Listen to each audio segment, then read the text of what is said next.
Come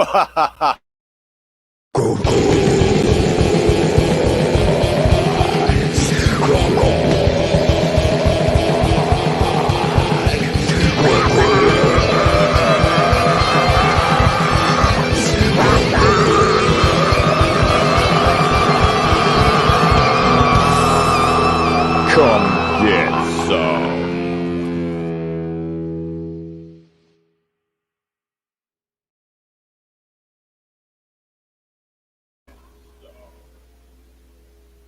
Yeah, what's up? Welcome to CRoM Con 13. Pops is a little bit Pops is yeah, what's up? Oh, hold on one second. Pops is a little bit Pops is oh, hold on one second. Pops is a little bit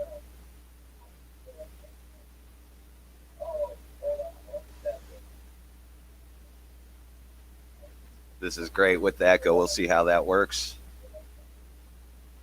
All right. Well, anyhow, Pops can't make it right away because he's tied up. So here we go. I'm gonna bring up Glenn Fleming and Dave H. Here we go. This will help. Everybody. Hello, Dave or Glenn. Yeah. Here we go. This will help. Hello, Dave. Say, go ahead and tell them about a little bit about you, Glenn, real quick, while I figure out this technical issue. Hello, everybody. My name is Glenn Fleming. I'm an English writer, artist, and publisher. I've written and published books on many different subjects, such as science fiction novels, JFK assassination. I've written and drawn a children's book. I've written a book about World Cup football, soccer to Americans.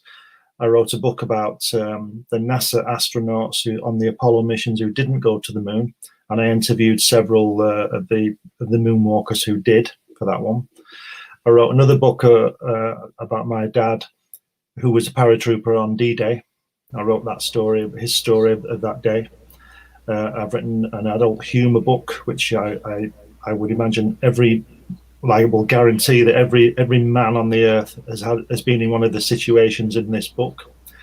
I like to travel around, and I went to a few years ago. I went to Easter Island, and I've written a 200-page book full of many photographs I took of that island, and wrote it from my diary and all that kind of thing. And I've published a cartoon character called Hatch, and I'm just working on the second book of that. And in 2019, I published a 120-page book called Jack Kirby Variations on a Theme, which features different writers writing about their experiences of Kirby, and there's a text meetings of my own, at his house. And last but not least, in 2017, I released a DVD documentary about my 2 visits to Jack Kirby's home in California, and I'm releasing an updated version of that soon, and that will be available. So when I know a publication date for that, I'll let everybody know. Cool. Yeah, I got that all figured out now, Glenn. I'm good. I had a little bit of feedback going on and everything. Yeah, have you sorted it out? Yeah. Like I said, yeah. Pops will be late. He's tied up. Okay. In the basement. Yeah, that's what I didn't like to say. Damn, Phil, let me out. Hey, be quiet, guy. Puts the lotion on its skin. All right. You have to feed him.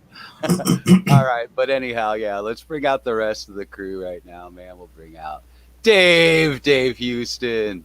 Hi, Phil. Hey, how's it going, Dave? Hi. Not so bad, thanks. Not so bad. Good. Yeah. I'm like I said, I'm just kind of had to fill in for a minute, and I'm getting caffeinated, so bear with me, guys. That's okay. We've been up for hours, haven't we, Dave? We have indeed, Glenn. It's nearly time. It's nearly time for dinner. It is. We do have Tony in the back, so we'll bring Tony in. Tony, you made it. Tony. Hiya. Hi, Tony. You all right? Hello, Tony. Yep, sort of. I'm kind of here. My laptop's died, so I'm joining you on a phone, which is a weird new experience. Okay, and yeah, tell everybody about yourself, Tony. Just give them a little bit, man. Little intro. There's not a lot to tell. I'm a comics collector, a comics fan, comics historian. I write about comics. Basically, I'm into comics. I've worked with Glenn for a surprising number of years, and I'm still moderately sane. Well, that's a blessing then. And I also manage and maintain what I think is now the largest wiki site about British comics. Awesome. Good. And where's that at? That is the Albion British Comics Database Wiki. Cool. Can't actually. What about you, Dave? What you got going on? Well, I'm a comic collector for 40, 50 years. British comics, American comics, and just a fan of Marvel mainly. Oh yeah. And yeah, fan. Usually you'd see like that big layout of all the goodies behind you there, but Yeah, that's right. But unfortunately, I've had to relocate today. yeah. So But you're I not, think you're not showing up those large volumes then? yeah, I can't get to those today. No, but you're going to have to go now. You might as well go now. Yeah. All right. No. I think Tony, I'm getting a bit of echo. I'm not sure why when I I'm don't- talking. Let me see. I'm gonna mute for a minute. See if you still hear. Is that right? Yeah, Can you? Yeah, it's Phil, isn't it? Yeah. it might have been. Yeah, Yeah. that's better. That's better now. Yeah. I'll just say that Tony does a lot of writing for me for my magazine, Comics Unlimited, which is a 100-page bi-monthly comic about comics, or magazine about comics. And where's all these articles, Tony? What have you been doing? Well, I'm currently halfway through. We've got a Silver Age special coming up, hopefully at some point, Yeah. if we get enough material for it. So I'm currently about halfway through a history of the Silver Age X-Men, Wow. which is Fantastic. kind of something I've been wanting to revisit for a while. When the X-Men were the real X-Men. Yeah, before they started bringing in interlopers like that Wolverine guy. Yeah. And the Phoenix, as she called. Oh, no, that was Jean Grey. Is Phoenix Jean Grey? Yeah. Yeah.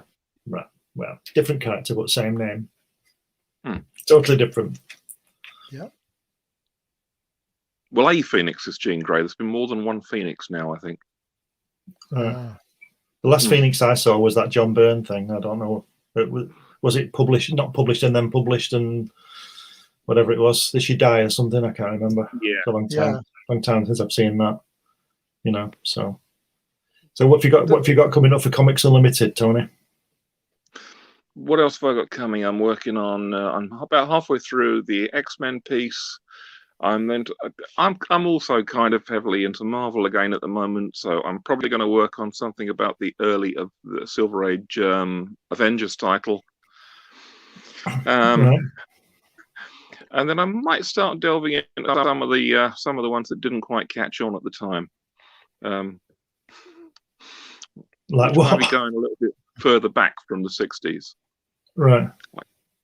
I've just kind of rediscovered this guy, Dr. Droom.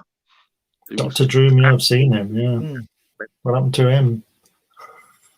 They ended up renaming him Dr. Druid, All right. which isn't much better. No, probably because of Dr. Doom. Hmm. Who was the team on that then? I've never seen that. Who was drawing that? Well, that's what I'm trying to work out. I can't work out who drew it. Possibly they don't want to be associated with it anymore because he's got like kind of one of the weirdest origin stories I've ever encountered. This guy was an American surgeon who jetted off to the Himalayas to save the life of a dying llama. And this guy, this dying llama decides to gift him with magical powers, and in the process turns him into an Asian, which is something I don't think would get by in the modern, marketplace. It might do. I don't know. Isn't that the way it's going? I don't know. Okay, we'll see if I got my echo. Go ahead. You guys go ahead. I just unmuted again. Oh, I want to that's see if better. I was getting echo. No, it's okay now. You're okay. All right, cool. All Yeah, right, go now. awesome. So where's Pops then? What's he doing? Is he just having a lie-in? I told you I got him in the pit in the basement, man. I was like, that's it. I'm taking over the asylum, man. The patient has taken over the asylum. Well, if he can't stand being up for 12 hours, he's got no right doing it. I mean, like I said, it's 12 hours since he finished, so what does he want, Yeah. So I don't know where he is. Yeah, you hear that? Damn it, Phil, let me out! I said it puts the lotion on its skin. So Dave, you were saying you were going to. I might be wrong on this. Were you going to sell some of your collection? Did you say? Because I've noticed that you've been posting. Yeah. Thing. So are you getting rid of it? Are you whittling it down? I am very slowly, but I've got about 18,000 still to go. All right. Yeah. Should put them on eBay for 20 quid, and see what happens. Yeah, well, Start the bidding at 20 quid. I am actually selling stuff on eBay, like at the moment, and it's been going quite well. Yeah. Right, good. Now, listen, my claim to fame with eBay is that somebody's put some of my artwork up there, 15 quid a page. I couldn't believe it. Have they? I don't think any have sold, but it's on there. Right. Which artwork's that? From Forest, in the Harrier comic, Forest. Back in the 80s. Back in the 80s, yeah. And it's on there, 15 quid a shot. Right. But, so buy it and then send it back to me. What's this? 15 minutes out. What's this one here now? I think he thinks he's going to escape the pit in 15 minutes as well. Oh, right. Right, okay. Yeah, I couldn't believe it when I saw that. Sorry, why is Dave selling his collection? Why are you thinning down your collection, Dave? Well, the reason, Tony, is because I've nobody to leave my collection to, and I'm retired now, so I decided to sell it and use the money for other things. Quite agree. Same here. I've got some signed photographs of various people and stuff like this. I'm going to see what I can get for them and get a plane ticket to New York. Yeah, that's what I want to do. Go traveling around and have a look around again. And like I say, I don't have any children or anything, so I've not really got anybody to lend them to leave stuff to. And I know for a fact that some of my nephews and nieces will just sell them. If I left them to them, they'd sell them anyway. So why shouldn't I benefit from them? They might. I see you got your NYC hat on. Yeah. Best place on earth apart from where I live. I've been there. It's fun. I like it. I like it. Great. Some people are like, what, really? It's like, yeah, I dig it. Really I think it's one of those places, isn't it? You either love it or you hate it, but I love it. I think it's brilliant. Yeah. Best place. It's great. I'm a city person, so I like it. Well, I like the country too, but I like the city a lot, man. Yeah. I was brought up in the city. I was brought up in cities, and I'm not a city person now. I don't mind reading about New York, but I live in the middle of the country, and I'm staying here. That's where I am right now. I'm in the middle of the country. No, I'm in the middle of the country. Well, me and Dave are in the middle of the country. All relative to which country, but yeah. You're in the middle of a country. Yes, that's true. Yes, there you go. We're all in the middle of a country. Yeah, I suppose so. Yeah, I just think it's. Are you in the middle of the country too, Dave? Yes, I'm not far from Glen. It's about, what is it, about what, 35 miles? Yeah, something like that. Yeah, not very far. Yeah. Yeah, talking about what we were saying before, I've come to that age where I having all this this stuff is just sitting there taking up room, So I figured that some of it might be valuable to somebody. So I'm looking at selling stuff as well. But no, I don't want to pay the gas bill with it. I want to use it and go some country somewhere or do something, or that kind of thing. That's what I'm looking at doing. I was thinking of putting more artwork on eBay as well. That I would benefit from. But it's getting around to doing it. I mean, I must admit, it is a bit time consuming, having to take photographs, describe your item as best you can, and then put it on. It does take a long time, yeah. There's a guy I used to work with, he has like a sideline of it. He sells tons of stuff. And I can't imagine he does much else when he goes home. He must just be taking photographs of all this stuff that he sells, not comics or anything. He sells anything, jugs and all sorts of stuff. It's like a car boot sale. He picks a lot of stuff up from there, and he just flogs it on eBay. He's just mad. Right. But that's what he wants to do. Yeah, well, I'm hoping to be able to travel myself a bit more once things get back to normal, hopefully. Yeah, you'd be going back to Scotland, won't you? Well, I did have a holiday booked last year to South America. Oh, wow. Peru. Wow. Yes. And that got cancelled to this September. So where are you going to, Machu Picchu or somewhere like that? Yeah, that's part of the trip. Right. So whether we get to go or not go depends on what happens next. Did you book it? Yes. Have you been refunded?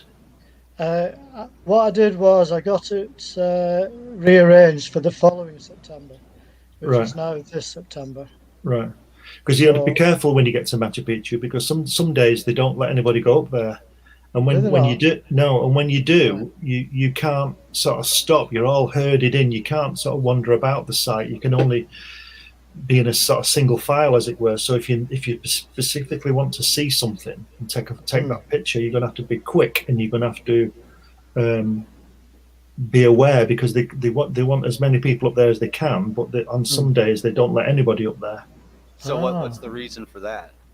I think it's footfall, and okay, that's what I was thinking. Yes, and people probably chipping pieces of the brickwork and taking it home, I don't know, or writing "Kilroy was here" on the walls, I don't know, but there are, check it out, that there are a couple of days.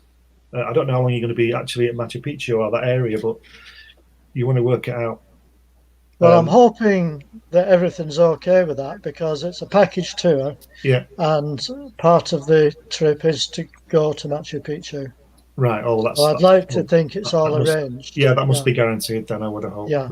But also be aware that you'll be getting up about 4 o'clock in the morning to go as well, because you don't just wander up there. But no. 4 o'clock in the morning. What's that? Well, it's because the shipping coaches out to it, and it's not. You have to do a bit of a drive to it, and then you get there, and then you stand there in awe. You know what I mean? So So if it's booked though, you should be okay. If it's the package store, it should be okay. Because part of the trip is on a luxury train, and then the next part is another train to Machu Picchu. Right. Yeah. Got you. Oh, well, you're all right. Good. So we should be okay. Send us the photographs. I'll do my best. How long are you going down there for? 10 days. Wow. 10 days. It's like a 10-day trip. I think part of it is going to Machu Picchu and Cusco. one or two other places. Cusco. Yeah. You're going on the river. You're going the Urubamba River. Yeah, we'll be going on Lake Titicaca. Oh, wow. Yeah. That's fantastic. Anyway, I'm really looking forward to that. That's great, isn't it? Yeah. Anyway, comics. Hey, Yes. what's up, Sam? We'll say hey to everybody. Pete, what's up, man? We got Hex in. Hey, Hex. Hex Allen. Yeah. Where's that Zant fella? Where's that what? That Zant fella. Pops. I'll let him out in a little bit, man. Yeah. I think you're enjoying the being in charge, Phil. Yeah. I told you, man. I got him in the pit in the basement, man. I told him he's going to have to be good if he comes out, man. I've got a question for you. That'll show you my ignorance. Is it true that the big two have stopped publishing comics altogether, or are they just threatening? Nah, that's just a totally unfounded rumor. Right. So Yeah, they are carrying on. Well, they kind of said that last year too, right? Right. They've been saying that So, for yeah, about the last 5-6 years. Yeah, People that's keep on true. saying they're going to stop publishing comics, and they never do. Yeah.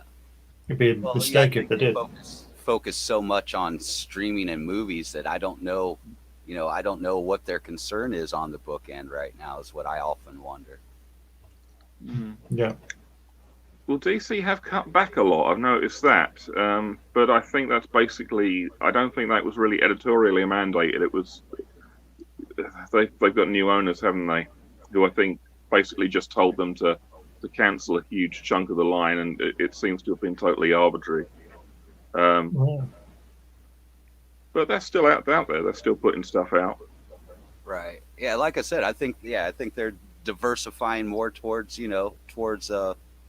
other media outlets is what my guess is why they're doing that.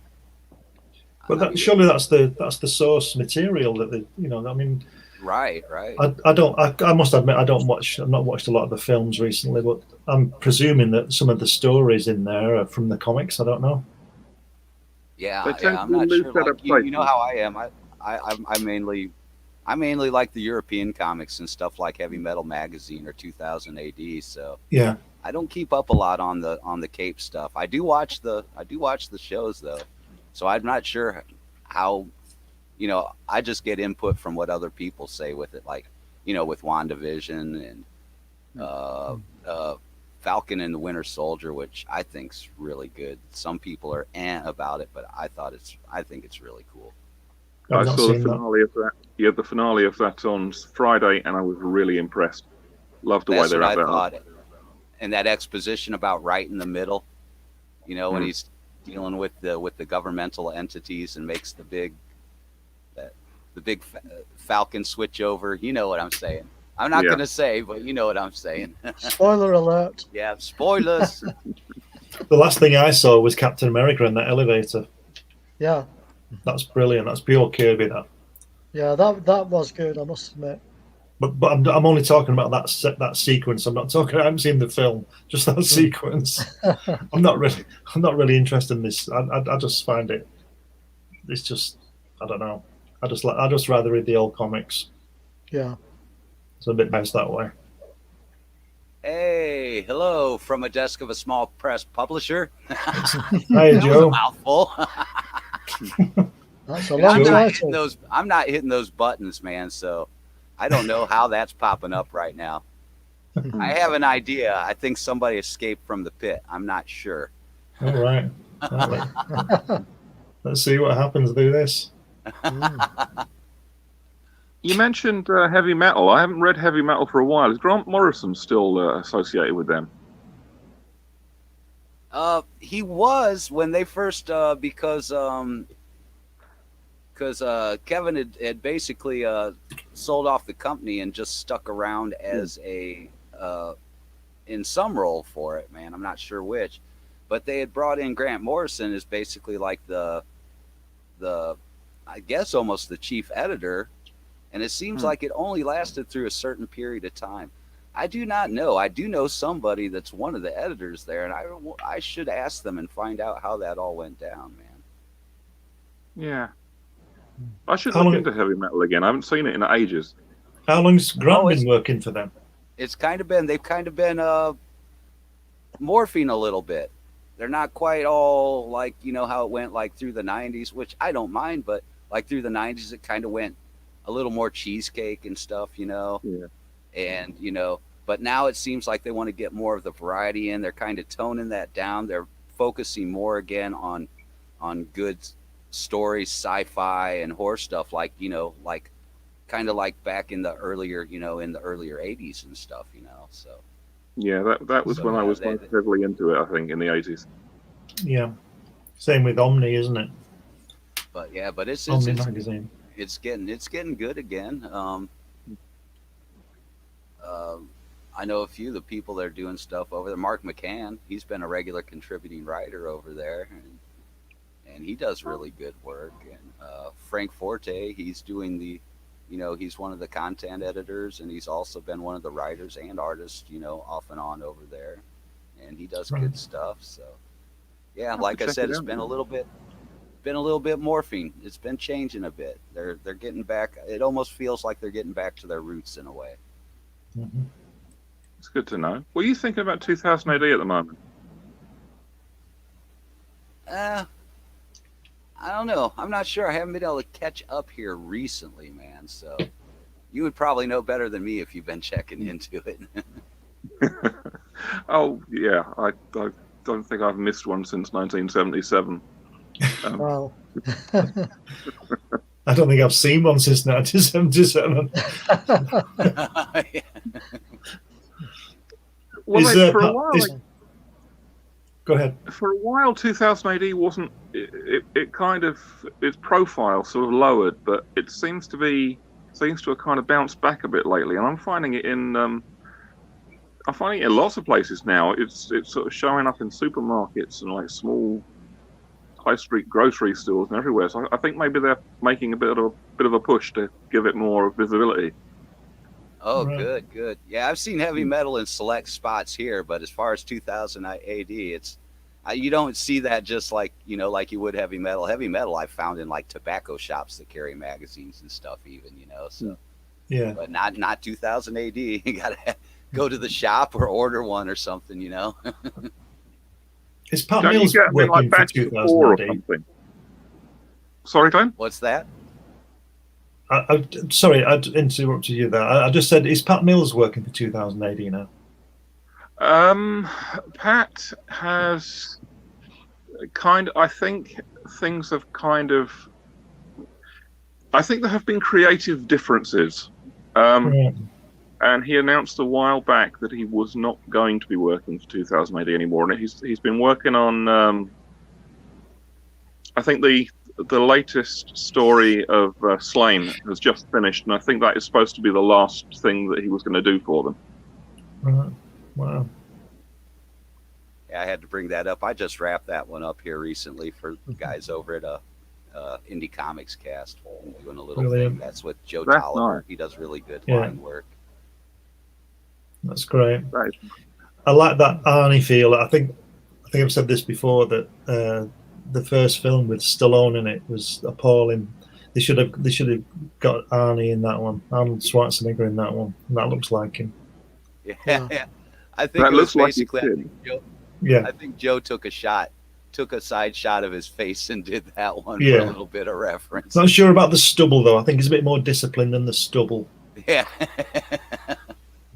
But yeah, I just remember going to see that that Stallone film, and then as we all know, the biggest thing about Judge Dredd is that we never see his face, and Stallone walks in the dressing room and takes his helmet off, and just shows us that it's him, like we didn't know. Oh, of course. Like you didn't think Stallone would get on camera without showing his face. I'm sure that's what it was. I gotta show my face. Yeah. Well, I have a feeling that the studio would not have hired Stallone if they thought they weren't going to be able to show him as Stallone. I think That's true. He produced it, didn't he? It was his film. So He certainly had a lot of input, and he didn't know what he was. He didn't know much about the character. no. I know that. I remember that much. Yeah, I didn't see the second, the remake or whatever you want to call it, the newer one. I've not seen that one, probably for The that Carl same Urban one. reason. Yeah, Right, the Carl Urban one was actually not bad. It was a pretty good, Yeah. pretty good movie. right. It was not. Yeah, Did I've seen it as well, Tony. Did he take his helmet off? No, Good. He shouldn't. That's the point.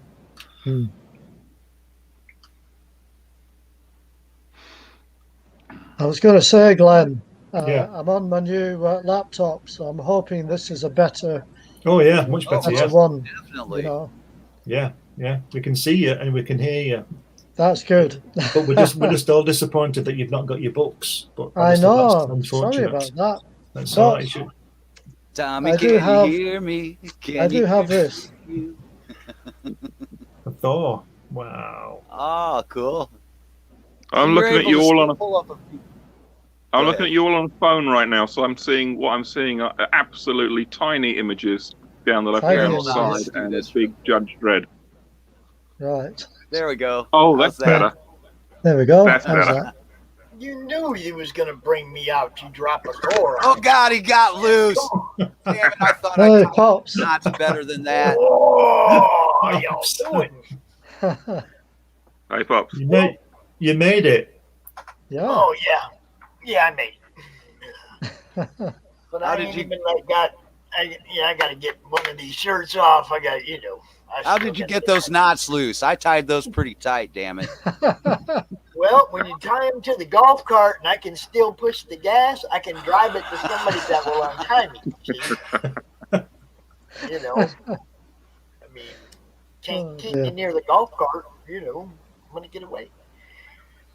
Yeah, I went out and played 9 holes real quick with my son, and we was behind some really old people that weren't like they were. Oh, they were shot. I put him back in the back room again. What a shot there! You froze for a minute. That was funny as heck. Yeah, you know, I mean, I'm old, but come on, man. You know, get a cart. We're old. We need to get out the young kids' way now. We're old, you know. So, but yeah, we had fun. Same as always. It was cold. It was windy. But yeah, give me a couple minutes, get my coffee, get changed, and I will be back to rock this place, y'all. Oh yeah. Hurry up, man. I'm still trying to get bro. breakfast and more coffee. No Thanks, Bill, problem. for being there, bro. No problem. Nope, he's gone. Yeah. Can I do a shameless plug? Sure, most absolutely. I'm working on my Hatch character book 2, and this is an almost finished one of the almost finished pages. Oh, nice. Oh, cool. Yeah. You see that? Good that. Yeah. I love that. It's got kind of that Mobius feel to it. I Yeah, love that's the that. second person who said that. Listen, you guys. You are here to do the shameless plugging. That is the whole purpose of the game here. So you don't never got to ask about that. Right, okay. And I don't know when it's going to be out because it's going to be 30 odd pages in full colour, and I'm just trying to find the time to get to finish it. So, but I'll obviously let everybody know when it's there. But I'm also going to put the republish the first book as well because that's sold out. So I might be putting that on Amazon soon. So I'll let you all know about that. But when's Comics Unlimited out now? Number 6 is out in 2 or 3 weeks, I think. I think that's number 6 is finished now. It's all ready, and then we've got the Silver Age coming out soon, hopefully. And we've also got a Crikey annual coming out, don't we, Tony? We have indeed, which is something we've been wanting to do for a while. Say again? I said that's something we've been wanting to do for a while. It's finally going to happen. Yeah, we'll get that out. And so that's 3 magazines all out at the same time. So we've got a busy summer ahead. It's just a question of getting all the stuff together, really, and then just getting it out there. And looking forward to seeing those. But like you say, Tony, we've been trying to get the annual out for, 12 years? Something like that. I'd give about 12 years. Yeah, for 12 years. So I hope it's worth waiting for. I'm sure it will be. I'm sure it will. Is everybody there? Yeah. So where's he Can't gone you now? see He just keep dropping out. It's all right. So it's okay. So the I forgot what I was going to say. Pops where's he gone? Is he coming back? Is he? Yeah, he's doing whatever he's doing. Like he just got back in the door, I guess. Yeah, so yeah, of course, yeah, right, okay. He'll be back in a minute. Right. But yeah, what else do you got? Or you have some stuff going on with Hatch too, right? That's coming up in Yeah, I'm doing a load of things at the moment. I'm writing. I've got two science fiction novels I'm working on.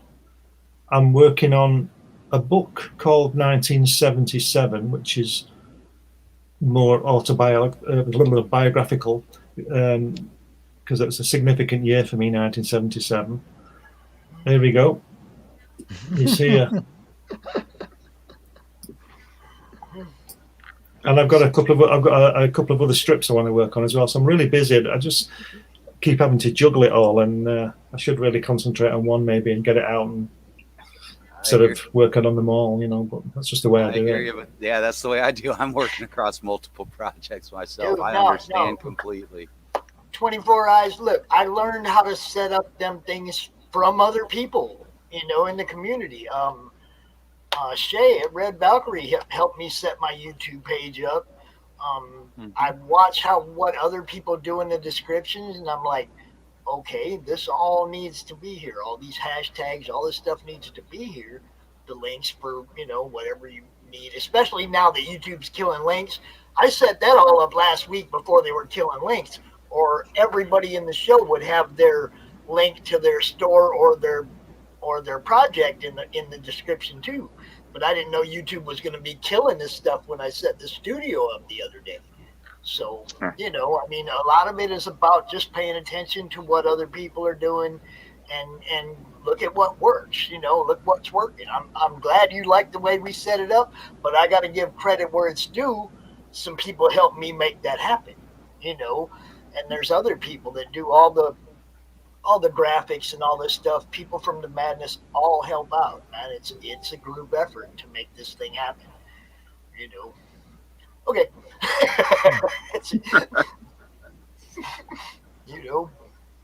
Dread. We got to talk to the fans when they're talking to us. We got to talk to them. So what's up, bros? What's up? I'm sorry I'm late. Something else that I'm working on is doing a Hatch animated film, and I'm working. Learning really. That new Blender software. Have you seen that? Yeah. You can do animation on it. It's right. a free software package. It's absolutely amazing. Open source. Yeah. They also have a version of that was kind of based in the same thing that is GIMP. That was kind of like a photo. The same open source free, like almost Photoshop type of thing. Right. So how long you artists out there? Huh? How long have you been working on that, Glenn? Because that's the first I've heard of it. I'm not really working on it as such. I'm learning the software to do it, but yeah, we'll do that, Joe. It's an animation package. Just go on YouTube and just put in Blender and just have a look at some of the stuff you can do with it, and it's absolutely incredible. Yeah. And the guy who's released it, I think he's Norwegian, and from what I've heard or what I can gather, he's set the animation world on fire because he's given this software away free, and it's sort of Pixar standard. Now, the problem is like you've got to learn how to do it, and it takes time, and I'm doing other things and keep having to come off and come on. But if I can get it together and produce a little 10-minute or 15-minute film of Hatch, I think it'd be not because it's Hatch, but I think it would be an amazing thing, especially for me, because when I was 18, the only thing I wanted to do when I was just setting off for art college, and the only thing I wanted to do was animation, and it's probably the only thing I've not done in my career. I've illustrated, I've painted, I've written, I've designed, typography, and I've done all the things to do with the marketing and advertising design. And I've done a little bit of animation, but not a full, anything longer than a little sort of a 10-second ad for something. Because my ambition was, I was reading a lot about Walt Disney when I was 18 and 19 at college, and I might say that the reason I didn't do it at college because the guy who was in charge of photography had a same old story. He had a problem with my tutor. Nothing to do with me, nothing to do with any of the students, but these two guys had a problem. So the guy in the photography he had a stop motion camera, like a proper stop motion camera, because there was obviously no computers there. Oh, Harryhausen like. That's right, yeah. And my ambition, this is crazy. I read at the time that there were, I think there's 27 million drawings in Snow White, the first full-length animated film. There's something like 27 million drawings, and I wanted to be the guy who drew them all, you know what I mean? Which is crazy because there's 58 people working on that. But anyway, so when I did some storyboards for a film, that I wanted to produce when I was at college. And my tutor said, yeah, just go down and see this guy in the photography. And I went down, and he knew that I was with the other guy. You know, the other guy was my tutor. And he had the stop motion film, and he wouldn't let me do it because I wasn't part of his year. You know, I was from somewhere else. And I found out later that was the reason why he stopped me. Not because he didn't want me to do it. I didn't think it was any good. He wouldn't let me do it because my tutor was the other guy, and he didn't like him. Get that? I mean, how pathetic is that?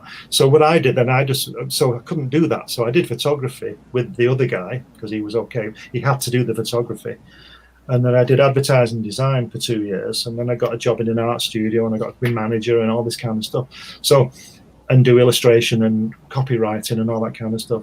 But like I said, the only thing I hadn't done is animation.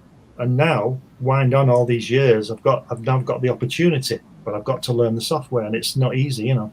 But it's if I can do it, I'll be really chuffed. Just a 10-minute, 15-minute thing, you know. And so are you doing a traditional animation or 3D? No. It's I've decided that. You see, you probably know this, but it's 24, 25 frames a second. Right. So obviously, every second takes 25 drawings. So which is the way I would love to do it.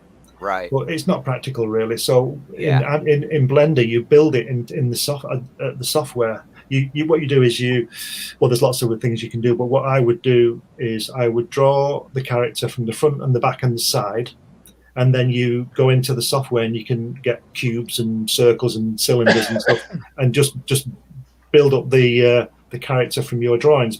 You can adapt imagine you've got a spear.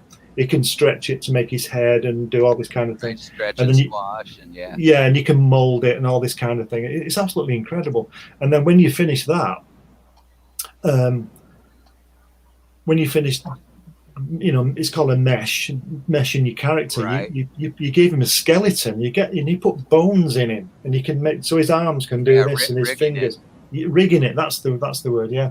And then you make him walk and jump and do whatever he does, you know. And it's just amazing. I couldn't believe it when I found it, and I can't remember how I found it, but it's about a year ago now. And it was, I think I saw it advertised, and I clicked on it, and I thought this is going to be a couple of grand, you know. But it was free, and the guy in this Norwegian or whatever he is, he must be either crazy or have a lot of money because he's giving it away for free. And it's just updated all the time, and the update comes to you, and you just update it, and it's just absolutely amazing. Yeah, well, it's also open source, so I think some of the community actually helps to build some of that and to upgrade it a little bit and help out. Right. You know?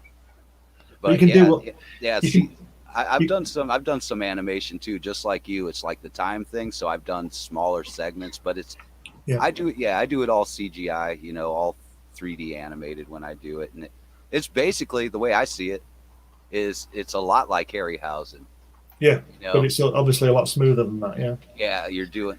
Well, you know, I've seen some things to do with that lately, and it's like, it's kind of the charm of that. And I've seen where people have sped up the frames per second on it, and it just don't feel the same. It don't have the same feel. It feels That's right.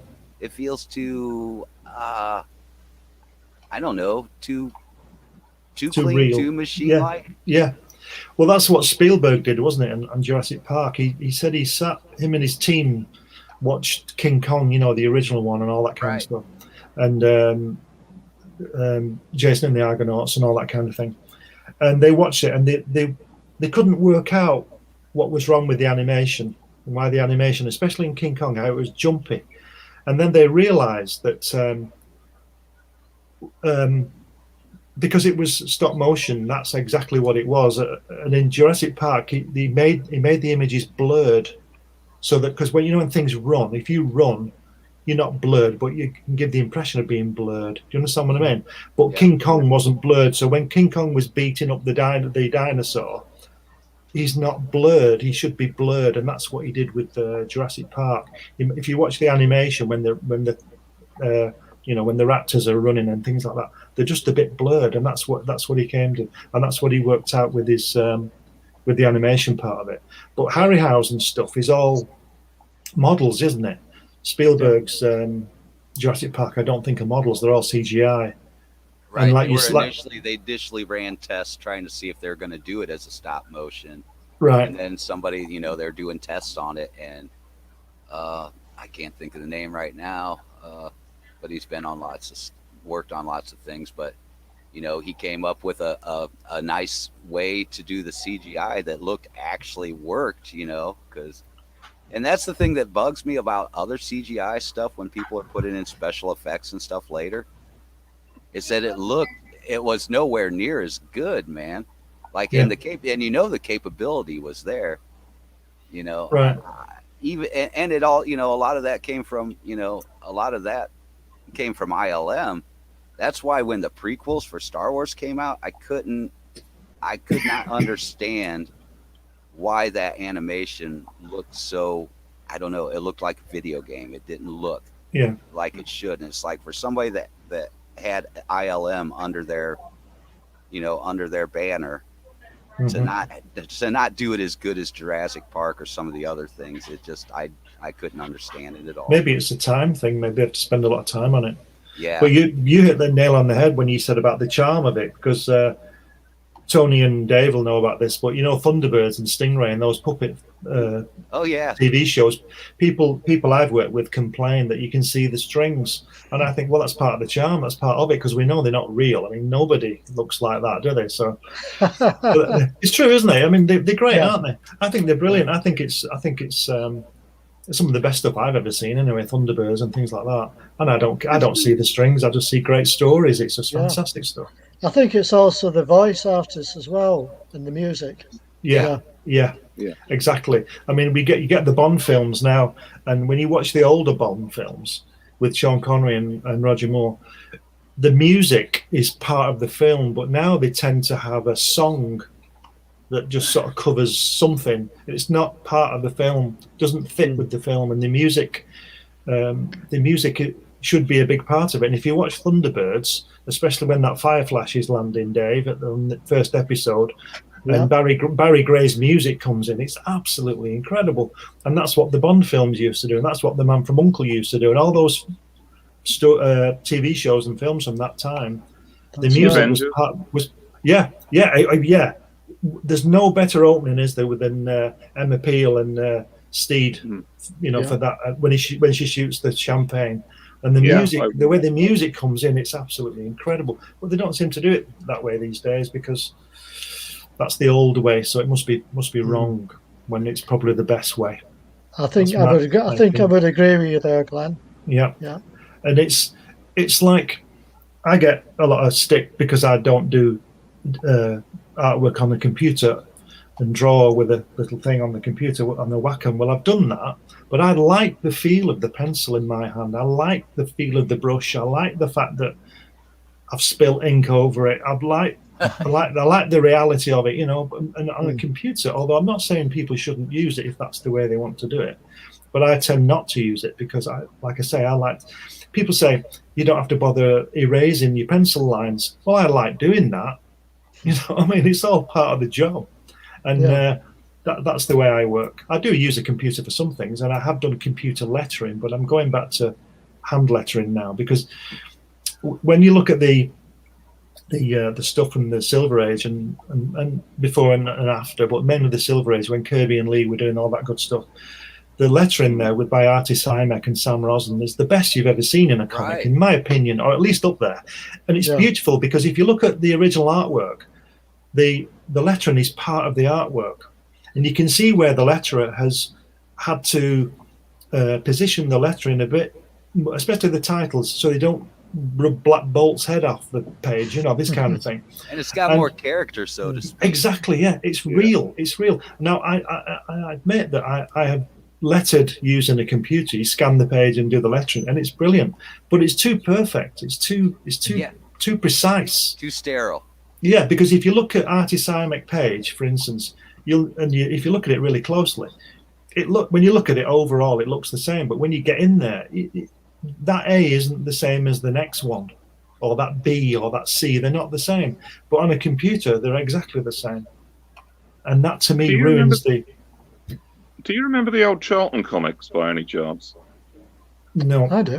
Which ones? I've seen them, but I don't know. It just reminded me the lettering on the Charlton comics was fairly obviously done on a typewriter, and the credit box for quite a while.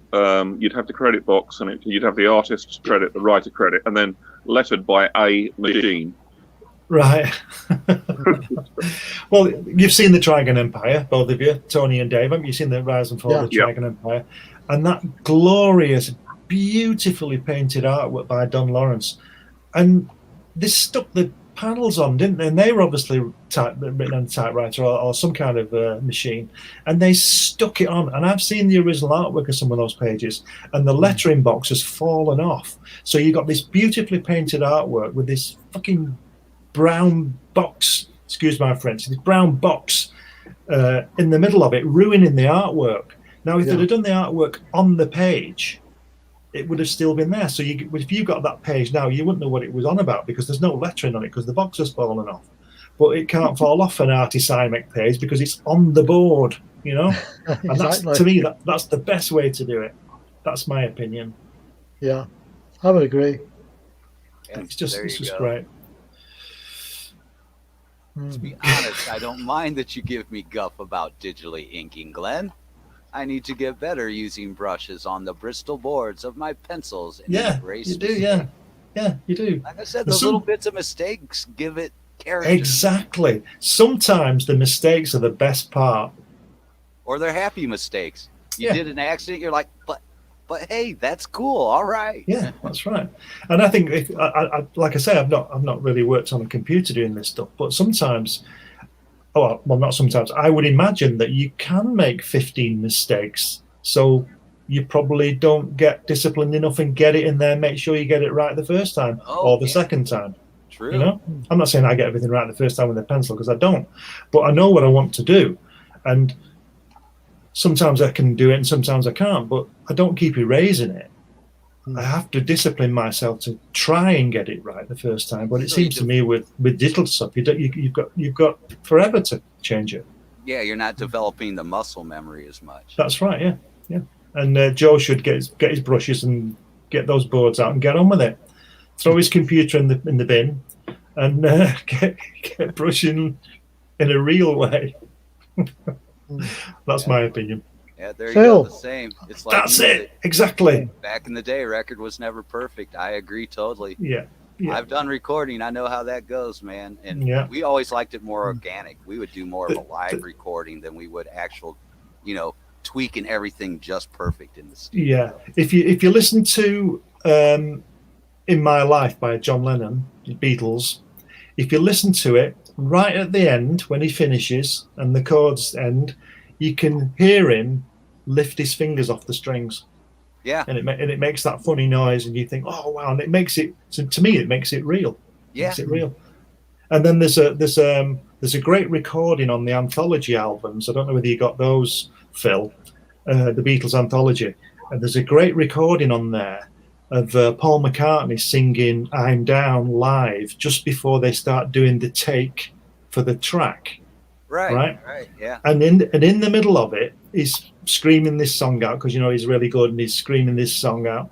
And if you listen really carefully, he's beginning to lose it, and he starts to laugh, and he's beginning to lose it. And but in the background, you can hear John Lennon going, "Keep going, keep going, keep going," and it's brilliant. But they didn't put that one out.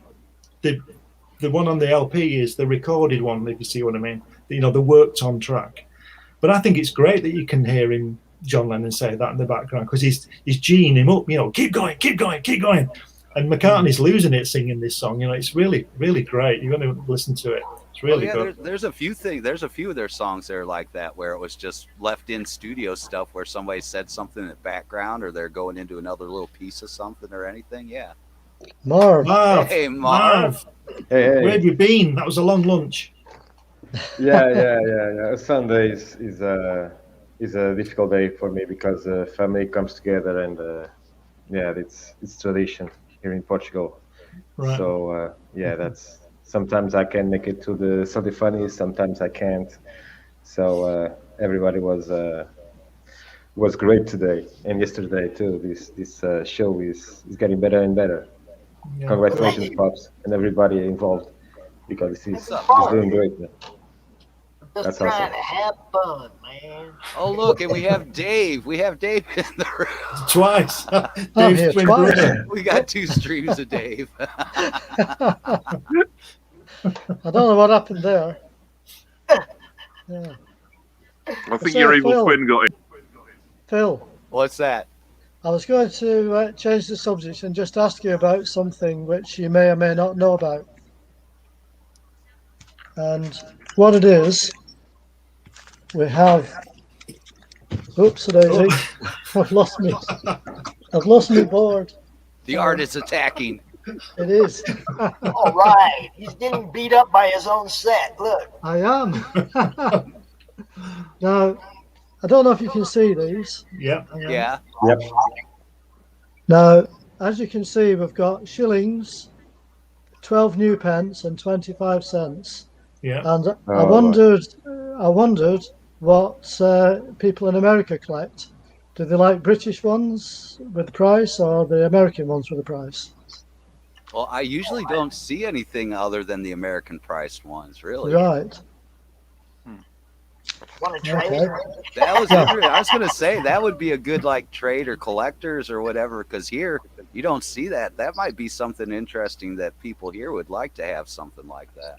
Right, because I know that over here we get the pence prices usually, but it's the same comic inside and everything else. Actually, we have good friends in the madness that are tattoo artists that are attached to people's books. Trust me, they get it. Some of them are comic fans, and they do a lot of comic art. As a matter of fact, let me just show you. Hold on, I'll just show you. And talking This- about computer generated tattoos, that I've Hold actually up. seen a This- thing where they're This working on. avatar right here was done. This art was done by a tattoo artist. Nice. So I Right. mean, we have Very them in cool. the madness, bro. You just ask around. I'll direct you. Well, talking about that, when he was talking about generated, I have seen where they've actually been working on almost like a printer, where the computer, where it's going to be soon enough, where they'll just put in the art into the computer, and it's almost like a plotter printer where it's going to tattoo right on an arm. So that might be something Very in the nice, future that. coming along. It's in Italian. I'm Yeah. doomed. The I got Italian this from. version. Yeah, I got this from Amazon because now Portugal have Amazon, and I speak and write French, English, and Spanish, and I didn't notice that book was in Italian. So when I got it, I just it's for the art. Yeah, I just Crap, look who we got it's right Rich. there It's too. Rich. Hi, Gentlemen, Rich. Rich, how are you doing? what's up? I'm good. Good. I'm good. I'm Thank you good. today. Hello, how are you look guys? like you look like you've got I didn't know we horns were with those having an glasses. all-day panel. Looks like you got horns. Yeah. Oh, it's his glass. You got your glasses there. Okay. It's those Yeah, man. glasses. Like that All right. Catwoman shit, but like with guys and stuff. So We're gonna do this. We're gonna do this right. We're gonna put Marv in the middle, and we're gonna give him his time to talk about Indie Bolt Revolt and his part in it, and then we'll do what we're gonna do with Rich, which is launch. oh my god, Freaking second the chance Indiegogo. for Incantessi #1 on Indie. Yes sir, yes sir. Oh my god, wow, thanks. So Marv is the man, the sin killer. Marv Sin is killer. the- Now look, Yeah. is what you're doing for Randy over there, is that like the prelude, the kickoff for Sin Killer? That's what you got going on there? Yeah, I started making the comic, and it began with a 24-pager, but now I'm already on page 26, so I'm going up to the 32 page. And Randy told me to make a short story for the anthology, and I was starting right there. I just had the logo a couple of months before, and I didn't have a tablet, so I start preparing myself to the anthology, and I did everything traditionally. and a buddy of mine named Ricardo Freire is a graphic designer. He helped me with the rest, digitalizing, cleaning, putting some background. And at the time, the 8 pages was made by me and him. And now that I have a iPad Pro, I'm coloring it and I'm finishing the comic. So after the 8 pages I did for Randy, everything else was done 100% by me. So this is, I'm going to turn off this. So this is the logo of the Scene Killer. This will be in the back cover of the book. Wow. Okay. I like that. Thank you. Now, I don't know. Oh my goodness. That's going to be a Stop. t-shirt too. Very, very memorable. Wow. This is the. Sorry. Okay, hold on. Yeah, just going to show a couple of pages, just a couple of pages for you to have an idea of the mood, of the style that I'm. Well, Oh my goodness. Look at that. Name doesn't give you a little set for the mood. I don't know. And just a couple of pages. Let me just show you this one. Oh my God, that looks so good. Thank Oh you. my God. Oh man. And You can get a better look at most of this stuff on MarV's on his. so this Facebook is page. the style that I show you before is the present. The past is totally different. The past about the Vietnam War is this style. That's This is, gorgeous. thank you. Wow. Thank you so much. This is in gouache. It was made traditionally. And I'm going to, now I'm mixing the two styles. Wow, That's really incredible. great. That's good. This is That's the last, really.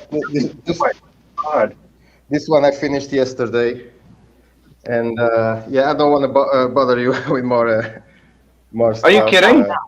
Look, Keep bothering. that's why you're here, Mark. That's Right. why you're Yeah, here. man. If I can show just a couple of more. So let me Please. just open. He Let showed me you the just open difference. this.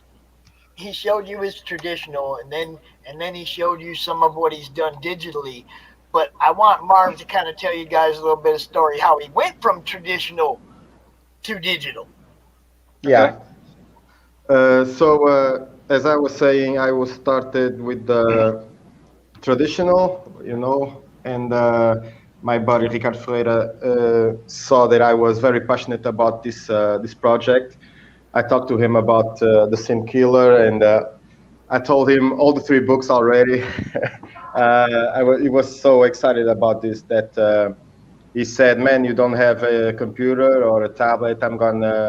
You do the traditional part, and I'll help you out with the rest, with putting everything together." So that's what we did, and we gave the 8 pages to Randy, and now it's in the Revolt anthology.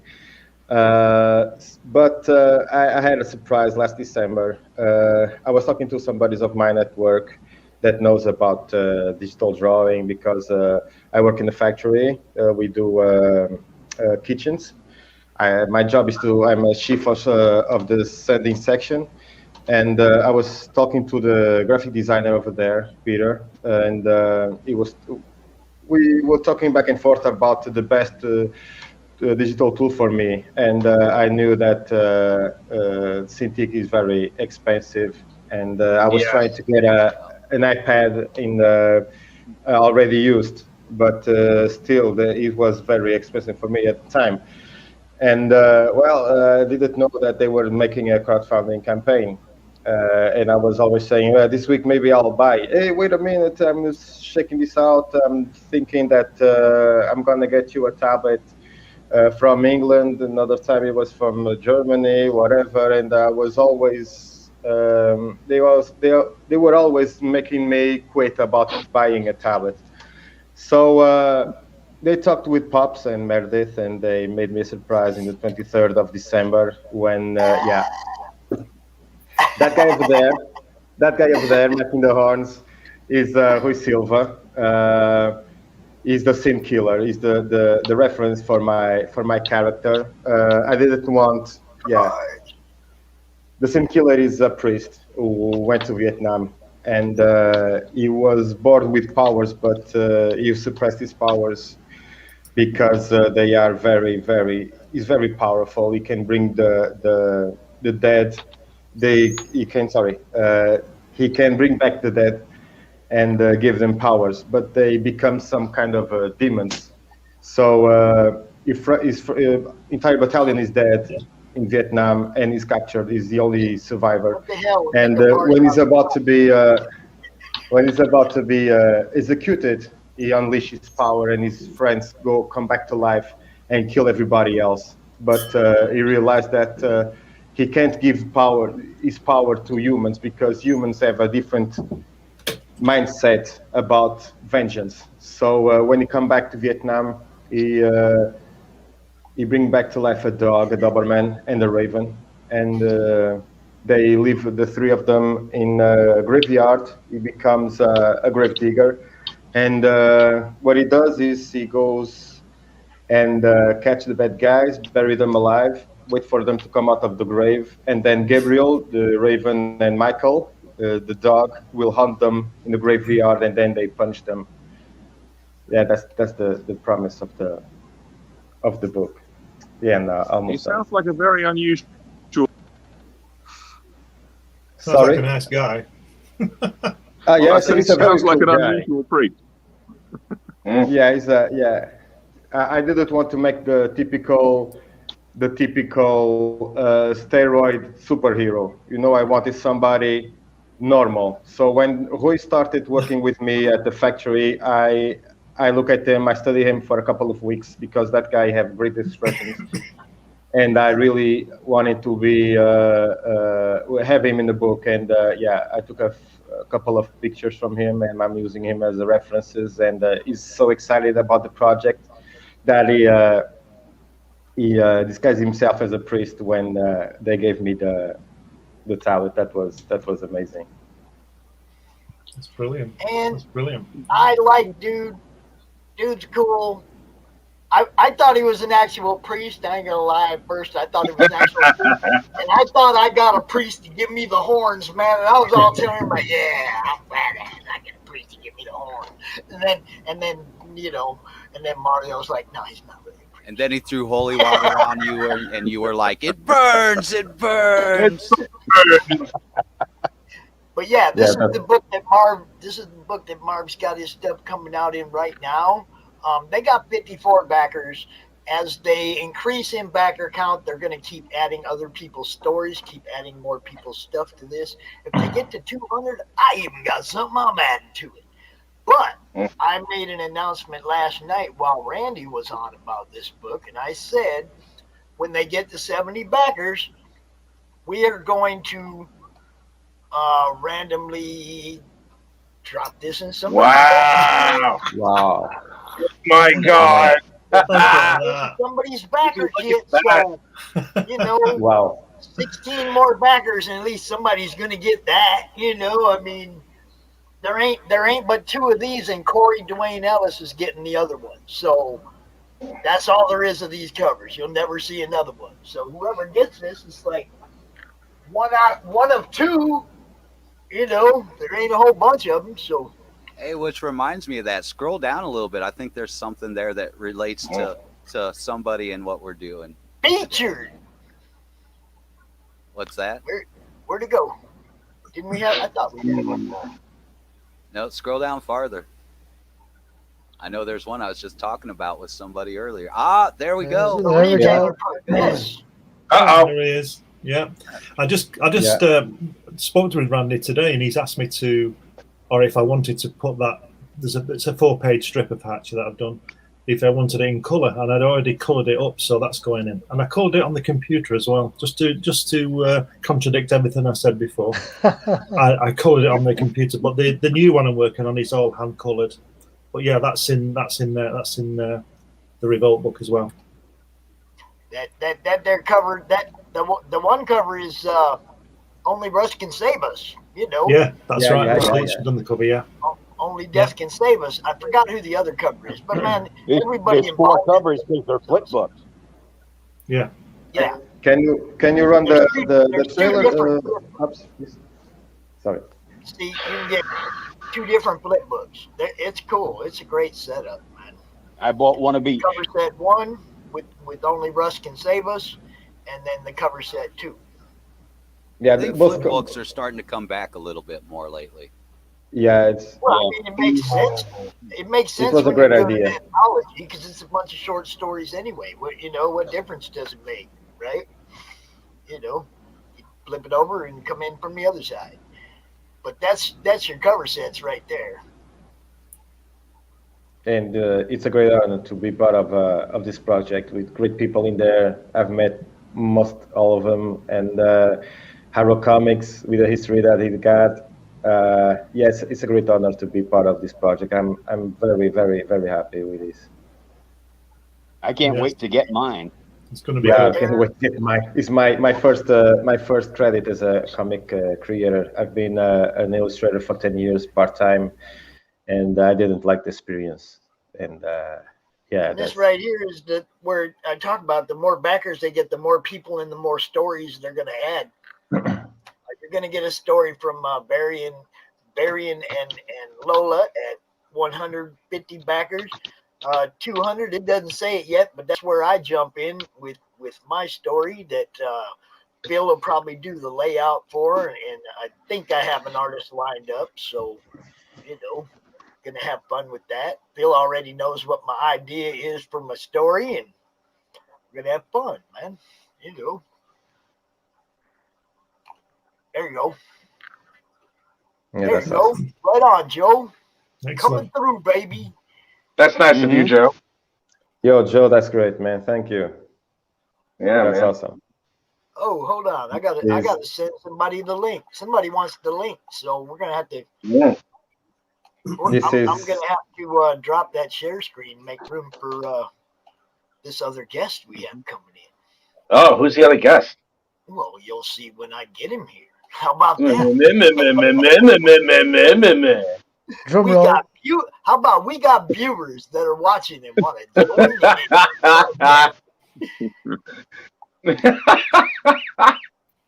That's Hey, Bob. I give up. Hey, Pops. Oh, Pops, yeah. send Varian the link. He has something to say. That's who I'm talking about. He's right there. Can you guys hear me? We Yep. can. All right. Yeah. Good. Yep. Hold on. Wait a minute. One second. I heard you all. I heard you all. I heard all of you romanticizing flip books. Don't give Randy the big head. Okay. This needs to be one and done. No more flip books. The concept. Oh my God. I'm gonna tell you how flip books started. I can't see it yet. Yeah. I'll tell you how flip books started. Someone didn't have the money. 2 people didn't have the money to put together their book. And they got together with their cheap sales and they were like, hey, man, I've got half, you got half. Let's do our book together. And they can flip it. That's what happened. Cheap. Well, Bah. now wait a minute. Now when was the first? I'm looking at David Frugal. right now. Who was the first flip book? Who produced the first comic flip book? I know who. It was Randy back in 1947. And he's trying to bring it back. That's who did it. You're And gonna now get Randy out here now. He's What? on his anniversary. I can say all I want. He can't even hear me. So by the time he realizes what I've said, it'll be too late. It'll be 2 days from now. And All now right, he's everybody say happy anniversary, Randy. And Happy anniversary, Randy. Happy anniversary, Yeah, Randy. yeah, anniversary, man. Happy anniversary, Randy. Yeah. I knew Rich was going to say it. I just knew it. And now what he's done is he's taken the lovely name of Indie Vault and put it on a flip book. Oh, disgusted. I'm just kidding. I'm actually pretty excited about the book. I'm not in there though. I'm not in there. Yeah. Got my company's Yeah. name on Not it. yet. Yeah. Not yet. You Yeah. Not better yet. start working on them pages, dude. Yeah, I'll probably get around to it. I just wanted to pop in. I was listening. So See, I heard- see, what's that? Oh, you see. thank you, Joe. I'll tell Randy. I'll send him a message. Let him know. We're gonna keep pushing it to the end. You know that. Oh yeah, he'll be excited about that. He'll be excited. So I mean, you guys know I draw and like everybody marks their golf ball. Okay, well I drew on a bunch of them this morning before I went out, and then I realized that I wouldn't be able to go out and hit this one because it's dedicated to the guy who the con's dedicated to. I mean, it was like as soon as I drew it, I was like, I cannot hit this golf ball. I'm going to have to give it to Matt Knowles. That was his buddy. That's who this is dedicated to. So it was kind of weird because when I drew on it, and there it hits the floor. When I put the name on it, I was like, now you're not going to go hit that. As soon as I drew the name on, I was like, you're not going to hit that golf. So I went out with 11. I had one sitting here on my desk when I went out this morning. So, I mean, it was like, I feel like if I ever get to meet Matt, I'm going to have that golf ball to give him with his friend's name on it from this con that was dedicated to him. It was cool. That's pretty cool that you do that. I had started something. It's very close to that. There's a batting range across the street from me, and I normally write the name of my enemies on the balls, and I just crack them. That's what I usually do. I usually draw like little Whitmers, and you know what I'm talking about. Yeah. Every time she says I can't go do something, I go beat golf balls with her face on them. That's horrible, sir. She's a very pretty lady. I can't bring myself to say anything about her. But I seen Glenn was here, so I figured that I could pop in because you got Glenn. So I won't stay that long though. Yeah. This turned into the early CRoM Con panel and not individual spots. I'm gonna get out of here. We are getting ready to launch Incandescent the Indiegogo though in like 10 minutes, dude. If you want to hang out. Well, I gotta run because I gotta set up that special issues today. But I just wanted to pop in here because again, I can't believe you were romanticizing flip books. I'm hurt, appalled. I love them.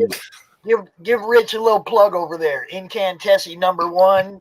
Second chance campaign on Indiegogo.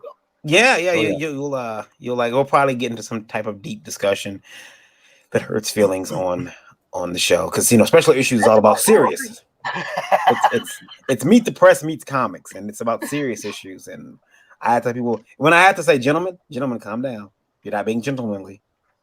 When I'm the voice of reason, shit's going bad. We're in trouble. Yeah. All right, guys. I'll keep watching CRoM Con, and I will share it out to the radio listeners as well. So cool. Thanks. All right. Thank you, guys. Yep. See ya. Yeah. Bye. Hey, remember, count the flip books. One more shot from Joe Frazier. Love. We love you, Billion. I have to go. See you later. I'm shower now. Yeah, bye. Very inappropriate. Yeah, great guy. When I started this, I didn't know anybody, and I was trying to know a little bit more about indie comics because I didn't know what indie comics were. I just know about indie comics for around 2 years, something like that. And I just started watching the indie Vault shows and commenting and making questions. And one day I just asked Varian if I could join them, and that's how it started. He didn't know me for anywhere, and he got me on the show, and I've been on the show a couple of times, and the same with Pops. All the time. It's okay. Yeah.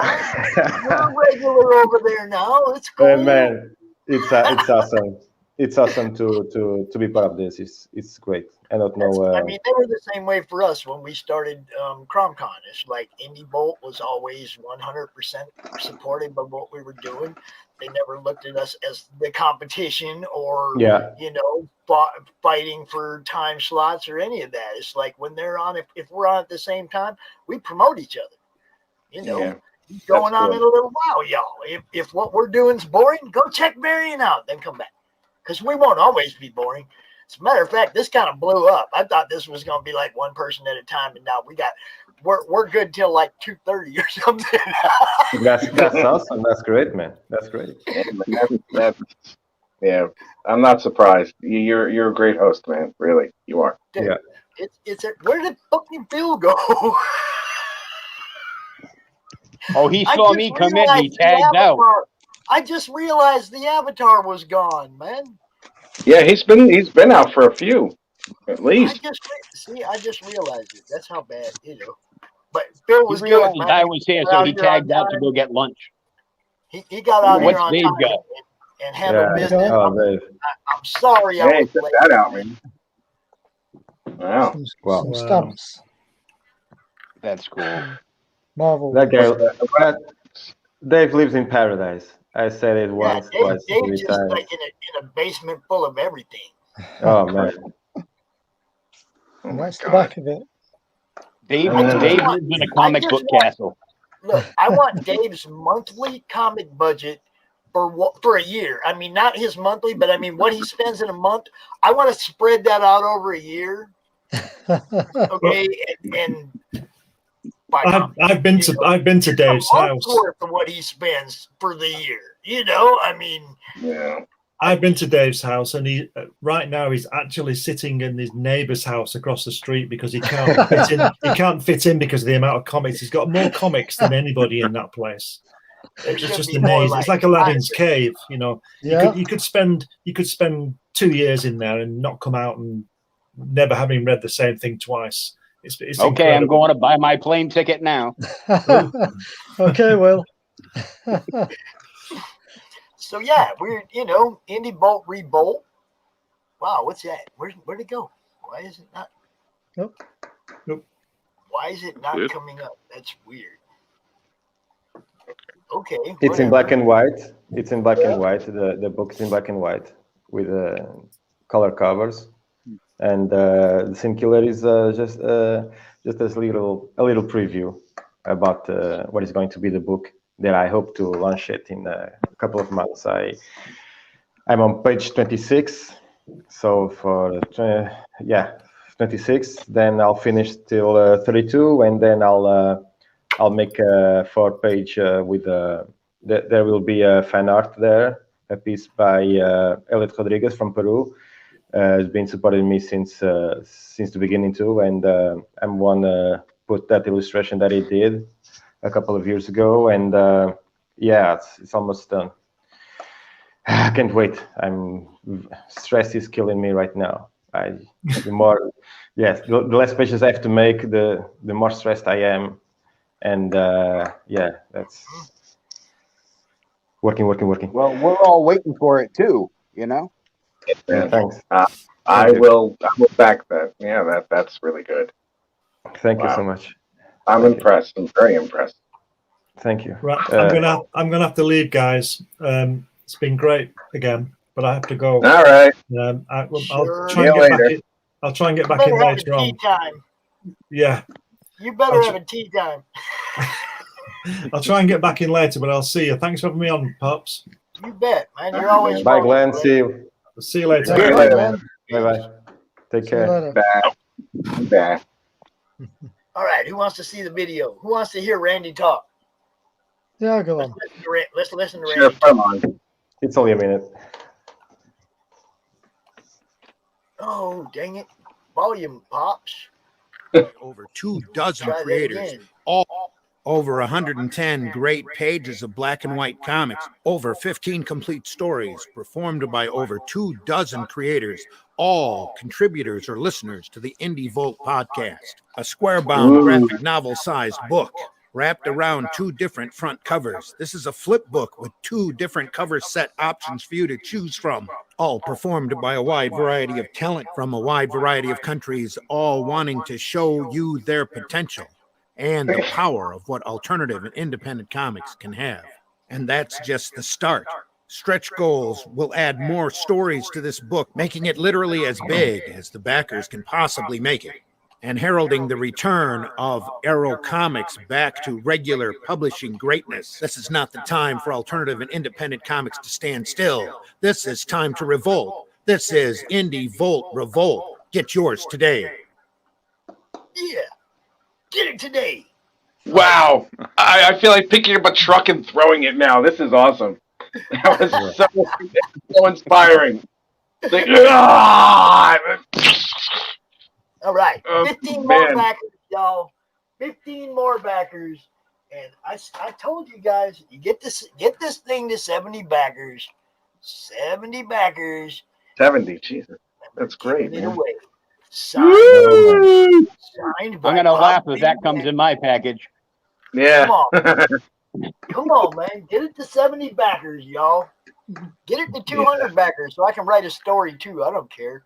I want to have fun with this. I really do. I want to really have some fun with this book. I want to be part of it. And I need y'all to back it in order for me to be part of it. So, you know. I ordered one of each cover. There you go. Plus, I tagged in to have Randy just grab like a fistful of old Arrow comics and toss them into. Yeah. Yeah, he's giving away a lot of stuff. He's like, there's tiers that involve him going into his massive collection of old prints of his old books from the 80s, 90s, 2000s, and he's just gonna throw some random stuff in people's packages. Randy's gonna take care of you. Back this book, you know. I mean, everybody, if you think of it like that, you know, we had Polito out here yesterday. You guys heard him. I try to make this fun. I try to do whatever I think of that sounds like it might be fun. You know, we keep it light. We're having a good time. Anytime you come up with something and you think, that sounds like fun, don't go This is ask gonna be fun. people. Don't go ask 3 other people that are downers whether or not you should do it. If it feels right, just dive in head first. That's how we started CRoM Con. Diving in head first and just going for it felt like the right thing to do. What you guys do when you're putting together those stretch goals and backer rewards and all that stuff, man, if it sounds like fun, yeah, we're probably gonna be behind it. We're probably gonna be down for it. You know? like Rich Perotta shaving his head, Sam Quinton getting an OnlyFans page, you know, stuff like that. Yeah. You got an OnlyFans page? Oh man, that's sexy as fuck. Holy shit, where do I sign up? Oh my god. Do you see how rumors get started, y'all? Hell. I'm sitting here writing a script. I didn't realize you guys had brought me into the stream already. Dude, I brought you into this. Yeah. Rich, like I said, man, it's not a real OnlyFans page, but when I start, I'll let you know. Please, yes, I'll be the first subscriber. I'll be right there. I'll be like, rumor on my 100th episode. It's a whole I did it as a joke and it bit me in the ass. It's gonna be a whole humiliation fetish kind of thing where we shame you for using OnlyFans. Oh my god! Why are you on OnlyFans? Give that money to the homeless. Give it to charity. Get your worthless ass off here, and that's what I'll do. Oh my god! We want to see Rich Tabor's eyebrows next. No, that's not happening. What will happen? No. I'll look uncircumcised if that happens. No, that's not going to happen. Let me take control real quick. Okay, since we kind of got by 1:30, do you want to kick it off at 2:00? Let's talk about it up till 2:00, launch it at 2:00, and then we'll talk about 47 Furious Tales and move. You know what I mean? No, that's entirely up to you. I mean, we can keep talking. We can launch it now and just keep going. Okay. I mean, it was just a weird time, 1:33. If no, you want to do it 1:33, let's do it.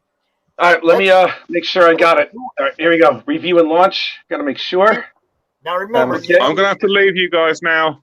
I'm going to have to. Me too. I'm going to I gotta get go going shopping with my wife. Oh, I gotta go yeah. shopping with my wife. All See you right. later. See you See you later. later. I'll come back later. Right. Okay, guys? Thank you so much. All right. Great to All know right, you guys. all right, man. Have a good one. Like, Pops, I'll stay as long as you want me to today. I don't care. I have nothing else to do. As long as we're making sure we give the people their time and their slots, it's all good. Like right now, Yeah, whatever. Let's launch this book, baby. Yeah, I'm like a half hour ahead of schedule, so don't pay attention to me. We won't. All right, my campaign's live now. I'm sharing it on Facebook.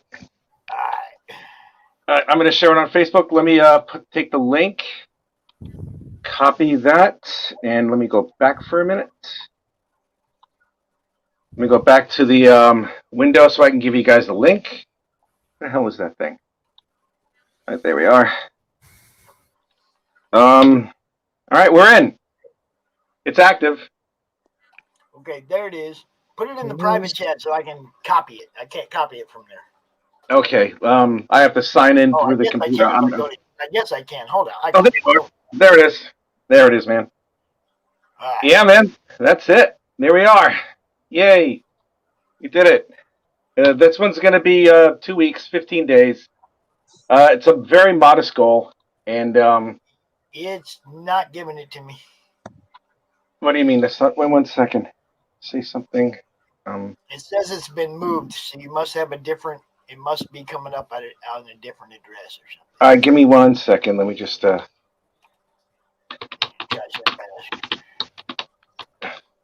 Let's see about this. See how this works. Post to Facebook. Nope. No, the link ain't working. It's posting to Facebook, but the link. That's ain't incredible. Working. Really? All right, give me a second. That's so stupid. Let me take a look. It's saying invalid page. That's incredible. All right, give me 1 second. Yeah, just give it a moment to catch up, guys. All right. Sometimes these are a pain in the ass. These Indiegogo's are like, ugh. Let's see. Well, if you already shared the right one, where is it? Where? Oh, he's got it there. That one? Is that it? Okay. Mm-hmm. Okay, it's up. All right, let's see. Okay, now I got it. There you go. Yay! Thank you. Share the screen. And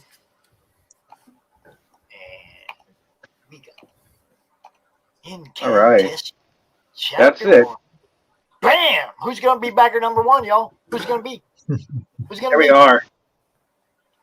There we absolutely are. For all the perks, for every single perk, there's going to be an A4 size print of Joe, he hit number one. Who's number one? Oh man, how about that?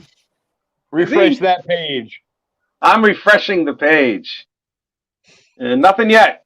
Okay, this thing's slower than two turtles having sex on Mount Everest. This is really slow. I don't want to Okay. refresh that page. I want to refresh my StreamYard. Oh my God. Yeah, please. No, that's what I did. I hit the wrong refresh. All right, I got one backer. Okay, this is cool.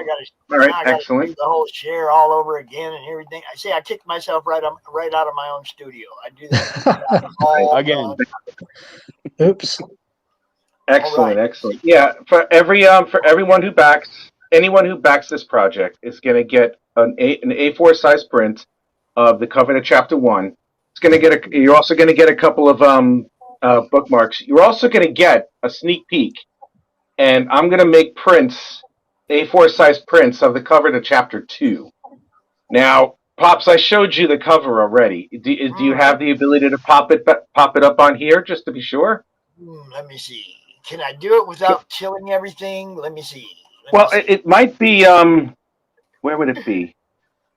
I can always just post it if you want me to. Well, no. I mean, I'm gonna see if I can do this without screwing it up. We're gonna kill that share screen, and then we're gonna come back over here. See if I go nice and slow and I don't, like blow it up. Then I might be okay. Let's see.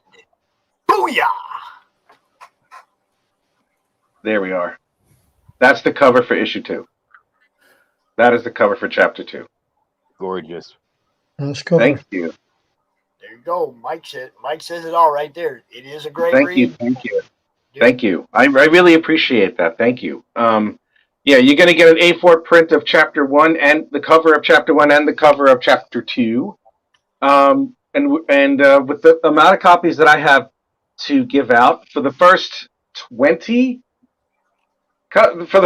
backers, you're going to get a copy of the Incantessi Companion, which everybody got from the Kickstarter. It just shows like some of the art that I was going to put in, but I chose not to. It also shows a little bit of like who the character's supposed to be. So I've done a little concept sketches on some of the main players in it. And it's also going to showcase the very first drawing of the Incantessi when Sofia Broccani asked me to draw this for her. So it's ready. And it's very minimal this time as far as the rewards are concerned. You get like if you want one copy, if you want a hardcover copy, it's there. If you want a softcover copy, it's there. If you want a softcover or hardcover with a commission, that's it. Just 4 rewards. This is going to last about 15 days, and let's just see what we can do. You know, I'm not losing anything if heaven forbid this doesn't make it, but you know, I just put it out there to see what I can do about it because I wouldn't mind getting rid of some of the extra copies anyway. Because I have to gear up for number 2. So I know there were some people that that were like, man, I don't use Kickstarter, so here it is. Yeah. Coming at you from the other side, y'all know you want it. There used to be this dude at PIR, right? This beer vendor, and he's walking through the stands with his 5-gallon buckets with ice and beer, and he's like, "You know you want it," and it was like he bought all his beer, man. He'd be back 10 minutes later with more buckets all day long. It's like he got everybody's attention, and he would have been my best friend. Yeah, it's like we'd be he'd be leaving the section, and we'd be like, "Don't go nowhere else, just come right back here." Go load them things up, just come right back here. It was like if you have a great product and you're telling people about it, and other people like it, and they're telling people about it, gets out there, get it seen, buy it. Excellent. Yes, thank you. Yeah, I'm gonna share this. Last time I saw Rich on camera was on Lucifer's show. He had much longer hair then. Dave Babber, all you got to do is go check out Monday Madness about a month ago, and you can see that come off. Yeah, that was yeah. Rich had a lot more hair back then, and he's slowly gaining it back as I go along. I lost it quickly. As she said, "Oh my God, that was sad." I felt my heart was breaking when that happened. There you go. Life on Cora, yes, Life on Cora. Couple of weeks, book will be shipping out. Fulfillment, y'all, fulfillment. Yes, absolutely. Yeah. So yeah, I wanted to do another one just in case anybody missed out on the first shot. So I'm going to keep pushing this for another 2 weeks. I didn't put it off that long because, quite frankly, I still have to finish the line art for the chapter 2, which I think I have about maybe between 10 and 15 pages left. After that, I have a lot of coloring to do, and then the lettering, and then the editing, and then the checking of everything, and then actually putting it to print and then launching the campaign. And I'm probably going to launch it sometime in late June because for about a month I was suspended from Facebook by calling somebody out for something stupid. And leave it to chance. I am not going to do that again. But it pushed my campaigns back a little bit. So I wanted to get at least a couple of months lead time once I finish with this. And once we do that, hopefully I'll get a little bit more lead time in, and we'll get a better response. As good as the first response was, I want to see if I can do better for the second one. Because the second chapter is going to be very pivotal in the development, or lack thereof, of the main character. And we're going to see her take an unexpected turn. And I'm excited for it. I'm very, very much excited for it because, like I've said before, the one thing I don't want to do is go along the lines of the typical comic bookish hero trope. That there's things that will be done and things that will be found out that are not pleasant and not proper. And it's going to mess with the main character quite a bit. And depending on everybody's makeup, it's going to be one way or the other, depending on how the person is, how they're going to react. And there's a specific way that my character, Cassandra, is going to react. So, yeah, we're going to see. But, yeah, I'm very happy that you allowed me to do this on such short notice, Pops. I really appreciate it. I wish we'd have been leading up to it a little more. Like, I had a few days to let people know. It's all right. But, it's all right. I'm going to promote it every other day, so it's okay. There's a whole bunch of groups I can throw it to. You do fine, dude. You promote just fine. You go out and draw all the time. You show people your progress. I ain't worried about you promoting. I gotta keep up with you. When you're out there doing stuff, oh crap, there he is again. I gotta go share that out. You know, it's like I gotta keep up with you, bro. You are one of the people I do not have to worry about on the promotion. All I gotta do is hit that share, you know, because you're doing the job. You're out there working at making sure people see what you're doing. So I don't have shit. I wish everybody would make it as easy as you do. I have a really easy job, you know. Oh man, it's it's just taking. It's the promoting of it really isn't as long or as torturous as anybody thinks. I mean, especially if you do it. The Incantessi is by far one of my newer favorites. I still resent Rich for losing his hair, though. It's gonna come back. It will come back. By far one of my newer favorites. It's because of me, and he's not apologizing. Yes, he's not. The promotion of the thing. Rich did one of those. He said something, but he said it in a place where he was kind of like, now I kind of have to do it.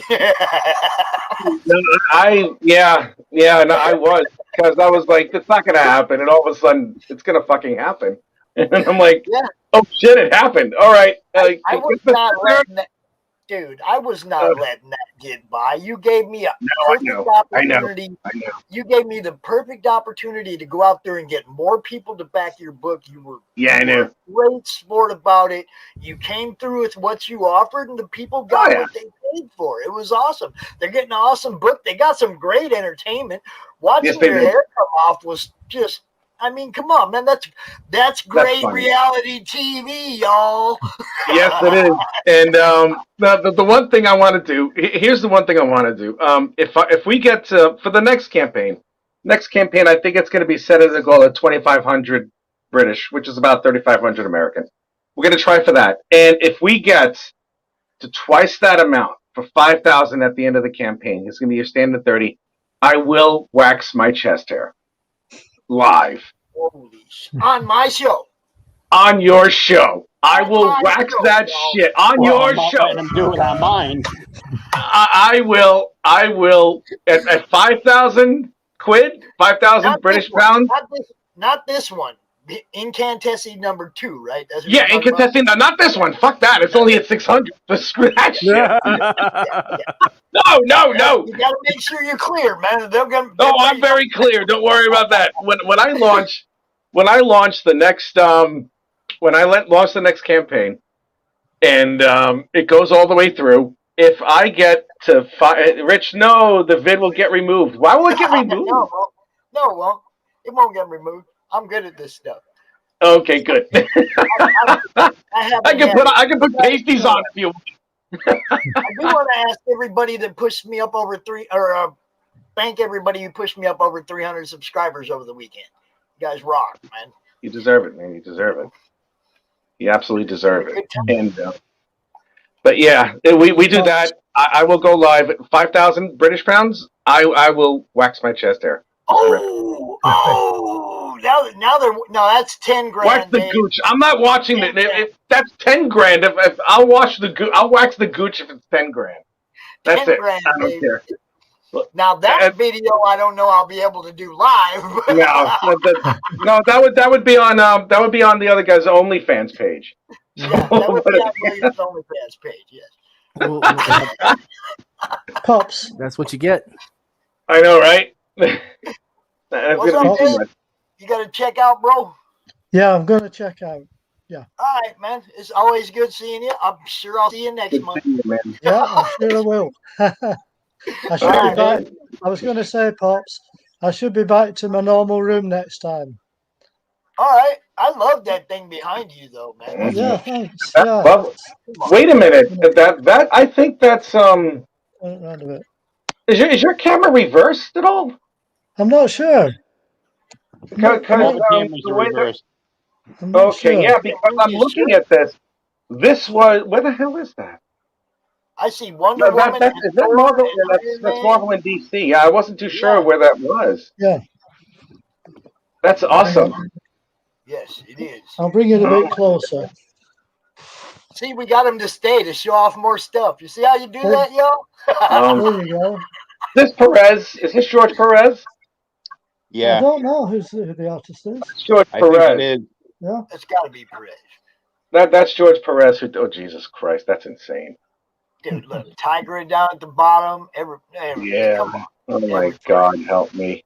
That's crazy. It is. That is nuts. It's sweet. How much Yeah, you it's say not it was gonna? How much you say it was gonna cost me to have that shipped over here? Well, I'll have to Oh, work a price out. Oh boy, oh boy, oh boy.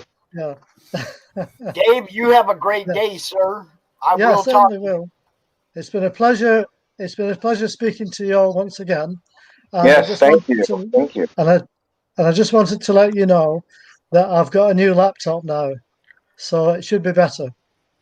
You were better. You didn't like break up. You weren't like falling apart. It's the whole stream. Good. You were here with us. That's awesome. That's I don't know why fantastic, you're here guys. twice, but you are here with us. Yeah. Yeah. Right on. He's still here with us twice. I do not know why. I'm not sure about that. Right on. All right. You have a good day, sir. See you next time. All right. Cheers. Okay, bye all. Yeah, bye. Take care. Yeah, you All too. right. Thank So you. where are all my Indiegogo backers at? Where you at?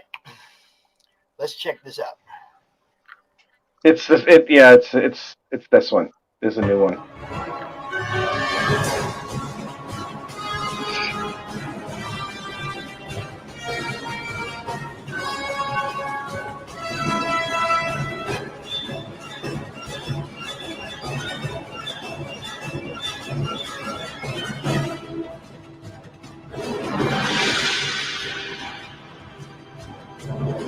Fade out.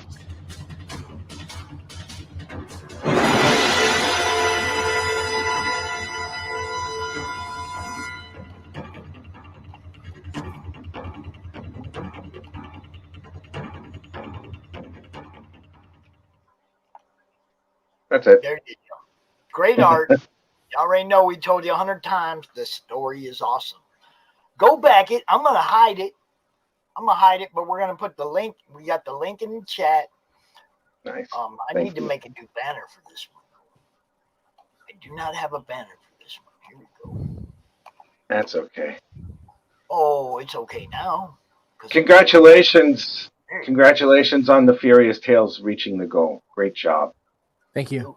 Great Yeah, job. now I mean, you've just been sitting there and shipping them as soon as people order them anyway. But now you just get to sit there and ship them as people order them. Yeah, we made it to in demand, so that was kind of the whole goal, basically that's learning how the really interface great. works. So That's really fantastic. Congratulations, man. So I don't know how long I was sitting there, was not saying anything because I literally didn't realize that I was already in because I know I wasn't About supposed to 20 be on minutes. until 2. I was sitting there Pick your nose working. or anything, dude. You're okay. I'm working on script revision for Reign of Ages to get the artist started. He's going to start on that project next week, probably Monday or Tuesday. So I'm basically revising the format on it so that it comes up and it's easy to read and easy to formulate. So it's got the scene descriptions and then the narrative text, any narrator boxes and any effects or lettering effects and stuff described in it. So it kind of brings the whole composition so that they're not having to guess on stuff. So, doing the writer thing. So, by the way, quick shout out to everyone. If you haven't read Incandescent yet, and I actually really, really enjoyed it. And I am notoriously picky. I mean, like notoriously picky. So, seriously, come on out, support the campaign. When it comes to a first issue of anything, I am notoriously picky because I might have to buy book 2. You see? I think you better, really. I know I'm planning on it. I'll tell you the thing too is that I'm really picky about book 1 because if I'm going to invest, the next book and the next book and the next book and the book 1 better be damn good to get to. Oh yeah, yeah, absolutely. I'm one of those completists. I mean, you can tell Rich has been doing this for a long time because the quality in the art is very obvious. I'm definitely like one of them completists, though. Like you can ask Matt or anybody if I come in on your book on book 3. Hey, Brian, how you doing? I'm trying to figure out how to get book 1 and book 2 when I get book 3. Yeah. I want to have everything. So it's the same way going the other direction. If I get book 1 and I like, I'm going with you, William, to 12. You know, I'm with you to the end. I'll tell you, I was looking at some of the stuff that Varian and them are doing for promotion last night, and I called Alexia. And so we've decided that when we launch the issue 3 Kickstarter in September is when we're planning on it, because everything's going to be done when we launch so that we can fulfill it in an expeditious manner. We have decided that we're going to do a live stream where we're going to take and gather up everyone who's basically been, supporting us and the entire team. And we're going to swap people in because otherwise we're going to die. Because the plan is we're going to take a shot. Someone on the team or one of the supporters is going to take a shot for every backer who pledges that first day. I'm in. And so we're going to round up Will, and we're going to round up Pops, and we're going to round up Rich, and we're going to end up the entire collage of people, even people who don't get along together. We're going to round them all up. We're like, all right, tonight we're going to celebrate 47 Furious Tales issue 3 launching. So get your shot glasses, get your drink of preference, and we're going to take turns taking shots for every time someone pledges. And hopefully we all. You better be careful. You're going to get a whole bunch of people alcohol poisoning. Well, the idea isn't for everyone to take a shot every time someone pledges. Like, say, like first backer, I'll take a shot. Second backer, Lexi will take a shot. Third backer, Brian will take a shot. Fourth, Pops. Fifth, Rich. Sixth, Will. And then on and on and on and on and on. And we'll just take and say, okay, here we go. Yeah. And the idea is to swap people in, and I think it's gonna be fun. And just put everyone on and say, hey, there we go, boom, boom. Brianna, you should come out too. Brianna, I mispronounced her name. Brianna, you should come and do it too. It'll be fun. And for those who don't normally associate with each other, they can bury the hatchets or whatever for a night and help celebrate with me and the team. It'll be fun. It'll be a lot of fun. Don't ever ask me to bury the hatchet. I might actually have a hatchet. He might bury the hatchet. Well, in their pointed heads. I will extend an olive branch sometimes. I will smoke a piece of pipe, but I will not. Okay, well, smoke the peace pipe. Smoke the peace pipe before we launch. Smoke the peace pipe before we launch. Then get your favorite drink, and we'll go on. And I think it'll be a lot of fun. Rich, you up for it, man? You want to take shots with us that night? What night is it again? It's going to be in September. We don't have the launch date final until they're approved. I'll have to stay up till 2 in the morning to do shots. We're going to do shots. I'm going to do shots. For me, it'll be like fucking 7 or 8 o'clock in the morning. So why not? Yeah, hell yeah. Hell yeah, absolutely. There we go. I will make sure that I have some Fireball. I'll make sure that my ass gets some Fireball whiskey, and I'll be chasing those with pints of Guinness while I'm doing that. So I fully expect to die from alcohol poisoning while I'm doing this. I think I'm going to do sake. I think I'm going to do sake that night. Nice. And then we'll take warm sake. Has to be warm. Of course, warm. Yes, absolutely. I'll either do that or I'll do plum wine, one or the other. You don't really do shots of plum wine, but you can, But I'll tell you, plum wine creeps up on you so fast. That's just dangerous. I'll bet it does. I've never had that before. I have to try it at some point. I was drinking with a friend of mine who took me to Miyako's in Lexington, which is the best Japanese in Kentucky. And we were at Miyako's because I had Kabawaba. Okay, cool. We were there and we were he basically ambushed me because he asked me if I could come over and help him move a couch. And he instead took me to Miyako's because I had been house sitting for him a couple of weeks before. And I wouldn't let him pay me because he was my buddy. And so instead he tricked me and drove me out to Lexington, which is like 60 miles from where I lived at the time. And we went to Miyako's and sat there and ate and drank. And then the manager came out and sat and started drinking with us. And then when the place shut down, the main chefs came over and started drinking with us. And sometime around, 2 o'clock in the morning, we finally left. It was like 3 hours after the place is closed, and it's us and the entire staff is just utterly destroyed. We were completely annihilated. I remember we got into the car because his wife actually came to pick us up because we were way too drunk to drive. And so came up, and I remember getting in the car, and then I woke up in my living room on the couch, sitting up with a bucket in my hand. And I'm like, where the hell did this come from? I wasn't sick or anything. I wasn't hungover. but I don't remember from the time I got in the car to the time I got home. No memory whatsoever. Just drank way too much. Oh, God. That's but awesome. it was a hell of a night. I remember the whole night at the restaurant. We had a blast. We were, singing with the staff and just, oh man, watching sumo wrestling on the TVs. It was freaking That's awesome, like man. getting drunk and watching guys in diapers wrestle. It was awesome, man. Sumo is awesome. If you haven't watched sumo wrestling before, you really should. It's incredible. Yeah, sumo's fun. I have seen sumo. Oh, So what do you have my God! I have 2 backers. Woohoo! Holy crap! What do you have the goal at? Do a shot. Oh, it's 600. 600 British pounds. That's it. Yeah, Brown, That's you can it. mix anything, and you don't have to drink for every time someone backs. We'll take turns. That way, we don't give anyone alcohol poisoning and make anyone blind. We'll go easy on you, Brianna. Don't worry. We'll make it a big event, and I think what we'll do is we'll rotate people into the live stream, and so that way they can say, "Okay, we're gonna have Phil. We just got our 10th backer. Here you go. It's your turn to shoot. Yay! There you go." And I think I just got myself the hardcover of Incantessi. Nita, thank you. Wow. Nita, you tell Meredith that she should have been over here saying hi to us before you. It'll be fun. Yes. Join us. Fun. Cool. Look, we always have a good time, man. I'm gonna get going. I'm gonna get going because it's my time now. What was I gonna say? I will be up considerably late. If you guys want me to just show up for the hell of it, I'll be around. You can pop in anytime as long as the people doing the time don't mind, bro. All right. I mean, well, I'll just listen. Don't mind.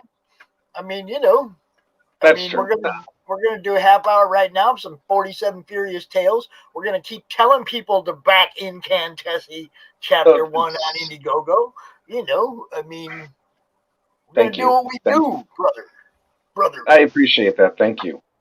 And I'm gonna have some dinner. I'm gonna spread the word a little bit more. And thank you, all of you. I really appreciate all of you. You guys are freaking fantastic. Rich, really. Get funded, man. Get funded. Get funded today. Yeah. Get funded today. Share it everywhere. I mean, I'll do what I can. I'll see what. Hopefully, I can. It would be nice. That's a good start. That's a good start. I mean, it's 2. I've got 21 backers. What do I have? Do I have 2 or 3 backers now? I'm not refreshed yet, so maybe it's 3 now. Well, it looks like what does the total say there? I'm still seeing 62 USD. Yeah. 62. Okay, 62 USD. Okay, yeah, I'm looking at British pounds, so it's like I have to change it up a little bit. Yeah, I'm seeing 7% already. So yeah, okay, all right. For 15 minutes, 20 minutes, that's not bad at all. We'll see. What did I do on the first day? What did I do on the first show, Pops? What did I do, like a few hundred during the time I was there? On Kickstarter? Yeah. I think you did like 200, if I remember right, didn't you? Wasn't it like 225, something like that? Did I go that far? I think it was 2. I think it was 2 or 225. If you go back in your Kickstarter dashboard on the metrics page, it'll tell you what your daily total is. You can derive from that. But I think it was 200 or somewhere around there, 200, 225, something like that, if I remember right. Yeah, we'll see. I'll take a look. But yeah, thanks, guys. I will talk to you all again soon, man. Later, I'll Rich. see you guys later. All right. See you later, guys. Bye. All right. So check out Incantessi, y'all, and then back that thing. If you're one of them people that are avoided the Kickstarter or avoided because it was on Kickstarter, it ain't on Kickstarter no more. Come get that. Look, I even show you one. Use whichever platform you're comfortable with. Yeah. I mean, but people making it available on both platforms for a reason. If you're one of the people that doesn't use Kickstarter, look, this book is, dude. This is real. I love this. I love everything about this book. The story. Yeah, you can tell Rich has been doing this for 12 years now, 14 years now, something like that. His work is so strong. Yeah, his work is so strong. Love it. This is one of the proof copies he sent me, and I thought it was just like, I'm a proof. And then when I looked inside, this is actually his editor copy. I don't know if you can see that, but he's actually draw, like I'm moving this box over there. And Drew right here where he's changing something right here is like, it's his editing copy before he sent it back for the book. So it was like, I was blown away. He sent me the copy he used to edit the final product. And it's been in my press ever since because I'm trying to get rid of that little roll right there. Oh yeah. That's a tough spot too to get flattened out, man. Well, I mean, it's okay. I'm not trying to do the whole heat press thing because I don't trust myself. I'll forget about it. Boom, it'll be gone. So I just put it in there and leave it there for weeks. I'll tell you what. I put them out and they look really good. It's like I don't do it for a business. So I got. Oh, look at that perfect product placement back there. Look at that. You got Sean Howe on one side, got Alki Hall on the other side. Oh my. Well, I'll tell you, we did this thing the last time. We're going to do it again. Any pledges are going to be any pledges on the 47 Furious Tales Indiegogo campaign. They're going to be packaged up right in front of you here today.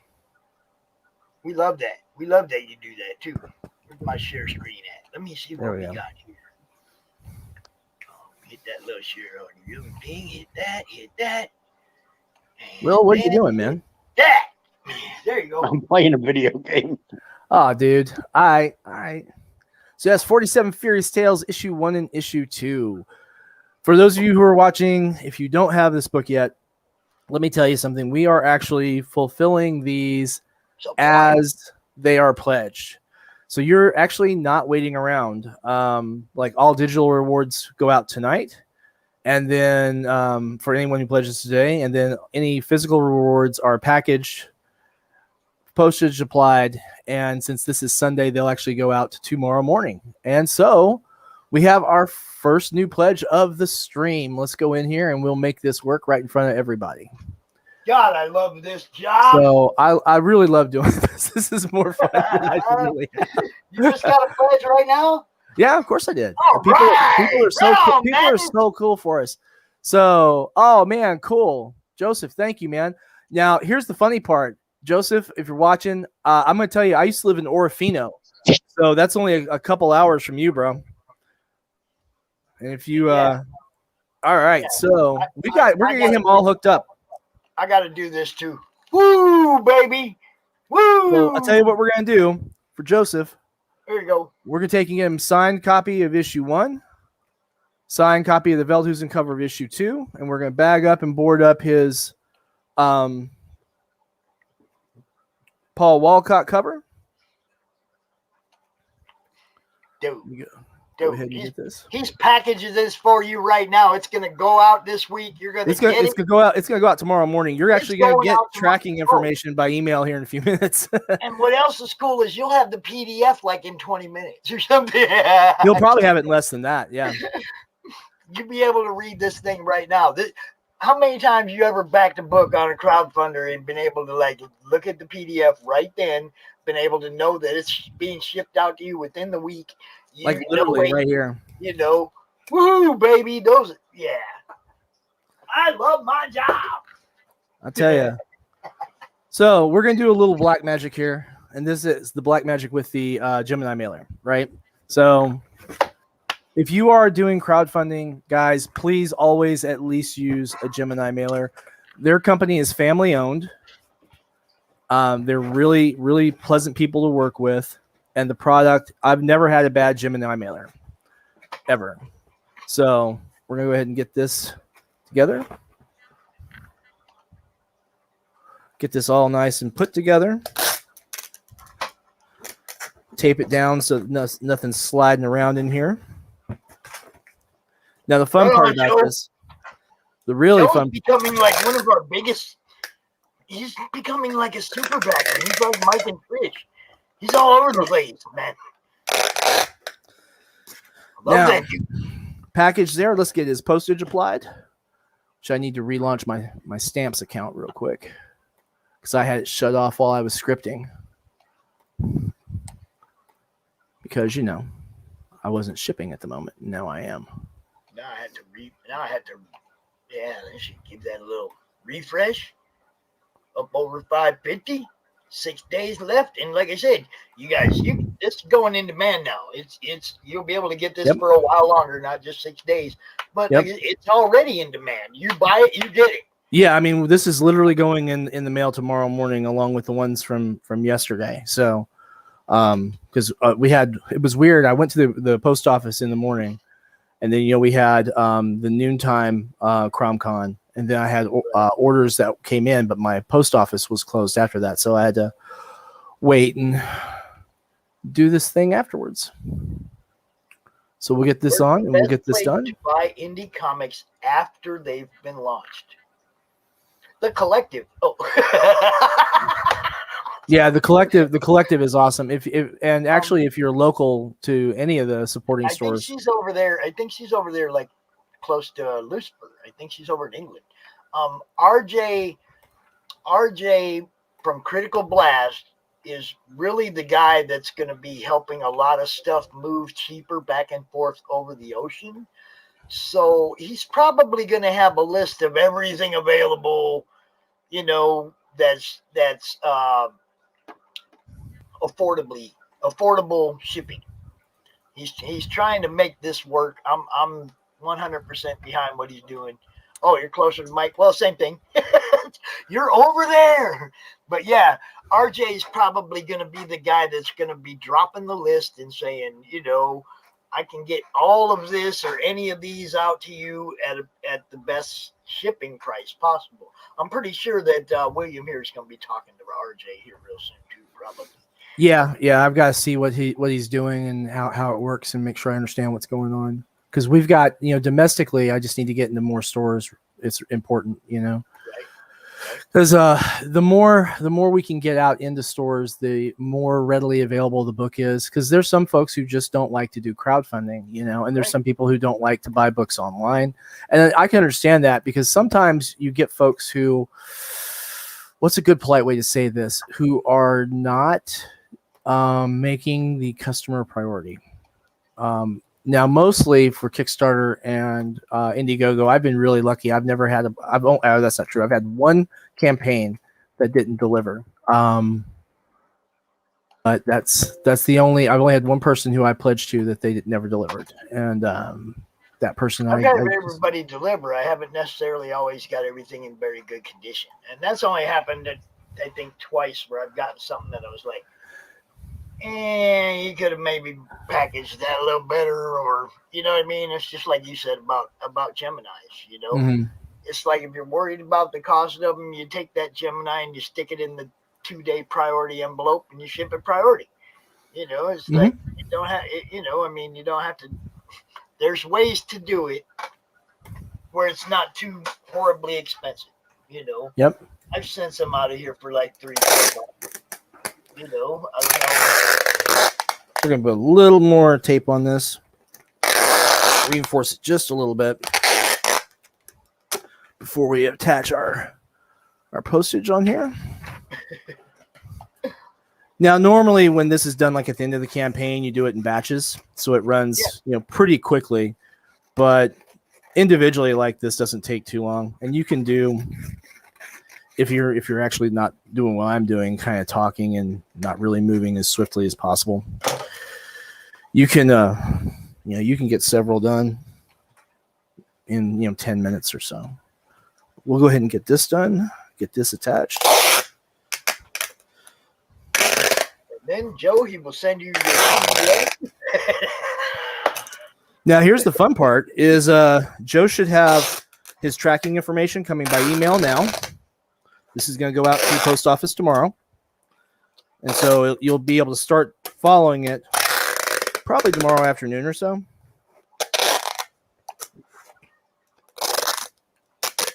Come on.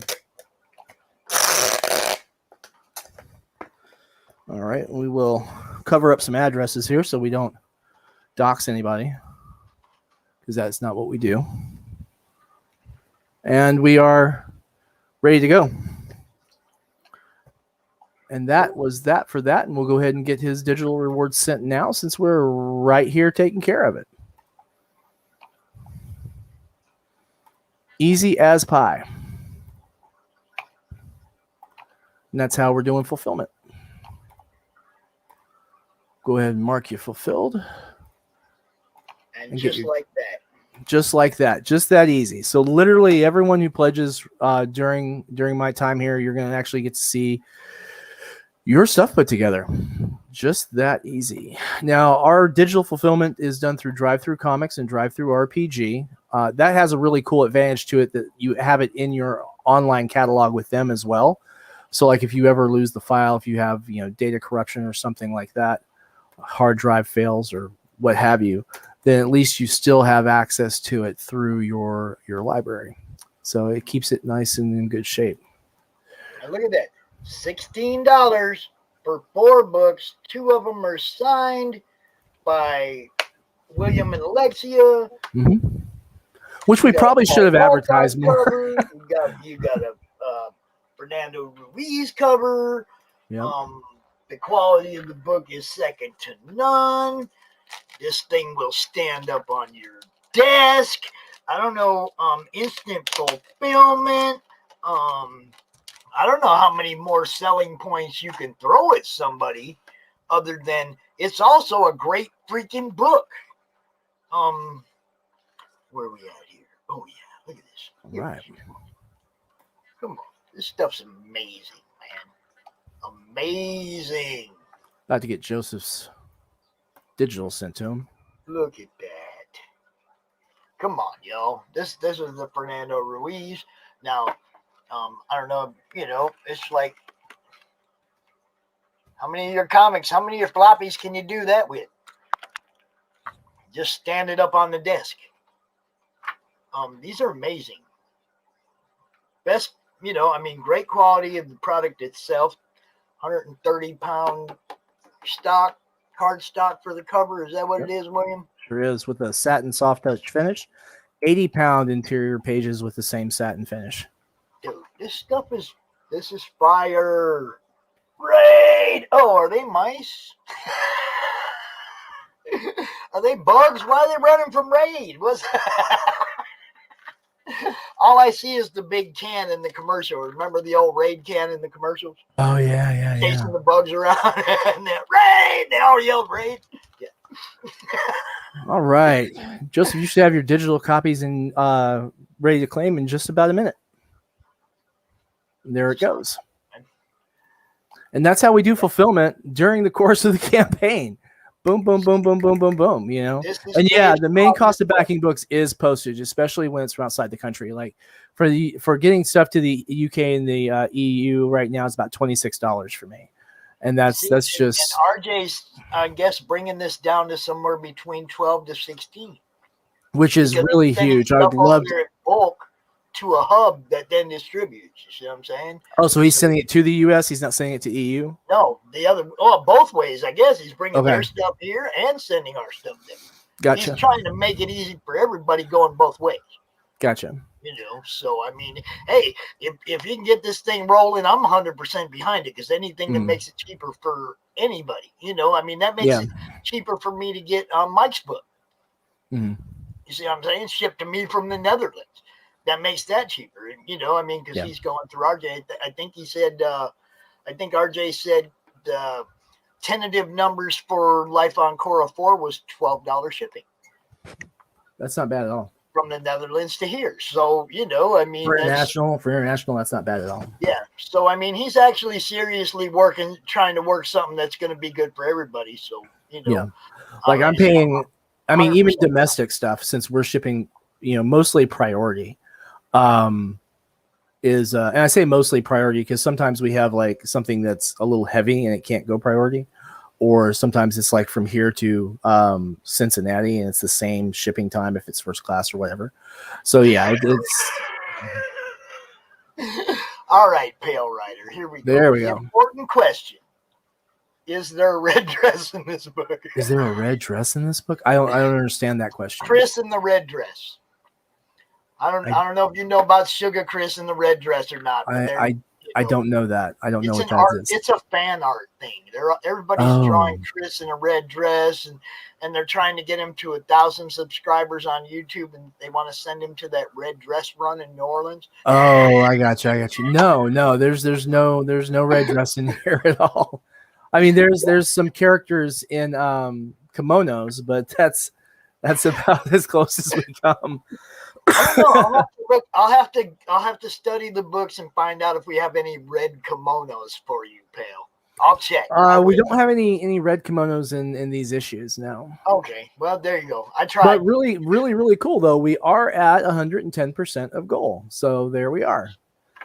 That's a nice way to start the day. It'd probably get it down to $9, and it'd still be profitable for him. So I mean, RJ must have some kind of a real plan over there. Like I haven't had a chance to really go through it because I'm not one of you guys. You could print it domestically to keep from having to pay the import tariff and the shipping fee, and then that gets it to you domestically at a more reasonable cost, and then distribute it from there. I mean, that would be a huge savings, because the shipping is bad enough, but anytime you get over $50 in product, then you are going to find yourself to your tariffs and your VAT taxes and stuff like that are just murder. I mean, like even shipping stuff to Canada, See the red shape like it's like red dress. That's Sugar right there. You got Sim Gotcha. and Sugar and Pops. Gotcha. And the whole thing is they're all trying to get him. They just love messing with him. That's all. They love messing with Chris. He's a good dude, though. You know what I think I'm going to do, though, since we're on CRoM Con? I think that I'm going to go ahead and I'm going to send Joseph one of our RPG books, digital copy, as just kind of a gratis for being on. So I think I'll go ahead and go grab... What book should I grab? I think I'll go grab Sinopa Omnibus #1, which is a 5e D&D book. So you can have a digital copy of that. And I think that would be a nice little bonus. Why don't we do that? Why don't we go ahead and just, for everyone who's pledging while we're on CRoM Con today, we'll go ahead and send those as well as kind of as a bonus. You hear that, Will? Did you hear that, Will? I think that works. William's giving stuff away. William's giving stuff away to people that pledge right now on CRoM Con. See that? Sweet. Yep, we're going to go with Sinopa Omnibus Volume 1. There you go. In PDF. No, Joe, they're on the pre-con kickoff show every month. We do the Friday before CRoM Con with Simply Sugar and Pops. Monday Madness is Pops and December and Phil and Will and whoever comes out, Oh, yeah? Monday Madness is live. We just unscripted and do whatever. Gonna be a good show tomorrow night, that's for sure. Mike Barron, a few other people. So's mine. I have a huge week this week. We'll go ahead and leave that situated so that we can add those on. We'll just go ahead and send it now. Why not? There we go. Phil Ryder appreciates that. He's nice. An RPG setting book. You bet. There we go. Well, I don't know, Pale, if you are into this kind of book or if you check this out, but 4 books, 2 of them signed, $16 plus shipping, dude. You can't beat that nowhere. That's amazing. That's product preparedness. Mm-hmm. That's really looking at your business model and knowing how many of something you have to print in order to be able to put them on store shelves at a cost where you're making money and they can make money. William researched the hell out of what he did. He also, puts the money from this project into the next one. Right. So that's how we bring costs down for issue 3 by having the profits from other stuff that's funding them. So yeah. And the Alexia Veldhuizen is the artist, and you're getting her signature and William's signature on number 1 and number 2, and then the variant covers Paul Walcott and Fernando Ruiz. Yeah. Dude, there ain't too many deals that I'm like, okay, last year I know who the deal of the year was last year. Okay, I bought a book and it came with the mystery bag with 4 or 5 other books that I didn't have, and that was the deal of the year last year. Now, right now, I'm looking at as what Sam's doing right there, $16. That's $4 a piece plus shipping.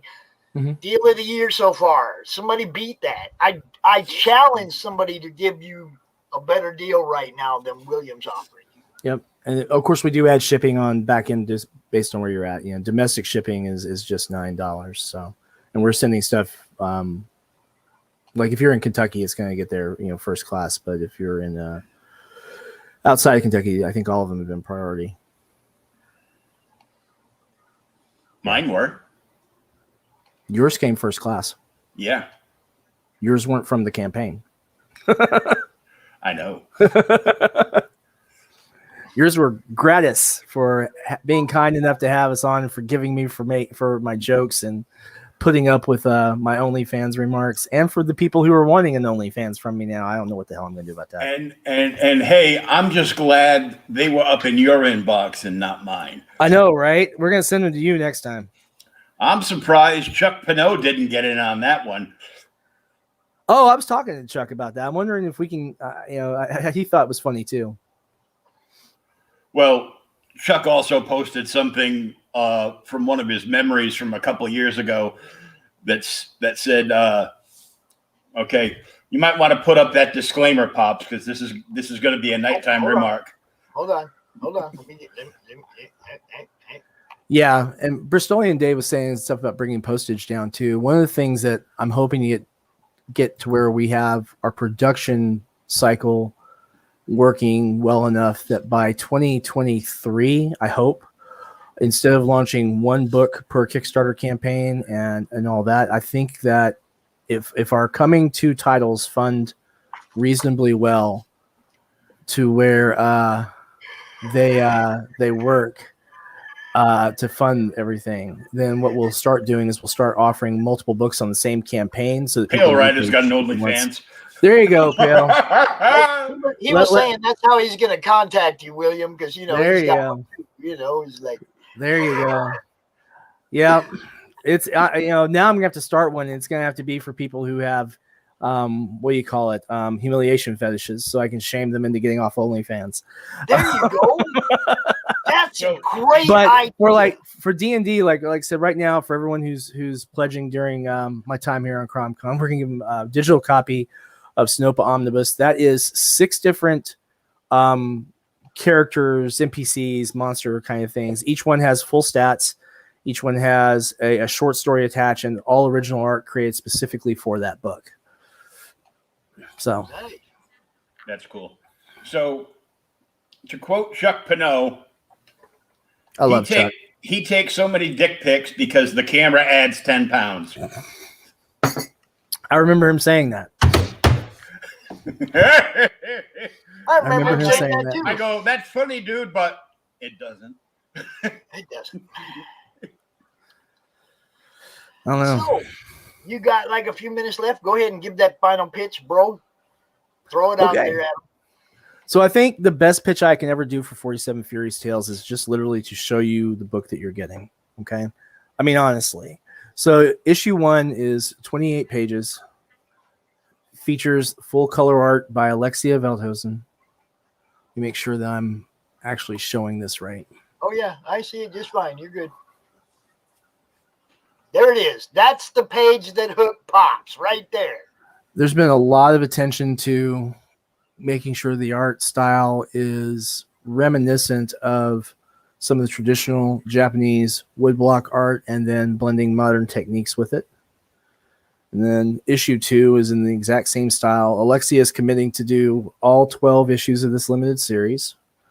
So we have her remarkable work on every page. I actually really love this page. You have that page framed somewhere, don't you? I sure do. I have that page right there for the original. absolutely wonderful. I need to hang these up, but I've been in so many shows during promotions, I just left them here so I can get to them. And, issue 2 is 20 pages. So yeah, 48 pages of comic. If you're just getting 2 issues, it's $9 plus shipping. If you're getting all 4, it's $16 plus shipping. And then we also have our collector tier. We are our very first collector tier claimed, and that includes all 5 of the covers that have been on 47 Furious Tales to date. So you get the art print for the original cover of issue 1, which we are sold out of. The art print for the second cover for issue 2, which we're filling with today. The Veldhusen cover for issue 2.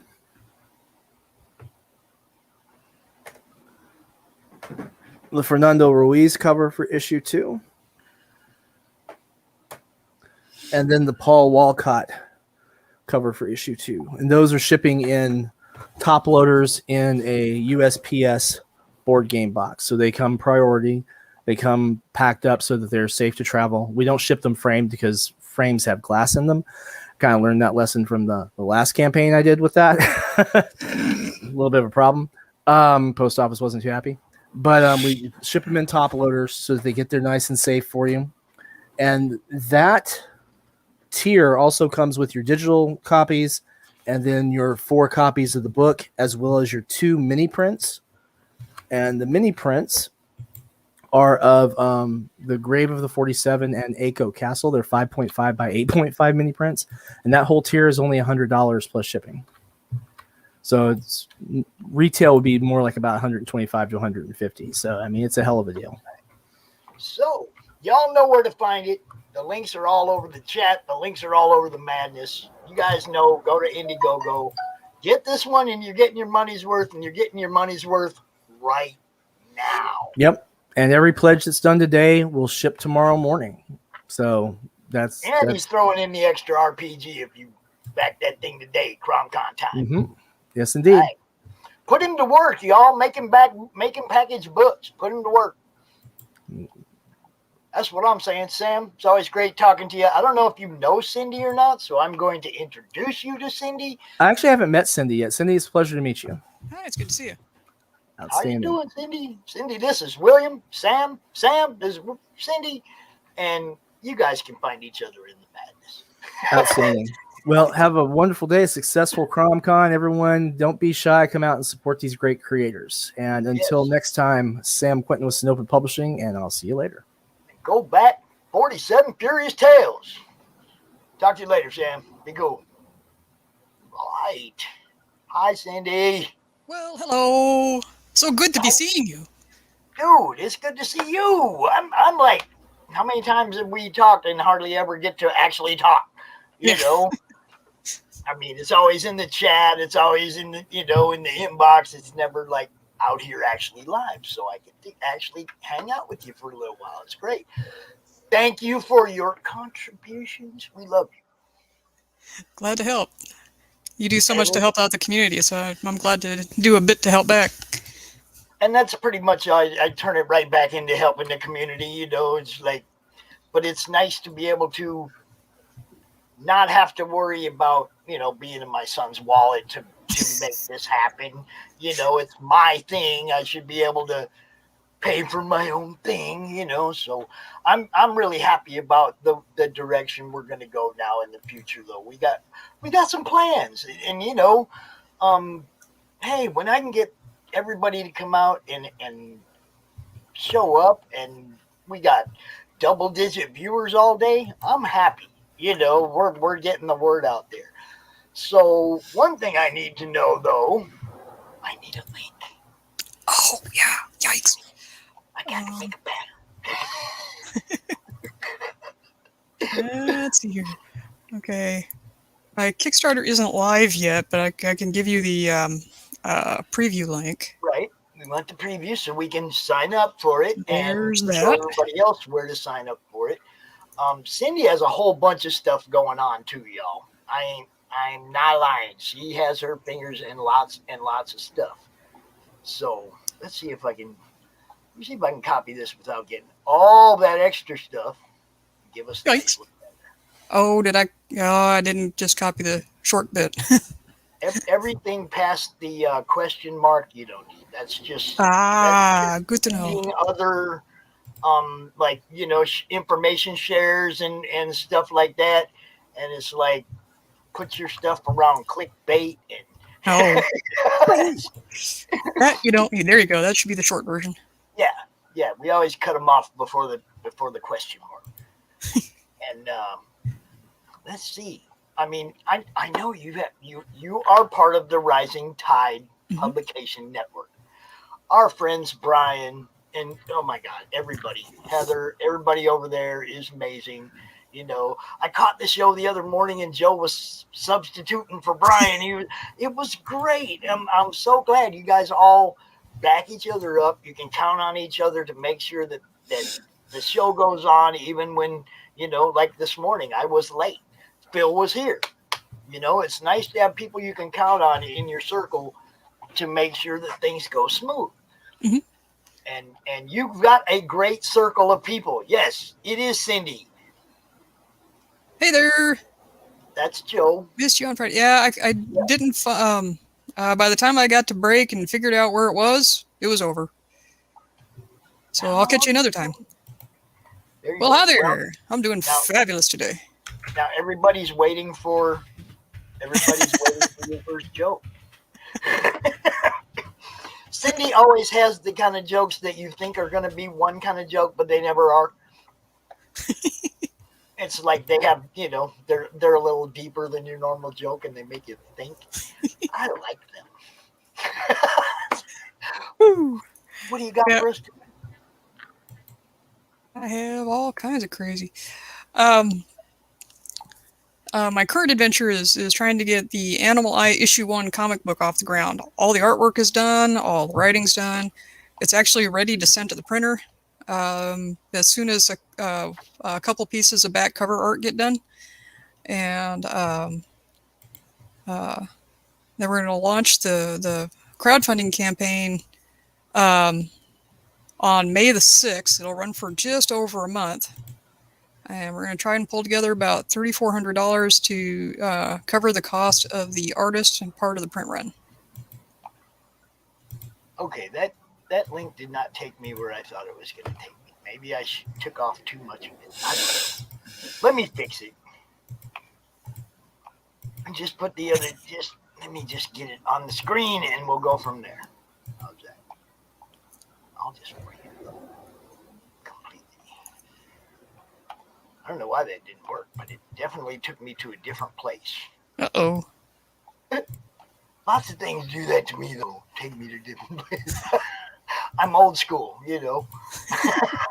All right, let's see what we got. This is a private preview. Yes, that is it. It has your name on it, so that's it. All right. So, we will share that screen and take a look. Animal Eye. Now, if you go to this page, this is the first thing you're going to see. That's okay, though, because that's Cindy. We're going to look at it. Let's see it. Now, I'm hitting that old remind. Will it let me remind you, or what? It should be able to. I think there's a button at the top that will let you mark it for notify me on launch. There you go. Okay, we're in the know. Email sent, all that. Would you like to watch the trailer? For sure. All right, here we go. Make sure I got the volume on this. Yeah. What if you could see the world like an animal? What if you could soar like a bird, detect faint smells like a dog? What if a video game allowed you to play an animal character in a unique fantasy setting? What if a comic book series put you in such a video game setting, telling the story from the point of view of animal companions to human characters? Welcome to the world of Animal Eye. This comic book series will follow the adventures of 3 animal characters, Ala the crow, Yd the dog, and JL the bear. Many fantasy stories feature animal helpers to human characters, especially horses or dogs, but sometimes birds like falcons, or in the case of Animal Eye, a crow. Fantasy-based video games do this as well at times, with human or demi-human player characters in the role-playing video game, with animal assistants in the game available to main characters, as what are, in effect, non-player characters. The Animal Eye story world flips this dynamic on its head. In Animal Eye, the video game player characters are the animals, and the non-player characters are the humans the animals assist. Join playtesters Kim May and Jake as they become Ava the Crow and McGee the Dog. In issue 1, each must find a human companion to guide them on their adventures. Ava finds Aussie, the Kari tribesman, archer, and herbalist. Baron Raphael Dorcas, who wields a sword and a flintlock pistol, teams up with McGee. In the world of Animal Eye, demented monsters are attacking settlements, including Aussie's family. Join Ava and Aussie as they come to JL's aid in a fight against the maniacs. Join Baron Raphael and Nagid as they undergo a parallel adventure battling demented maniacs. Issue 1 lays the groundwork for a unique comic book series in 6 issues, adapted from the novel Animal Eye by Cindy Koepp. An adventure is beginning, an adventure you can join with your support, an adventure where you can become the animal.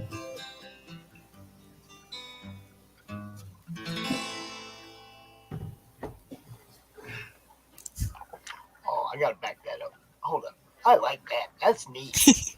I like that. Yeah, that cracked me up. I wasn't expecting that. The publisher put the video together, and so when I got to that, I was like, "That's fab." Yes, I love it. That's the kind of stuff I'm talking about, people. Entertainment. It's not just the book, the whole journey. Promotion, leading up to the launch, all that, man, is if you're entertaining, if you're engaging, people are going to want to see what your writing is like. You know, I mean, be out there, be available, come up with new fun stuff that makes people smile and laugh, and you're probably going to be doing just fine because that's what we all love, right? You know, absolutely. There you go. The ninja likes it. Yay! Brianna's back from her dog walk. Hello, Brianna. Just in time for critters. There you go. You leave one bunch of animals and you come back to another. It's America. So here we go. Let's take a look at some of this stuff. Illustrated by Roel Cruz. Is that how you say it? Or I think it's Raul, but I've never actually heard him say it. I've only he's in the Philippines, and so he and I communicate mostly by email and text messages. Right. A lot of talent over there. Brazil and Philippines are just crashing the market when it comes to awesome talent right now. There was somebody else told me last night that they had a guy from the Philippines on their book. I can't remember. I talked to so many people. I love it. So who's this guy? Is your publisher? Right. Yeah, that's Travis Perry. He runs Bear Publications. Bear Publications produced the original novel that this was based on, and then last July, which was about 2 months after the book released, he contacted me and said, "Do you think it'd work as a comic book?" And I'd never done a comic book, so, but you know, I when I write, I visualize everything, so I knew it could work as a serial art kind of phenomenon. So I contacted Brian K. Morris, and he turned me on to a couple of resource books so I could learn the theory behind serial art.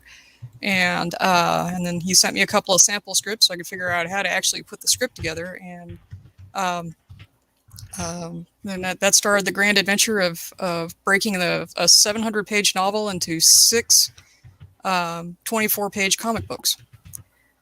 And the first one's ready to rock and roll. The second one, the script is done. We'll start the artwork on that shortly.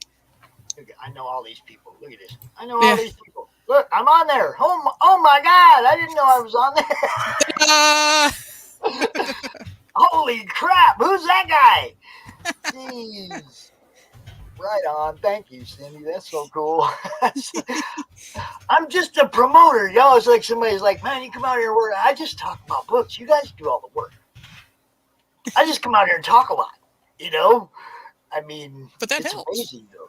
That's so cool. Thank you. That is amazing. Yes, what Brian said. I totally agree. That there, yeah. I totally agree. Brian has a way with words. He always does. I'm gonna have to maybe read this and be able to put my little something up there since you've acknowledged me there, huh? I should probably have some idea what I'm talking about. I think I might have to do something about that. When is this launching? It should launch on May 6th if all goes well and Kickstarter approves the page. May 6th. And do you have a launch party set for that?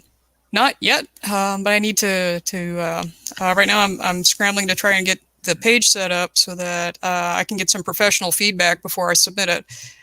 So I've got to submit it by Friday. So once I get that on the way, then I'll plan a launch party so that we can kick it off and let it go.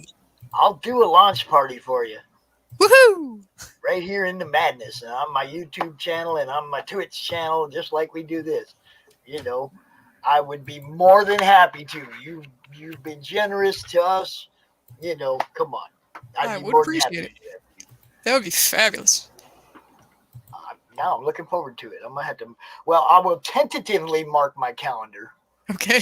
Pops lives for launch parties. Dude, I love to do them, and you know, I mean, I don't always get everybody a whole bunch of stuff, but I do get people talking about it and looking at it, and that's you know, sometimes I do real good. It just depends, timing, you know, catching the right niche. I like when somebody comes out with a horror book because I know 3 or 4 groups I can go share that to right away. That's going to get attention, you know. Yeah. I follow Daphne Lays around when it comes to furries, though. She knows where that action is. she knows where to sell those at. So I chase her around, find out what group she's promoting in, and we know right where to send this. You know, same with William's book, right? It's all right. Like we find the niche that it goes in, and then we promote there. Yeah, lit RPG is a relatively new phenomenon. It's only been around for a few years, officially, and so a lot of it is not all ages friendly, and so that's one of the niches that that Animal Eye fills, is that it's actually friendly for all ages. Right. I like it. I love the way it looks. I'm always happy with anybody that's using a bow. So I'm one of them silent, violent guys. You know, it's like I mean, you don't want to tell everybody where you're at. Right? Yeah. Be a little sneaky. You don't want them to hear it coming. Yeah, we don't never want them to know what's coming. That's right. Now Joe said he added to notify when it goes live. He's looking forward to it. You know, Ninja likes it, says it looks awesome. All right. Yeah, we will definitely, as soon as you have a date for sure, we'll set up a time on that day, and we'll come out a little bit ahead of time, and we'll talk about it and show it, and then bang, hit the launch button, see what happens. You know? That'd be fabulous. I love doing them. Like Will said, I love doing launch parties. They are so much fun. Hell, we launched Rich's book earlier today. Yeah, I saw that. CRoM Con, you know, so I mean, I hope y'all are over there looking at Incantessi on Indiegogo. It's the Second Chance campaign on Indiegogo. If you missed it over there, you can get it over there, right? Yeah, I have to go back again. I backed it on a Kickstarter, so go for it again. Yeah, and one of the things I like about the 2 different platforms, I will not lie, is some people give you a different variant cover when they go over to IGG, so that you know you got your first printing of the book at Kickstarter, but then you got a unique cover when you went to Indiegogo. Right. You know what I'm saying? So you get 2 different books. It's the same book, but they're, you know, one's your definite first print, and the other one is like your Indiegogo exclusive. I like when people do that, you know. it gives us collectors something else to look at. Yeah, I think Indiegogo kind of insists that you have something, something high end specific for them, either like a variant cover or a print or something that's exclusive to the IGG campaign. Mm-hmm. Right. Now, one So weird thing that we are. Look, Cindy, I know you have a whole bunch of other stuff that you have written. And you need to go ahead and talk about yourself for a minute. And just, you got an Amazon or are all your books on your .com, or do you have an Amazon too? You can find them on my Amazon. EPP Amazon, and there's the link for that. But I've got 8 novels. I've got stories in 14 anthologies, soon to be 15. Because When Your Beauty is the Beast is coming out this week, and so I've got a couple other short stories that are in the works for other anthologies, including Rising Tides, Doc Saga. I've got When the Chameleon Sings in that one.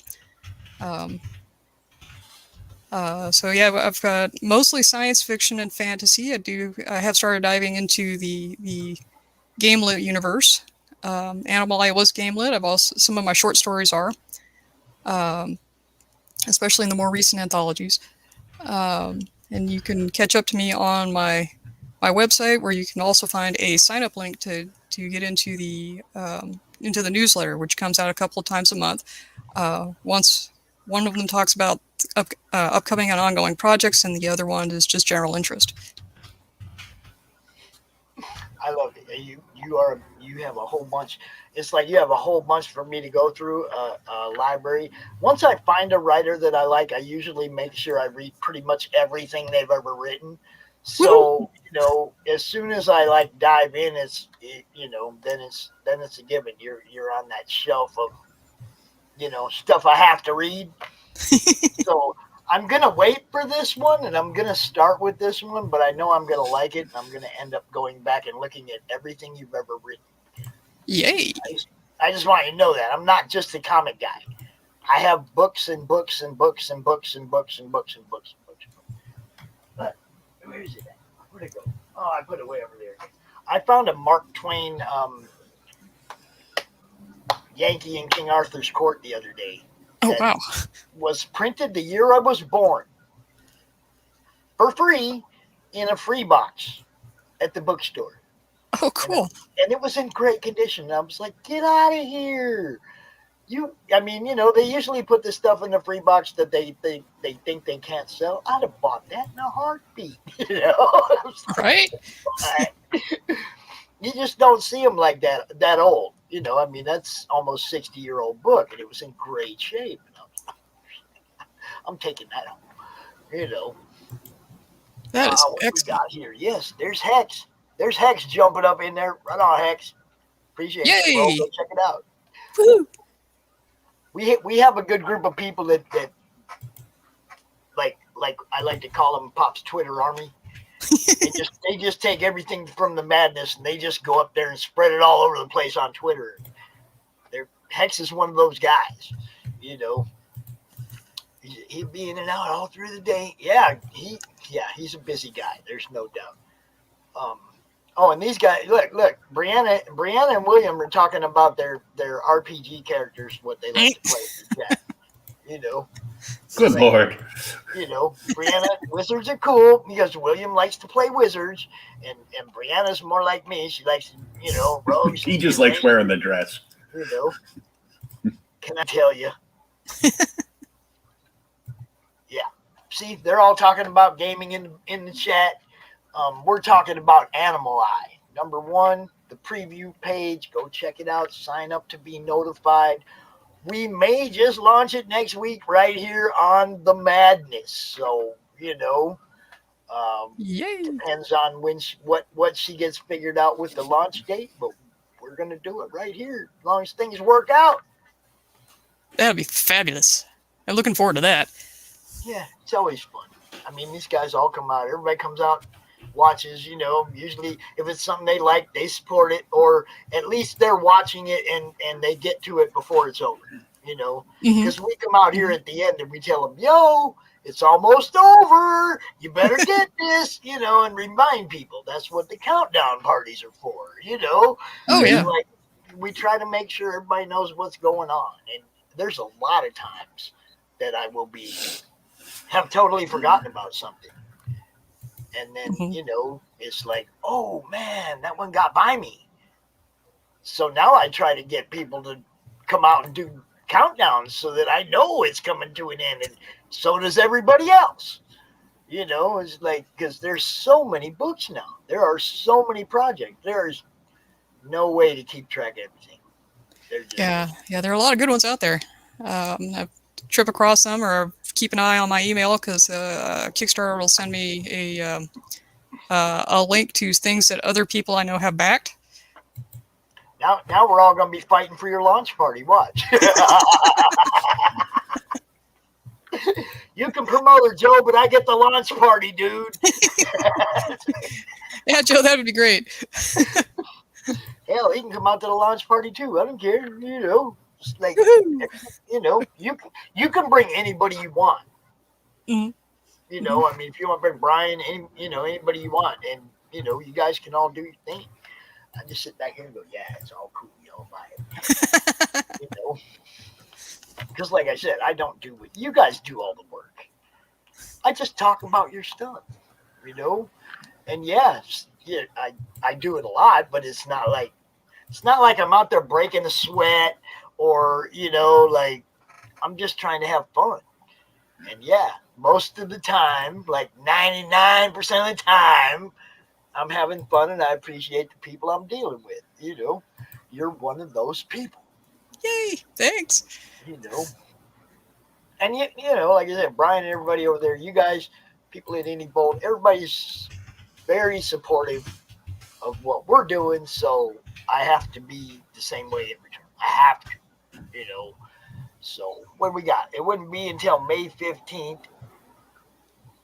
Okay, Joe can get you on May 15th. That's a week after. That's a little 9 days after you launch. If it works on the 6th, that's perfect. It's after the beginning in the lull, and then of course we'll have you out in the middle of your campaign sometime, or CRoM Con next month. Oh yeah, yeah. I'm gonna try to sign up for that too. Yeah. Always, anything we can do for you, Cindy. Thank you. Just let me know. And that's that one's from the heart, baby. I got you. Anything you need.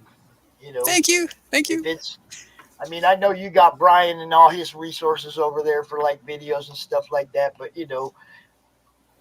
anything I can help you with.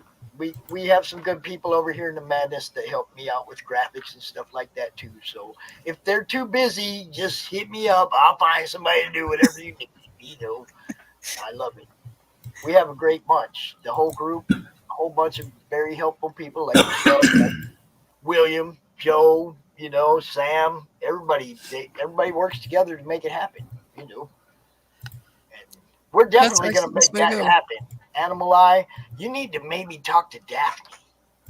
Daphne? Do connecting covers with her tall tales or something. Oh. You never know. You never know. I like to make things happen. So if you get a message from Daphne Lage, you'll know it's about possible collaboration in the future. Because, when I see books that look like they belong together, like a connecting cover or an actual crossover, I usually let the people know, you need to go talk to them and do something with each other and bounce off each other's fan bases. That's one of my favorite things to do as well, is to be behind the scenes of collabs. I like to make them happen. Yeah. When you know all the people, where the crossovers can happen. Yeah, like I see their projects and I get excited when I see something that fits with something else. It's like I get excited about it. Yeah, I want to make everybody's stuff even better, or make their fan base larger. Really, is what it is. Right. Yeah. That's my main goal, is to increase everybody's fan base. So if I'm doing that, I'm doing okay. So let me know if you get a whole bunch of new hits. You also have a YouTube channel, right? I do not. No, I don't broadcast. I think I might be one of the only people in Rising Tide who doesn't. Yeah, I was just gonna say everybody else does. What's wrong with you? Oh, difficulty out loud with words I have. So. If they can watch me, they can watch anybody. Jeez. Well, that is true. I mean, I'm out here. I got no teeth. I got no couth. But I have fun. And that's really all I care about is me having a good time, you having a good time, people watching having a good time, and hopefully they buying your book, and when they get it in their hands, reading it is a good time, right? Absolutely. It all goes all in hand. I have no idea where my next guest is. JC, where are you at, bro? It's time. I was the first backer on our next guest book, and it was the first time I was ever the first backer on somebody's book. So, oh wow! And now they're late. Ain't that great? Yep, Rising Tide. That's right. Good people over there. The Fez, Mr. Morris. Fezes are cool. So are bow ties.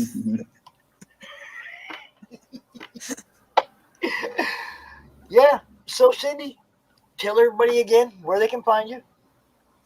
All right. The easiest place to find me is on my webpage, CKOEPP.com. I've got listings there for each of my different books and the different anthologies. The website is still a bit of a hard hat area. I've just recently started reworking things when the theme that I was using was no longer functioning correctly. But it's coming along, and there's a contact form there. So if you have questions for me, if you need to contact me about something, you can use that contact form. All of my books are currently on Amazon, so that's bit.ly/CKOEPP Amazon, all crammed together as one big happy word. And I write science fiction, fantasy, gamelit, and teacher resources, because one of these things is not like the others. Teacher resources. Mm-hmm. Yeah, I was an elementary teacher for 14 years in Texas. So I can call you when I have difficulty helping my virtual grandkids schooling. I'll try to help. Some of this new Common Core stuff is kind of scary, but I'm not even going to argue with you. Look, there's an answer. Okay, there's a way to get to the answer. Usually, I did it in here and never needed to write out anything. Right. That was my problem that I had with teachers all through school. Is I don't know how you guys do all that. For me, the answer just comes here. Mm-hmm. I mean, it just comes. I had a good math brain. Common Core is freaking ridiculous. Oh yeah. Yeah, teaching it's a trip too, boy. So, Cindy, we have our next guest. He's in the background. I don't know if you know Joseph Clements or not, but Joseph, this is Cindy. There. Cindy is Joseph. And I'm going to go ahead and let yourself out. It was great talking to you. Thank you again so much for all your support for everything. I love it. You're great. Thanks, I appreciate it. I have one last joke just for Joe. What's the superhero's favorite part of a joke? The punchline. There you go. And we got Mike James. What's up, Mike James, in the chat? Ain't seen you this weekend. You've been hiding from me, brother. How you been? All right. Joseph, how you doing, bro? I'm doing well. How are you guys? Oh man, we got you in at the last minute, and then we had to juggle you around, but we're here. Hey, Y'all don't know. Good. I was the first backer on this particular project, and I love it. You can go read 1 and 2, right? You can go read 1 and 2, and decide if you like this. But I love it, and I think it needs to be seen. I just got to figure out how to get it upwards. Where is my link at? Ah, there it is. Okay. I lost the link for a second. Okay, here we go. All right. Let me get this up, share this screen, and we will look at Vector Squad number 3 by Joseph Clements. And we need to get some backers here, y'all, because this is some good stuff, man. This is good stuff. Go ahead and introduce yourself, Joseph. Talk about your book for a minute, and we will show it off. Okay. My name is Joseph Clements. I am the owner and creator of JC Comics Universe. Pretty much at this point, I'm running a Kickstarter, Vector Squad issue 3, third installment. Vector Squad is about pretty much a group of misfits from around the world who is all military affiliated, and they're pretty much forced to work together. Be it as it may, different personalities kind of intertwine and kind of go against the grain, and they kind of have issues with one another, especially how each other operates. And they're kind of forced to kind of combine to kind of make a squadron to help to protect against human beings. And what I mean by that goes into my other book, World's Greatest, which is actually also introduced into this universe. Pretty much every book that I write is introduced in the same universe, where there are creatures known as outlaws, which are oftentimes humanoid, and they're born with special abilities, and pretty much the world is afraid of them. So Vector Squad is kind of, yes. Vector Squad is pretty much put together to combat in that. And unfortunately, the candidates that's known for the Vector Project are a little out there. Some of them are sociopaths, some of them are psychopaths, some of them are just like, pretty green as far as in military combat and field training, and some of them pretty much are veterans who just do things by the book, and they're all forced to work together. Nice. I like it because I went out and backed it right away. As soon as you told me this thing was live, I was like, I'm backer number 1. Which I appreciate. I really do. It's the first Kickstarter, so a little nervous. Usually I try to do my best to like scrounge around and fund all of the rest of the books, but unfortunately it's been a little rough. So first Kickstarter, and just kind of testing the water, sort of. I love that logo too. That's cool. Appreciate it. And this is one of your heroes? Yes, that is Euclid Romanov, the Russian Belgium, who is a part of the USSR Allied Forces. She is the by-the-book soldier who pretty much does everything she's told. She's a bit of a veteran in the field, and at this point, this was supposed to be kind of her last mission before she kind of retires and kind of leaves the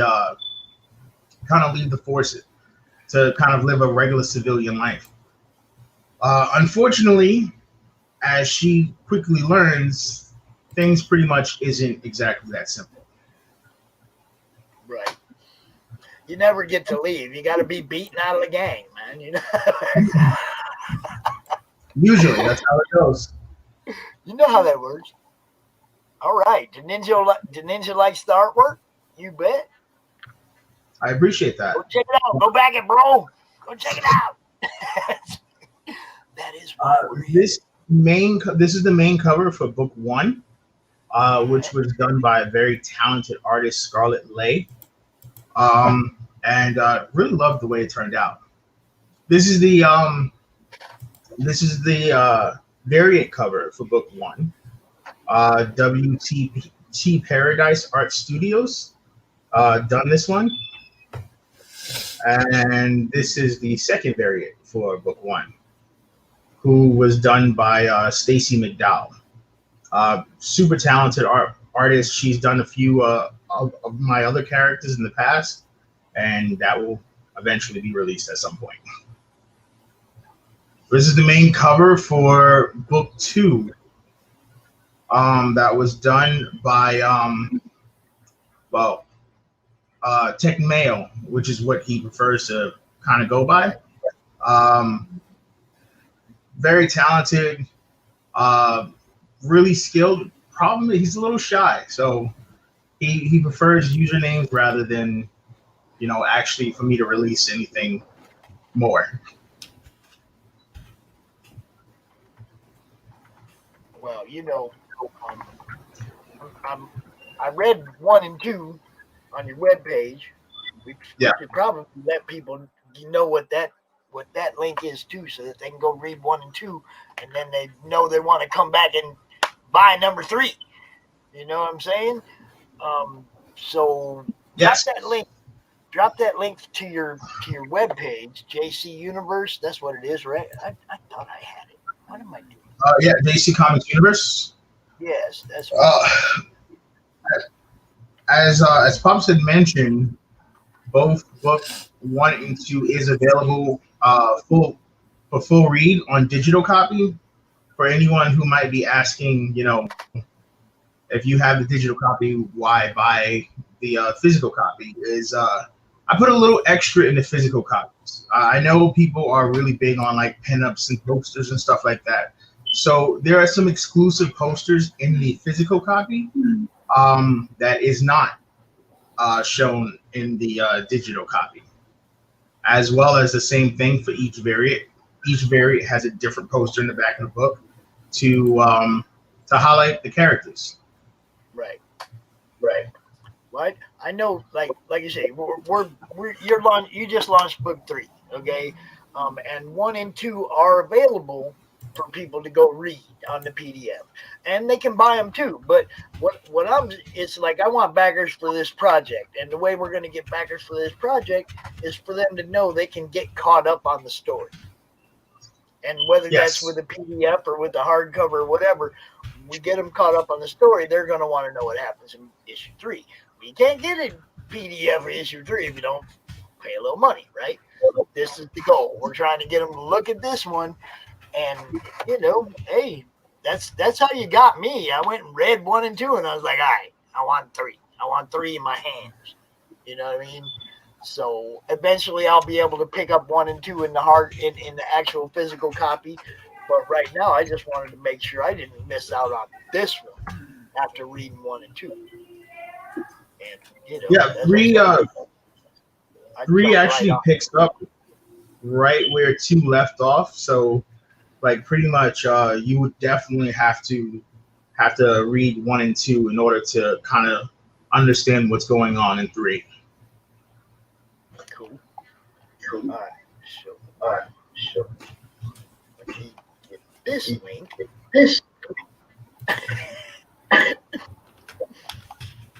All right. The gallery. JC Universe Gallery. So y'all go check that out too, and see everything they got going on over there on the website. And we'll just keep going through this here right here. All right. Oh, and World's Greatest. Yeah, you gotta talk about that too. Yeah, I threw in World's Greatest because, as I mentioned, I wanted to show people the opposite side of the story. So there's a human perspective, and then there's the perspective from the outlaws, and basically finding out what they're like. World's Greatest is a different scenes, but it definitely crosshairs with Vector Squad on several occasions.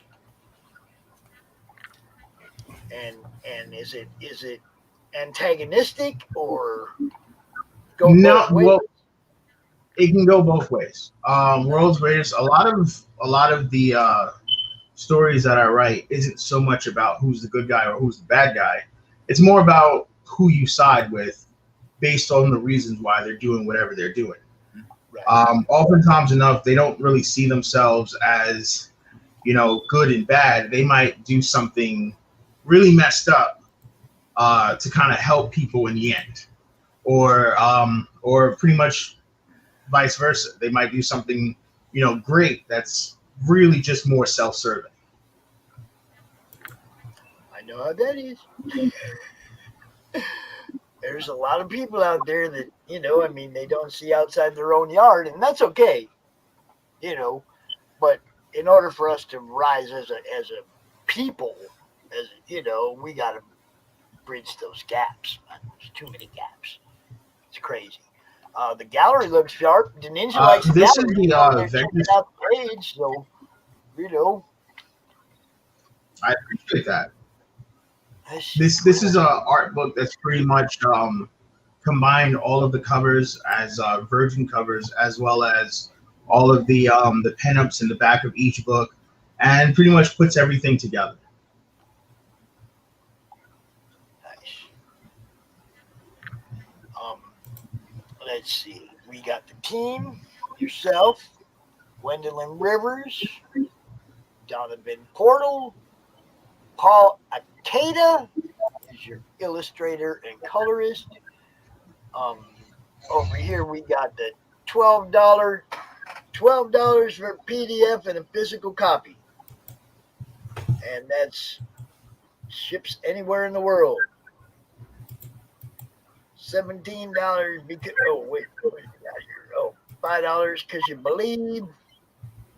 $25 for the standard issue and the 8x12 print of Romanov. The $50 pledge gears you up to a physical copy of 1, a physical copy of 2, a physical copy of 3, and the print. There you go. See, now you're getting closer to what I'm at. What I'm talking about.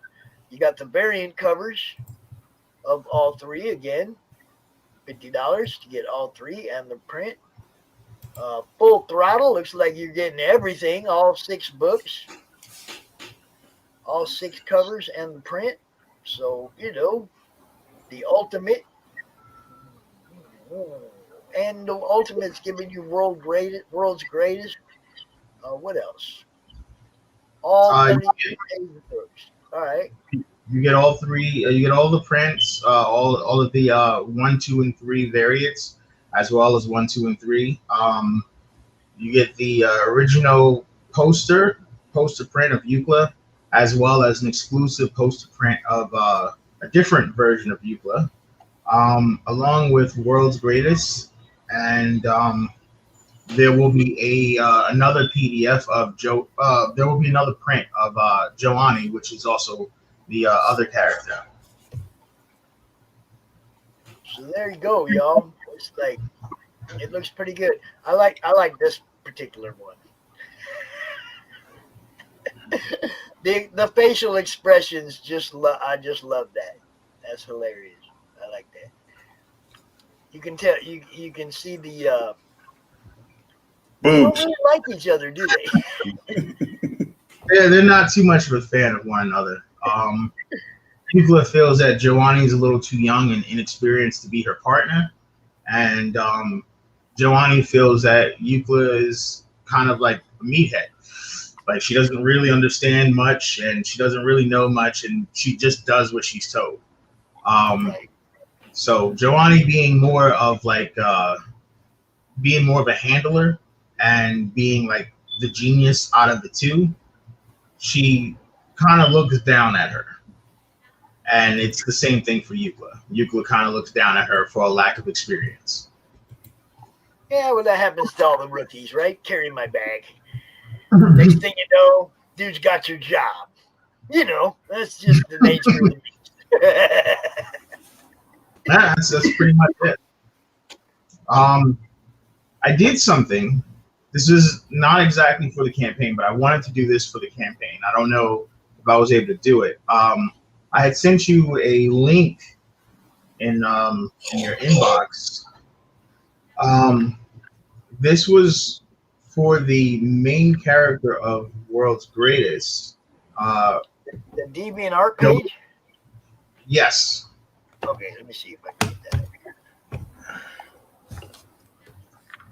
I did this for the main character of World's Greatest, mostly for my own benefit, but I wanted to do the same thing for Vector Squad, and I wasn't sure if I should do this and offer it as a tier. If you could kind of pull that up real quick, that'd be great. Yeah, I gotta kill the one to pull up the other one. No problem. Let's see. This girl right here. Yes, that is Nova. She's the main character of World's Greatest. What I did was I did a custom-made design that I kind of built myself of a figure of Nova, and I was thinking about doing the same thing for Joanny and Yuka. I'm not entirely sure if people will be interested. I'm going to go out on a limb and say there's a lot of people that like the action figures. They like that kind of stuff as part of the campaign. Is that where you were thinking of including it as a tier? Yeah, I was thinking about it, but really wasn't sure if that was like an interest that people would be interested in. So, well, this is what the madness is for, Joseph. You go make a post in the group, and you take a picture of it, and you put it up there with the book with the campaign link, and you put a picture of it, and you all go check out my campaign. And would you guys, like support a tier that has this action figure, and just see what kind of response you get? I mean, I can tell you, yeah, I think people would like that. But if you go test it in the madness and throw that out there to the group, and let them give you feedback, that's more than just what I'm saying. You see what I mean? That's toys? From the buying community, What, Will? What? Toys? See? Yeah. See? Let me... hold on. I always... Hello? Yeah. Is it life size? Well, it's not life size. It's right there, Will. She's right there. Yeah. So that's kind of cool. Her glasses just aren't on her face quite right. She's not gonna need her glasses. It's definitely fixable, right? So yeah, it's all good. It's all good. There you go. Yeah, I like it. Yeah, I don't think you'd have much of an issue selling a tier like that, just because there's people like Will. The life size Nova, the mannequin. Okay. Show them that you know life size.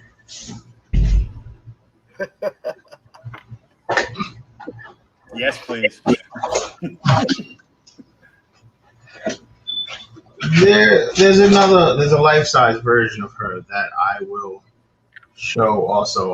Once again, like a lot of this stuff is kind of like prop stuff. So it's probably something that I won't do anytime soon, but there's a life-size version that I had done as well of Nova. Check it out, Will. Where's that link? Out, Will. They made her, dude. Where's that link?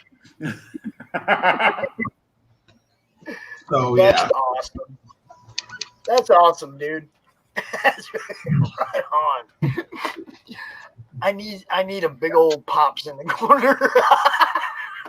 That way, when I'm not home, people walk in my room. Oh shit! I've gotten that a lot. I've gotten that a lot. Yeah, that's cool. I used to have one of those square CD holders that you put all your CDs in back in the day, and it swiveled. And I had it on a table. The legs of the table were 2 feet, like 2 legs in pants and shoes, right? So the table looked like feet. But when you covered that up with a robe and put a Darth Vader helmet on top of it, you had Darth Vader standing over in the corner all the time. Somebody's home. Take over, Will. Okay, taking over. So, how is the campaign going right now? A little rough. Honestly, it's a little rough, a little slow. But I guess it's going. It's moving somewhat. I expected it to be a little bit rough, but I figure worst case scenario, Even if things don't get funded, I'll do my best to make sure that all of this happens no matter what. And I guess at the best, if I could draw more attention, more of an audience to JC Comics Universe, that's a win for me as far as I'm concerned.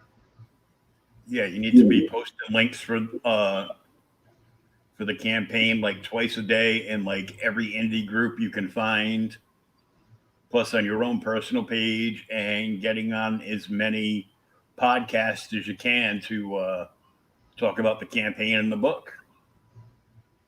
Yeah, definitely. I mean, it Will would has be, a podcast. There's two dozen podcasters in the madness. You look every night. There's 5, 6, 7 live streams going. Mm-hmm. All of them people are looking for somebody to come out and talk about their stuff. You know, all the I'm people are looking for always willing. I hit up December recently to ask if I could be on her show, and she was totally cool with it. She said once she has the availability, like definitely. Cool. Well, she's one of my co-hosts as well. So, you know, I mean, maybe we'll get you on a Monday Madness when she's out as my co-host too, you know, because that's what we do, man. We try to bring everybody to the party and get them out here and get them seen, you know.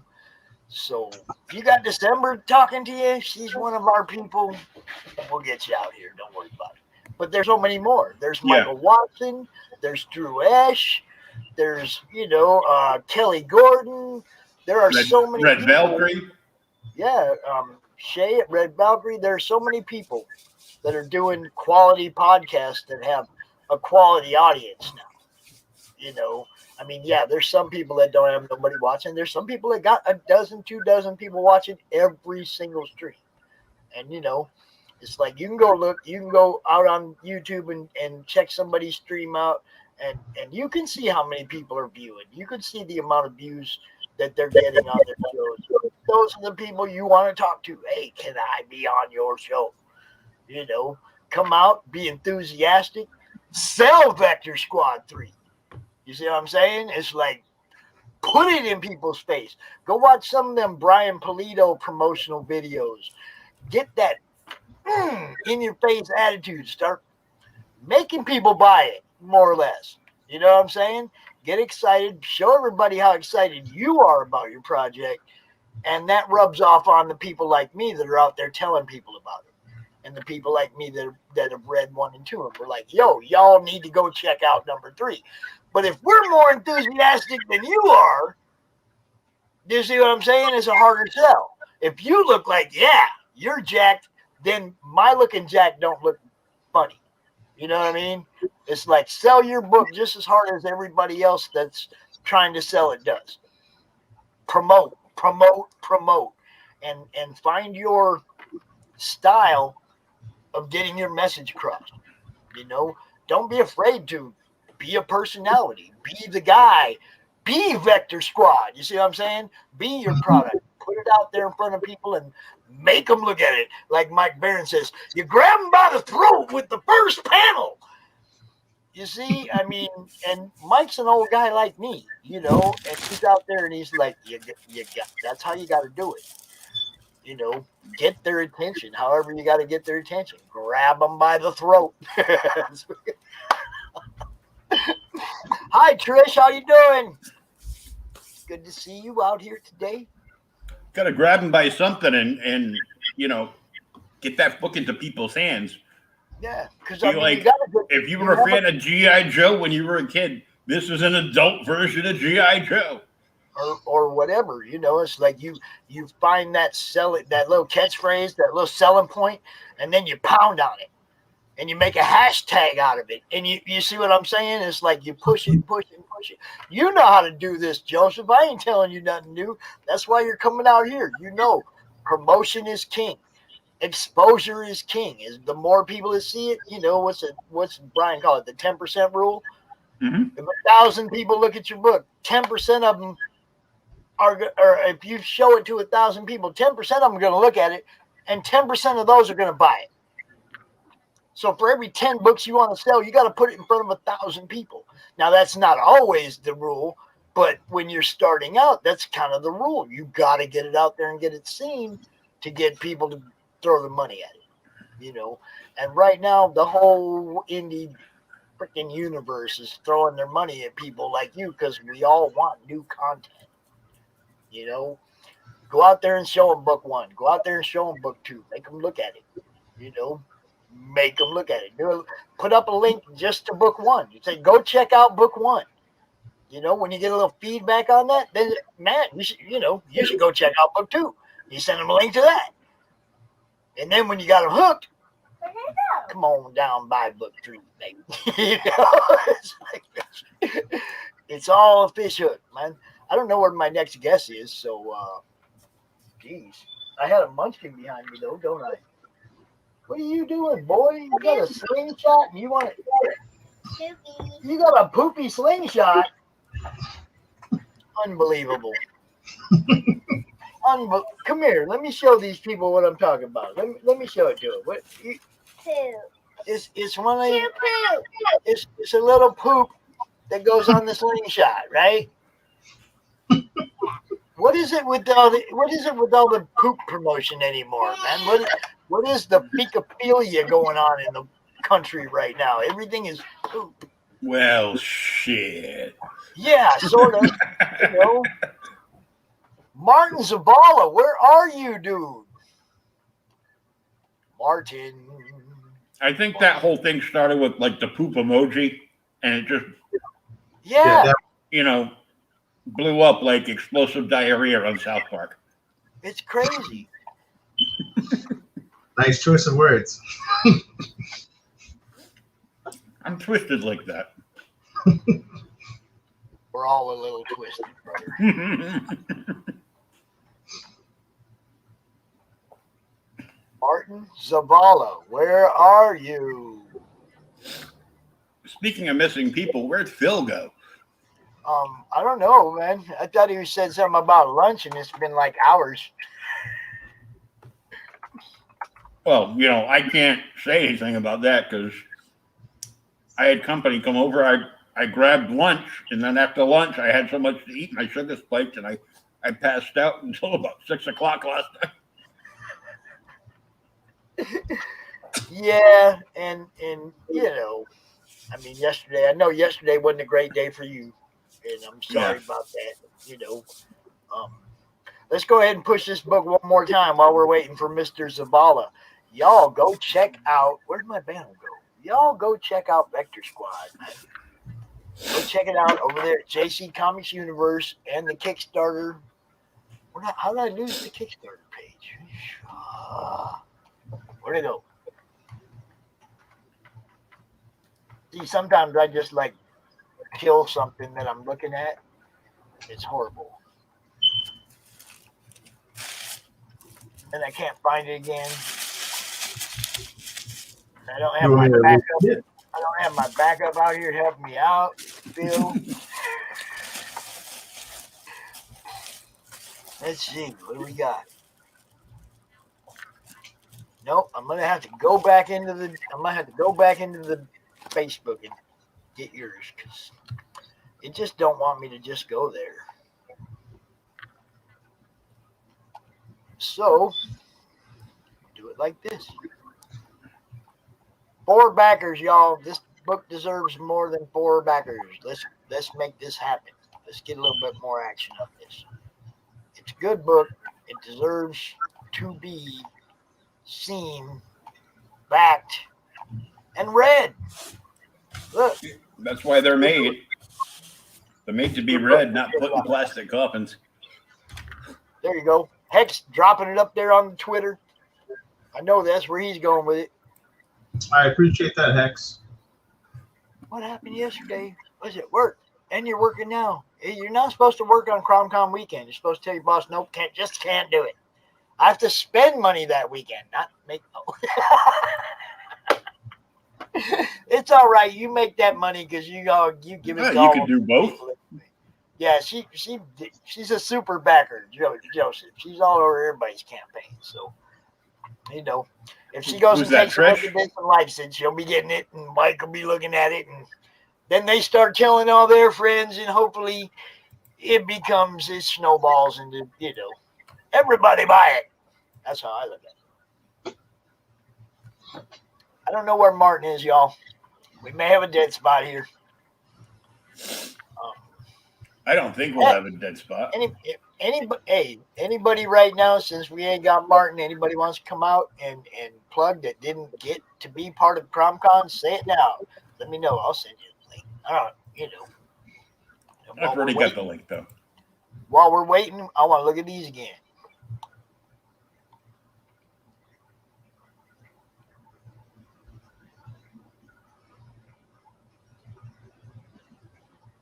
The reporter. There's always a reporter in every mess. Mm-hmm. There's always at least one reporter. Like that one. Like that one. Like that one. Definitely like that one. Somebody worked hard. Somebody worked hard on the abs and the tats and everything. That's serious work right there. I like that. Well, like I like to say, Pops, one minute you're young and fun, and the next you're turning down the stereo in your car so you can see better. Never happened. I know what you're talking about, though. People that like turn down the music so they can look for an address. Yeah. I laugh my ass off when people do that. I also give my son a real hard time because my son's one of them people that if he's going to make a left turn and that person's way the hell over there, he'll wait. And I'll be sitting there like once, twice. Could have went 3 times, son. I don't know. I'm kind of a butthead when it comes to that. Now look, JC likes it. Or I mean, Deninja likes it. He likes it. Go check it out, dude. Go check it out. Help this man out. Get this thing out. Get it to the point where he can print it. That's what I want. I want to see it in print. So I need more people to back it.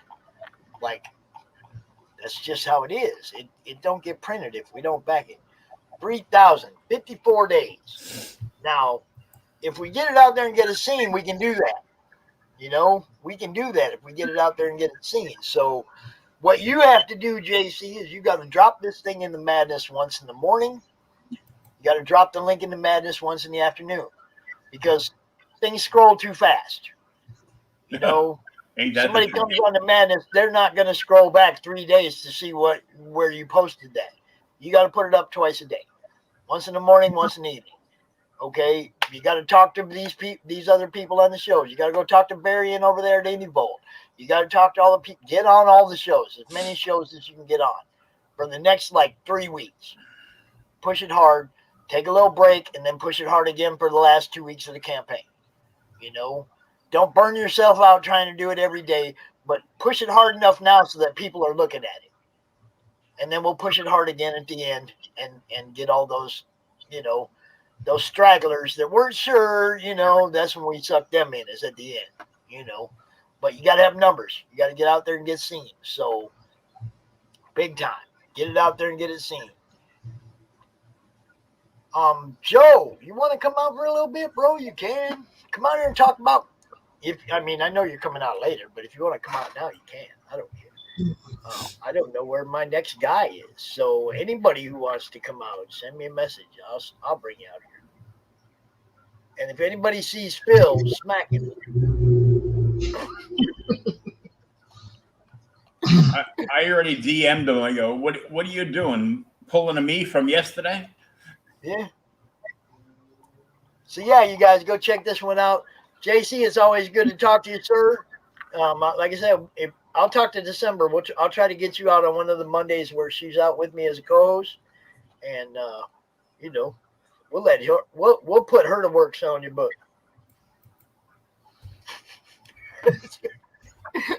It's a group effort. All right, man. I will talk to you later. You have a great day, sir. You guys are well. All right. Vector Squad, y'all. JC Comics Universe. Go check it out. go check out the Kickstarter. It's right there, Vector Squad issue 3. And, you know, let's see, what happened over there? Oh, somebody's over there buying the other Joe's books. Yes, yes. What's up? Seriously, though, man, you guys go check out Vector Squad. I really would like to get this one printed because I backed it. I want to see it. You know, issue 1 and 2 were pretty good. Go check it out. Will, it's me and you, dude. What are we going to do? Neither one of us are creatives. Neither one. Bill, we need you. At least you could show pictures he's been coloring or something. Well, I mean, I can sit here and go through all our banners and stuff. I really need a refill on a cup of coffee, but I can't leave right now. There's nobody here. I'm here. What the hell? I can play. Do you want to talk to your talk to the people by yourself? My shows for the week. I can go make one when you come back. Okay, I'll go get a refill. Everybody, talk to Will and be nice. Go ahead. Everybody talk to Will and be nice. Oh, So- yeah, Cindy, by all means, drop some weird jokes. We're ready. Oh, I'm freaking ready. I'm like half awake and everything. Will, did you have any questions for Cindy? I mean, if you did, you can bring her back out. I mean, there's Joe. Hey, Joe. Hey, you asked me to come in. I was like, I didn't know what you need me for, but I'm here early, so I'm here. Well, because our next guest is like limbo right now. I don't know what happened to him. So Let me get this echo out the way. So echo's we'll gone. have you talk about your CRoM Con discount code. You get to come back out in an hour or so anyway, right? Yep, exactly. That's right. We do have a promo code. I think we mentioned it earlier in the chat here. Let me see. Oh yeah, it's Should way be up there. earlier on, but yeah, if you use the promo code CRoMCon13, you would get 20% off our comics on our company website, which is the CGCstudios.com. Did Trish Or get the discount? you could get 15% off of our merch. And some of the merch stuff that we have is like the t-shirt that I'm wearing right here. You get Trish get the 15% off of that. Huh? Yo, did Yeah. Trish use the discount code? Yeah, she can use she can use it. She can use Did it she? on the She store. already Yeah, she can went use there it. and ordered. That's what I'm saying. Did she know about it? If she didn't, you might want to help her get a little discount. Yeah, I probably have to let. Trish if wants to she's know why you're not if she's wearing a referring fez hat to yet. the stuff that she bought via Honorary, I could let Honorary know. I could let Honorary know about that. Yeah, that was on Honorary show here. Yeah, I could let Honorary know about that discount code and whatnot, and to see what I can do to hook you up on that aspect. So, stuff in our merch store is like t-shirts like this one here. You could get 15% off on buying a t-shirt like that. We got coffee mugs for Amazonia, which looks like this here. We got a few more things here too. I got a few more t-shirts and I forgot where I did one. Give me 1 second here. Excuse him for one quick moment. I forgot where I sat the other t-shirts down. I'm about to model everything for you guys here. And no, I'm not taking off clothes. I want to make certain that you see the merch wears as is. Banana. Trish was complaining that you still aren't wearing a fez yet. No, I'm not going to. Again, I told everybody when it comes to that, as far as filling in for Brian K. Morris, if anything, I'm probably going to have the trench coat, the fedora, and the mask and be Secret Squirrel. He's Morocco Mo, I'm Secret Squirrel. So we have like this one right here. Let me get back in front of the camera. You have this one like this, but the one that's on the store that's like this is now in blue. So the white ones are no longer available. They're only available. Well, actually, I take that back. You can get it in white. That is a color option. But the one that's displayed on the Teespring store is blue. And where's the other two? Because I had 2 more Amazonia ones. And I know I sat them out right here on this table. Oh, there you are. See, I know what I was doing. We have this one right here, which is nice and pretty. And on the back, it has the logo of the book. And one of my favorite ones here, if you like wearing black t-shirts and whatnot, you have this Amazonian one on the merch store as well. We do have like fanny packs and stuff like that on the merch store. So if you really interested in wearing our characters and representing the CGC Studio brand, you could go out to our Teespring store as well here. And let me go back up to the very beginning because I know I mentioned it here. I'm going to bring it up if I can. See, that was Cindy. If not, I could just go ahead and copy it back here. Well, let me go back over here because I know I did mention it earlier. Oh, actually, I did have it. Do I have it up over here? Hold on. I might have one even better. Bingo. Here we go. Now I can show you full-fledged here. So, Will, if you could share my screen here in a second, it'd be greatly appreciated here. I don't think I have permissions on this. Uh-oh, SpaghettiOs. We gotta wait for the old man to come back. That's fine, but I could probably what I probably gotta do is this here. So CRoM 13 is the promo code for all of this great stuff that I've been showing you as of right now. During my time slot here, I will be talking about the comics because I got variant comics and all the other stuff from our series that we work on here at CGC Studios. Hopefully, I don't want to sit on the t-shirts that I have here. So that's the reason why I'm kind of like hunching down and everything right now. But let me go back over here to the actual CRoM Con page, before I could go ahead and post the link for the Teespring store right here. So if you see the note from the desk of a small press publisher, that is the link to our Teespring store. It hasn't popped up as yet, so that's probably the reason why. Let me go over to Facebook because I know it will show on Facebook. So when I come over on Facebook, you would just look for me, Jd McFee, and we'll be good to go at that point as far as links and everything.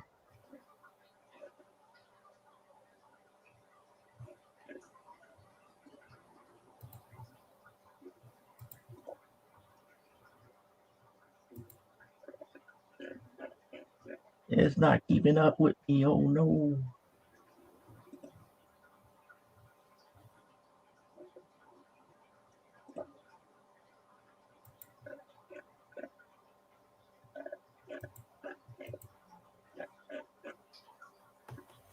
Okay, there we go. Here we are. And there it is. And mute this here. And voila. So now, if you see the Jd McFee comment, that's the link to our Teespring store. If you use CRoM 13 as the promo code, you will get 15% off of the merch here. I will show you more in the merch once Pops gets back. And if you just really want more money off the comics here, and if you want to, get a jump on getting the variants here, with the discount here, you could go out to the company store here, which is the second comment here. That's going out to get the comic books and everything. And you get 20% off there and get 20% off the comic books and $15 off your order at the Teespring store. So Teespring store, $15 off. For the comics is 20% off of the company store here. So that's pretty much what's going on as of right now. Oh, there he is. Pops is back. Share my screen, Pops. Share my screen. Share the screen. There you go. So that's the Teespring store, and that's what the Teespring store looks like. Like the t-shirts that I showed you earlier, like I'm wearing one of them as of right now. This is like the original prototype version of that. That's the original prototype of the one that you see right here in black, and then the Amazonian one looks exactly like that. So you're getting exactly what you're seeing on screen here. And we do have a lot more other t-shirts here from like the different areas. You can get the face mask as well. Like I showed before, it's like I have this one out there on the Teespring store. And that's the one that's in the blue right there. We got some more of the t-shirts, alternate cover t-shirts, the fanny packs and everything. And the last t-shirt in black here, the one that you see very last, that's what that looks like right here. And I did show the coffee mug. What did I do with the mug? I just had the coffee mug a second ago. Oh, there it is. And the very last thing in our store is the actual coffee mug. So everything is there. $15 off your purchase if you use the CRoM Con 13 here. And you get 20% off of all the comics if you buy it directly from our comic book store online at cdcstudios.com. So just to give you an idea of what we have on cdcstudios.com, we got all our comics there, all our various sketch covers and everything to that magnitude. And some of the custom sketch covers here are out there as well. Now, mind you, it's 20% off the comics itself. So that's not just like off of one comic, it's pretty much off of every comic that's out there. So that's the good thing about that promo code of CRoM Con 13. We're making certain that we could get that in your hands, our comics in your hands at the best possible price that we could afford here. And yes, Trish, I'm going to talk to Henri about that to see if I could knock a couple more dollars off of what you bought on the virtual signings here. Oh, she bought. So I have to see what he says on that. So I'm about to get ready to shut up now because I still got another half hour to do later on here. I know I'm running into somebody else's time right now. No, unless they're not here. He didn't show up, Joe. I mean, I can't make I don't have anybody else to put there. That's why I sent you the link. I sent Sim the link. You know, I hope our 4 o'clock shows up. Well, if that's the case, then let me start talking about some of the alternate covers that we're going to show later on here. Like, for example, this is the Amazonian number 4 26 C2E2 2016 alternate cover here. We was doing these for $20 on virtual signings with Henri here. And this was done by Adrian Adams. It was colored by Christine Bronson. So that's one of the alternate covers here. And Pops, if you remember the last time I was here, you should remember these from the Primetime Saturday Night series here, the version variants of issue 0. So that's the Brick House version variant and the Juggernaut version variant here. Nice. Both of those are $20 a pop here. Then an homage cover for the original AWF number 1 from the 10th anniversary edition of Amazonia, also $20 here.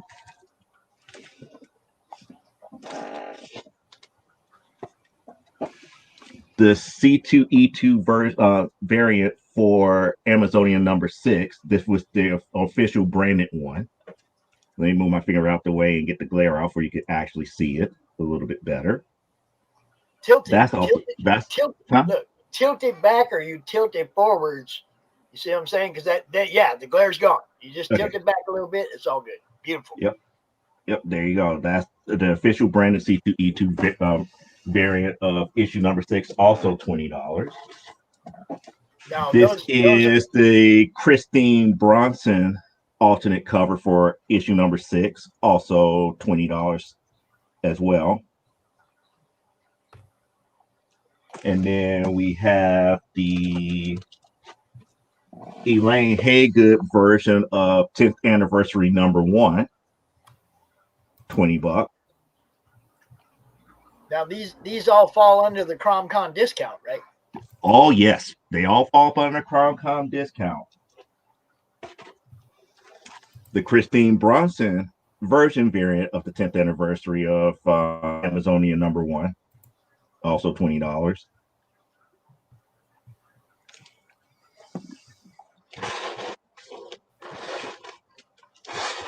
And then the surprise one in the bunch that if you like the graphics on this t-shirt, you can actually own the cover here. This is the Greg Horn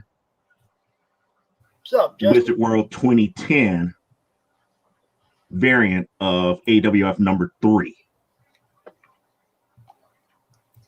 See, I like that. And yes, this is the Greg Horn that actually worked with Marvel and DC.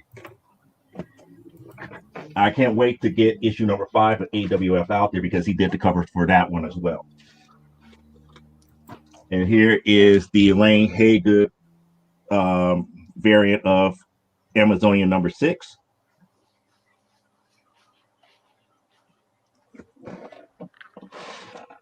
And that's when we get into like some of the custom covers here. Like my favorite one here is my John Byrne tribute to Sensational She-Hulk number 1. This is a $30 custom cover.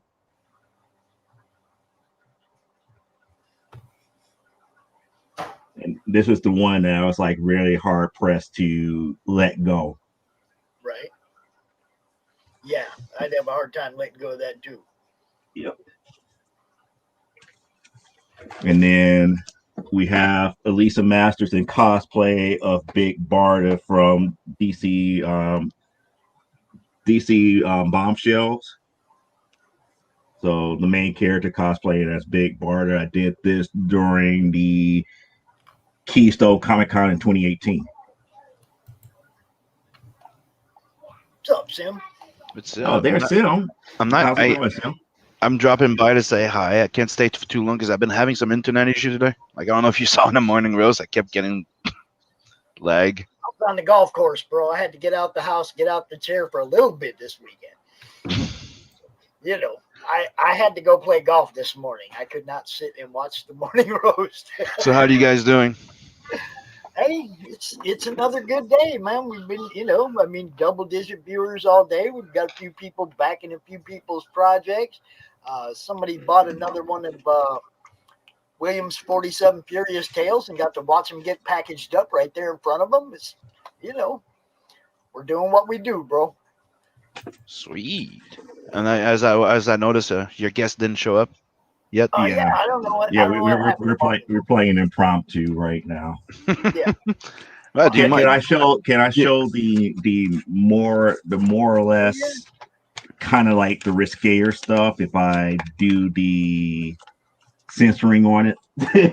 You can wait till your slot and you can show it without the censoring. Yeah, I was gonna say, do you mind if I plug No, one I'm of my saying friends' censored, campaign? as in because of what's on the cover, I have to Yeah, I kind know. of censor it. You're talking about, you know, naughty bits and stuff, and I'm saying later your actual time slot is in the adults, you know, more adult stuff. So I don't think you have to worry about it. Okay. So We're still in the daytime. We're We're still in the daytime all ages stuff right now. okay. And yes, Tim, you can plug whatever you want, sir.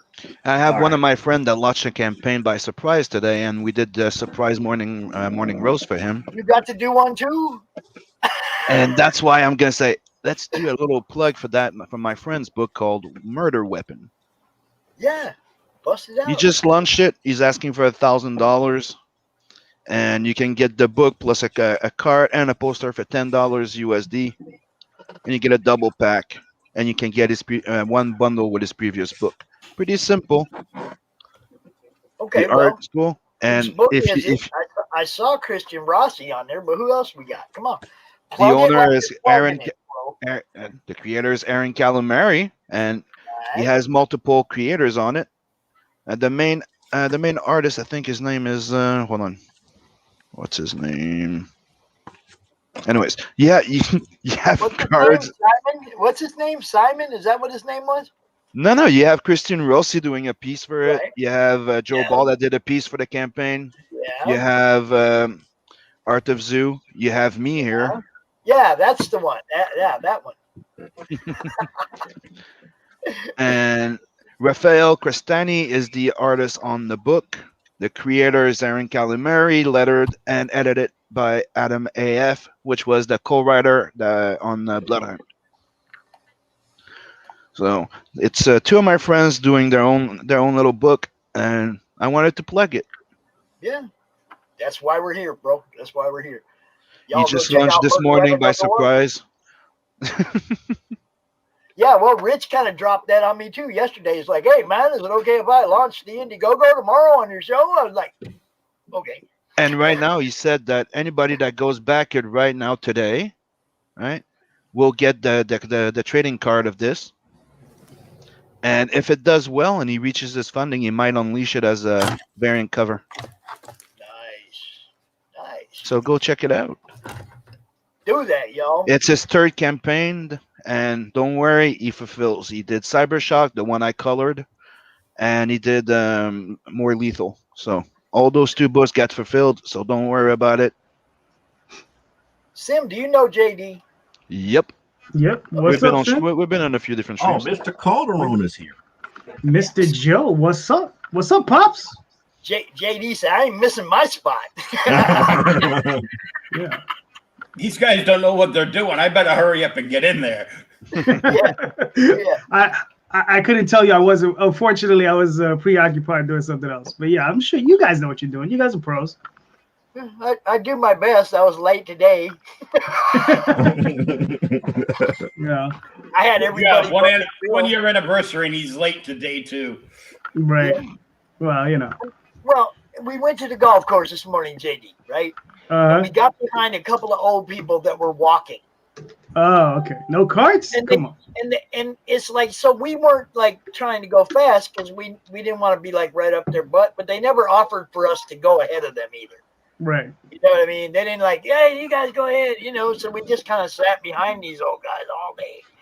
And then it's like, we were on like, I don't know, 6th or 7th hole, and Travis was like, yo, it's 11:19. I was like, oh shit, Bill, I'm gonna be late.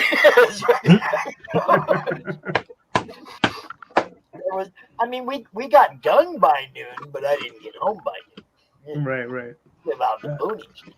And then that's also the issue. I come through town, I'm texting everybody, yeah, I'm on my way, I'm gonna be there.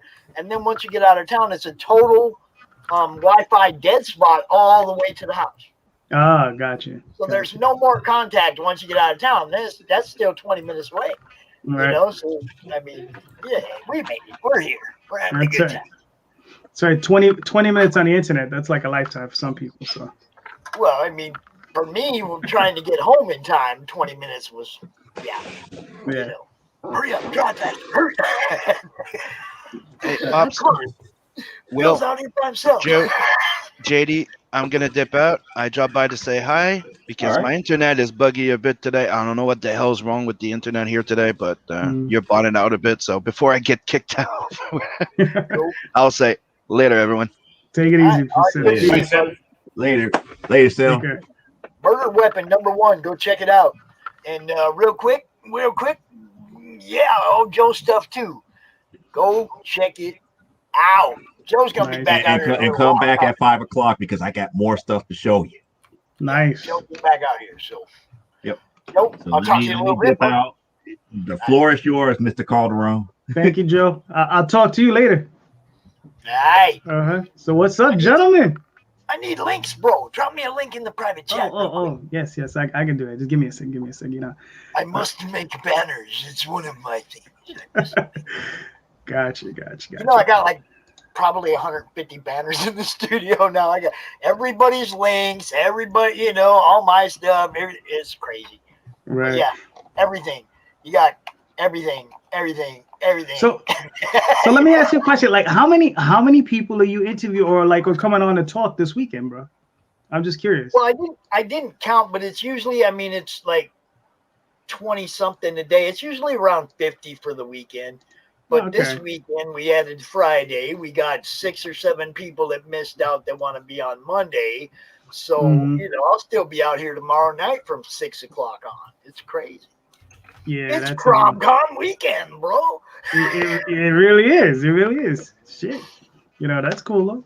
You know. Oh yeah, we've had a good time all day, man. I just need to make this banner real quick and pop your stuff up.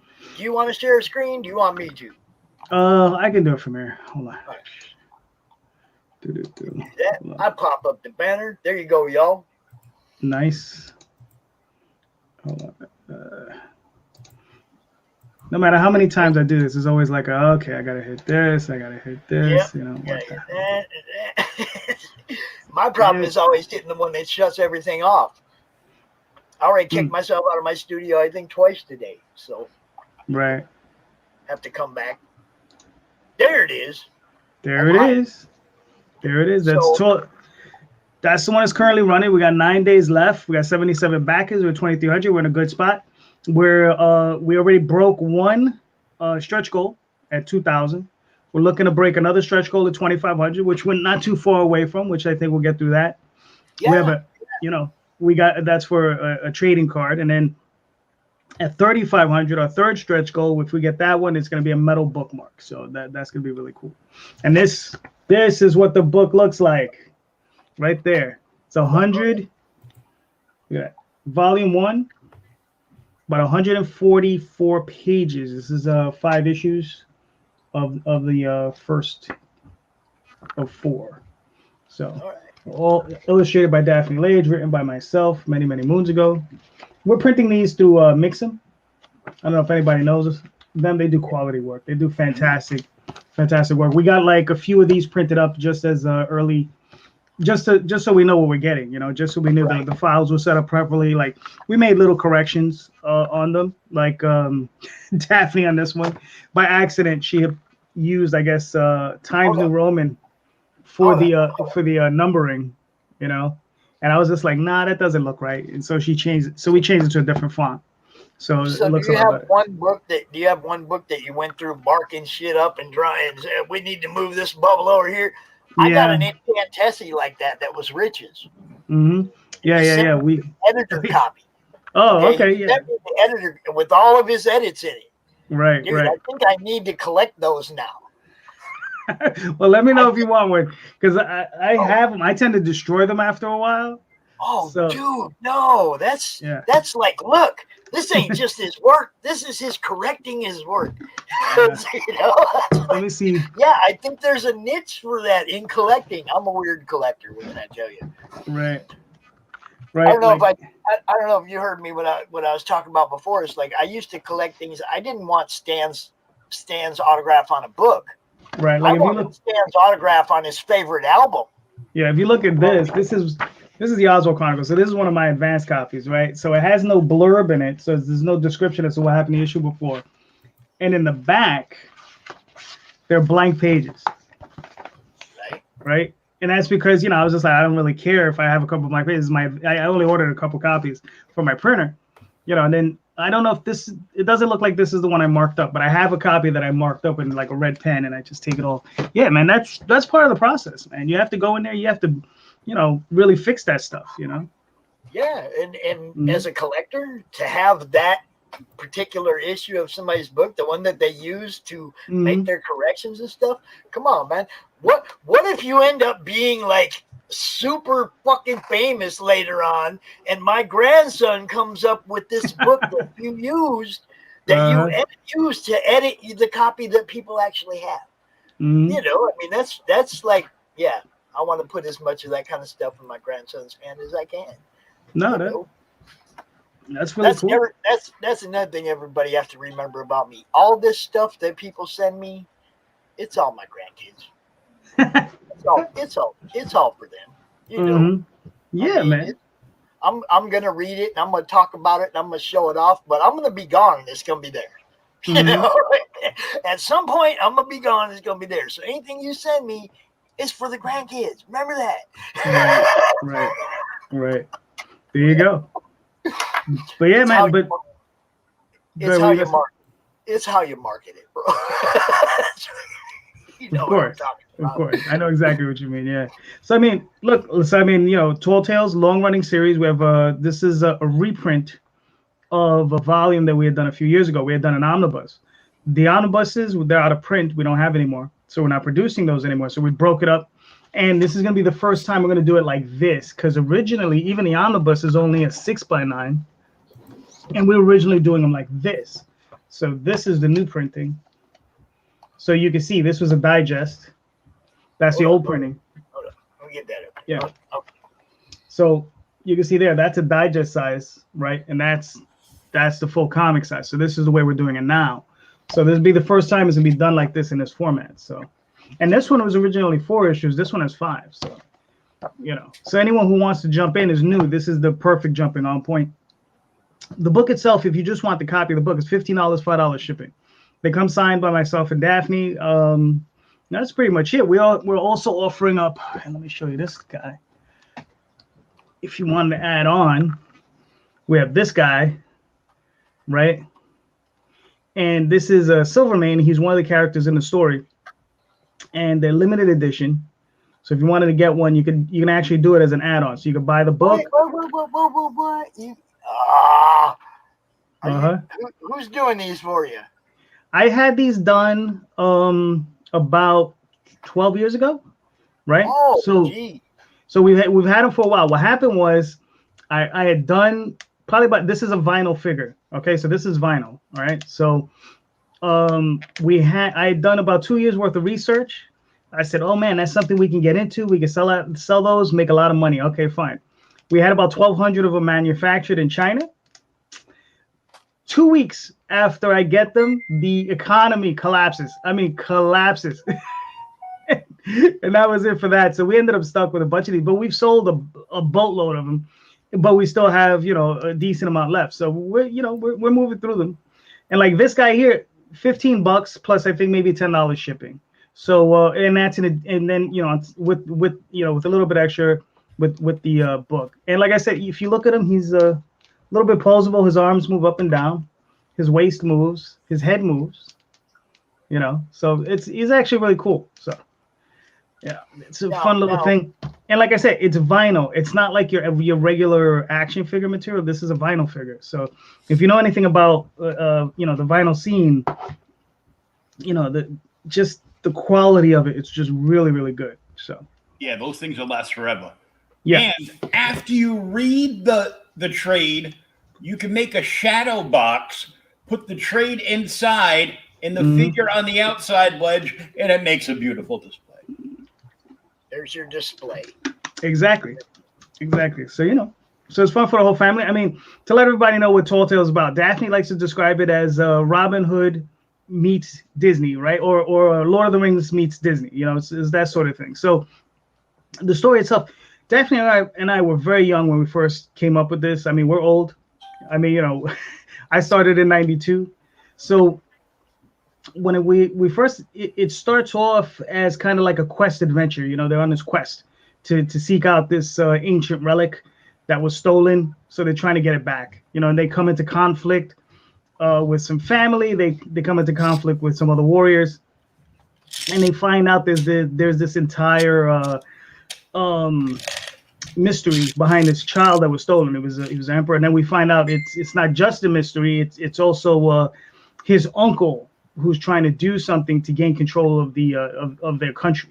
So it's a bunch of different things that's going on. We also find the relationships that are going on between the different characters in the group. The romantic relationship between Ravenwood and one of the other characters, and so on and so forth. There's a character in there called Gabriel. Why he's there? Because he's an older adventurer, right? He's not from their section of the world. He came from someplace else, and he delivered Ravenwood's sword from him, which was originally his father's. And there's a whole bunch of mystery going on. And we go through this entire process of telling the story, and it's 20 issues. It's 4 volumes of these books, and it's all there. That's one entire arc. We're currently working on the second arc, so hopefully we'll get that done soon. And then there's going to be a third arc, and then that'll be the ending of it. But it's one big giant epic, so it's a lot of fun. But this first story arc is 540 pages, so 20 issues. So it's a lot of fun for everybody. That's a lot. Yeah, it is. It is. Well, we've been working at it for a minute, so. You guys have been around a lot longer than I have. Well, in comics, yeah. But even then, it's not like I get to say it all the time to anybody. But yeah, you've been around in comics longer than me. Right. I mean, I'm not. It's not like I'm young or that much younger than you. So it's like yeah, man. So yeah, man. So I mean, I don't know, man. I get on these things like, look, that's my pitch. We got another 20 minutes to film. Let's talk about stuff. What are you guys thinking about Falcon and Winter Soldier? I have not seen. I'm still okay. I've seen the first few, but I'm not caught up to the end yet. So Right. I'm kind of like, But I mean, I'm. Well, kick yourself out because JD and I got to talk Falcon and Winter Soldier. I can do that. I'll just kill the volume for a minute. Wave at me when it's okay. When it's safe. So what do you think, Will? I liked it. There were a couple episodes that were going a little slow, but I saw bits and pieces coming together. Right. The one thing that blew my mind about the whole series was the fact that U.S. Agent is Kurt Russell's son. Right. Yeah, that was funny. Yeah, I thought that was hilarious. Because they somebody posted up a picture of Kurt Goldie and him, and I'm like, holy crap, he's got Kurt's jawline and everything else is Goldie's. But I enjoyed it. The last episode was great. I loved seeing the costume and the new shield from Wakanda. Right. Yep. And of course there were like a million different memes of what was in the case. Some of them were just, like cheesy poofs and cake or, what cupcakes or whatever. And, just these little jokes. But I mean, I enjoyed it. I went back and watched like the last episode like 2 or 3 times because I thought it was that good. And they're already saying that this series has already spurned that they're literally going to go forward and make a Falcon Cap Winter Soldier movie for the MCU. Okay. I think that might be cool. I mean, I'm still, it would be, I don't know. I just don't like the fact that he's, just a dude. Like, I think they should give him a shot at that super soldier serum so he can. Well, we all know Steve will come back eventually. Yeah, this is true. That always happens. Because what happens is he gets real old, and then the serum recycles in him, and he's young Steve again, or at least an older version of Steve, but he's all powered up again, and then he doesn't need the serum anymore because he now is the serum, and the million and one times that they've reconstituted him. And I got a kick out of did you fly him to the moon? Is Steve really on the moon? I go, it wasn't Steve on the moon. It was old Nick Fury on the moon. Right. Yeah. Old Nick Fury. Jesus. If they do that storyline, I don't know what I'm gonna do with myself. Yeah. He's like, look, we're gonna do Original Sin now. Oh, great. God. That'll be wonderful. Yeah, I mean, when what is it? When they show him shooting, what's the planet? That's an Ego. When he was shooting Ego with the gun and killing it, I'm like, dude, that's a gun. That's a planet. I don't care what he has in the gun. It's a fucking planet. How do you kill a planet with a gun? He shoot Comcast. Comcast. There you go. I'm back, guys. Jeez, how's it going, JD? It's going good. Phil, how you doing? Frustrated. I had to go round and round with customer service for a minute. I'm like, really? 3 hours? Yeah, you're definitely going to take care of this. Yeah. We had an issue probably about 3 or 4 weeks ago. We had like some really bad storms out here. and they sent somebody on. They literally had to replace, a couple of wires. And the guy told us, he said he went out there, he grabbed the wire. He said it literally crumbled in his hands. So that's how long the wire's been out there exposed. Oh, I imagine it's something like that on this end, because then when I finally, somebody that I could, I could actually understand what they're saying and everything. And it was like, he's like, well, yeah, it's not your modem or anything. It's like, I know, I've been trying to tell them that.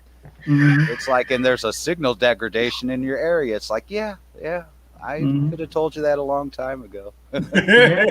It doesn't help that out of the blue, it was about a week ago, I was working and I hear outside. Somebody somehow had went off the road and plowed through a neighbor's mailbox. It looks like they got one of the utility boxes that I think's cable, but it's not the one that I use. But that may well have something to do with it too. But regardless, I'm sorry, I'm not going to talk about that. I'm not cutting into your time, JD. Go ahead, man. Listen, I already gave my pitch. Go buy Tall Tales. That's all I have to say. Go do it. Do it now. Go buy it. Do it. It's good stuff. I've seen it before, and it is cool. And I was showing him. It says I got monkeys, I got action figures, or in action figures. I don't know how you want to say it. So I got vinyl toys for sale. So I'm gonna go check those out. So. Vinyl statues. Here's my saying. Cancel Comcast and get JD's book with that extra money, man. There you go. Plan the guy. Yes, I will. There you go. I will cancel culture all over Comcast. I have no. Nick Fury killed the planet with a gun. Well, Galactus better not come around my house then. Galactus already got killed. Thor killed him with a hammer. Yep. Genuine Comics. What's up? So what do you guys think about changing or the way they did in the last Guardians of the Galaxy, making it Kurt Russell instead of the Living Planet? It's funny. I guess they showed the image of the face on the planet, which was kind of cool. But in the end, it is kind of hard to fight a planet. Yeah. I mean, visually, it's just like, damn it! How do we do that? So yeah. Now the big question is, which Russell is the most hated Russell in the MCU? Right. Egon or U.S. Agent? I don't know.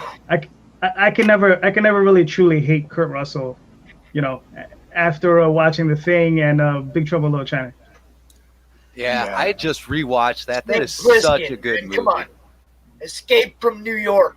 Escape from New York. That's another one. I mean, they're trying to reboot that. I had just seen that, and Kurt Russell's kid says, "No, I'm not touching that one, whether you want me to or not." Over the last year, there's been a lot of escape from New York. Hits the ground, everybody draw.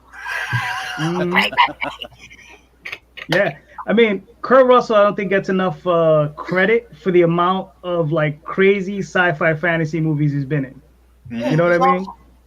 Yeah, he did one called, what was it, Soldier? I don't know if you guys ever seen that one, where he's like he's like some kind of super soldier, and then like he was outdated, so the military threw him in the garbage, and they sent him to some garbage planet, and they just dump him down, and it's like, and then he's revived, and he ends up doing all this stuff and discovering himself. Oh as yeah, a I've human. seen that.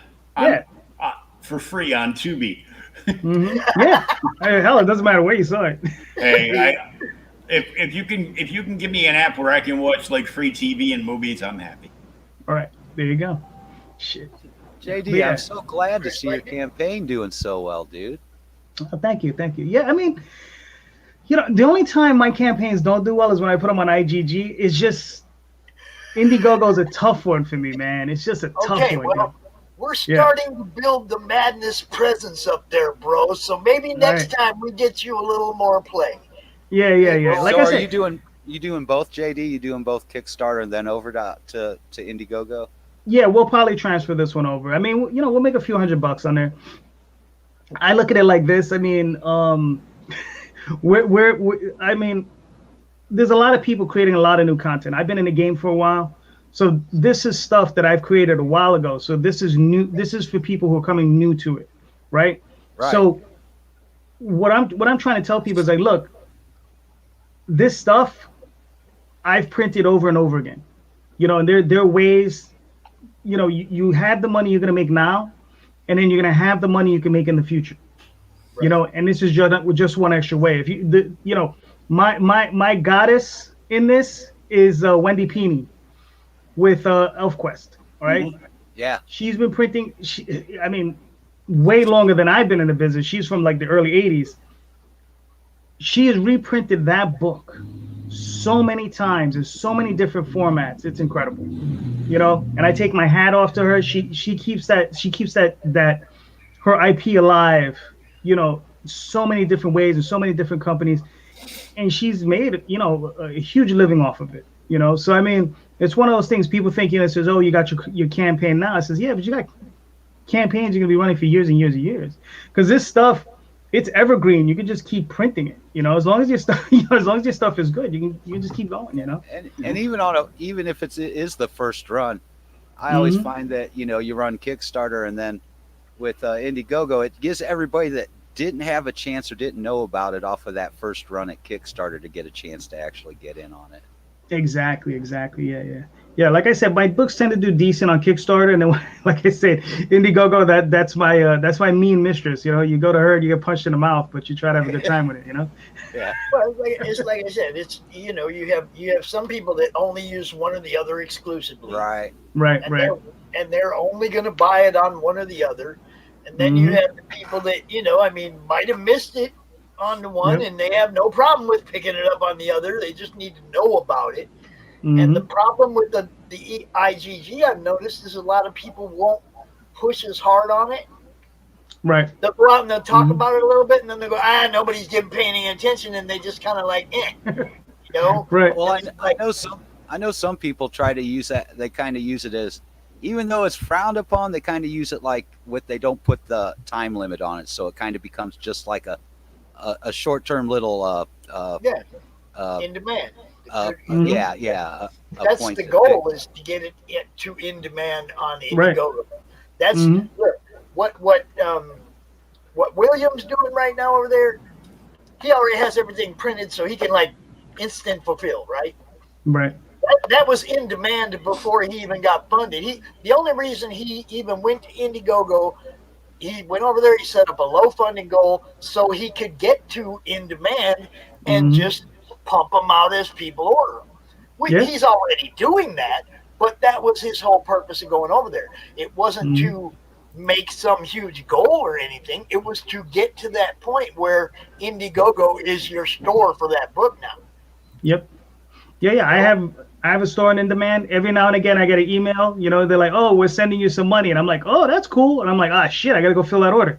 So it's like, you know, but I get that email. It's $100, $150, $200. But you don't push out and promote that in demand campaign that much, do you? You just I don't. Sit there and hope that it does something. Yeah. That's why those Indiegogos don't do as good, is because people really don't push them like they do their Kickstarters. I mean, the people up on Twitter do. You know, the people that I know now on Twitter, they push the hell out of Indiegogos up there.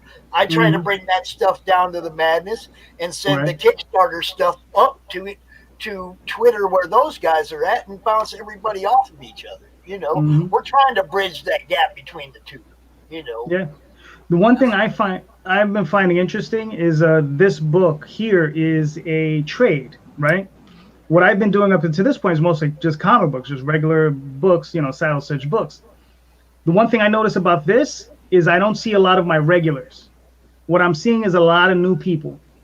And it's a thing that I've been saying for a while, is like the people who collect comic books and the people who collect trades, they're different crowds.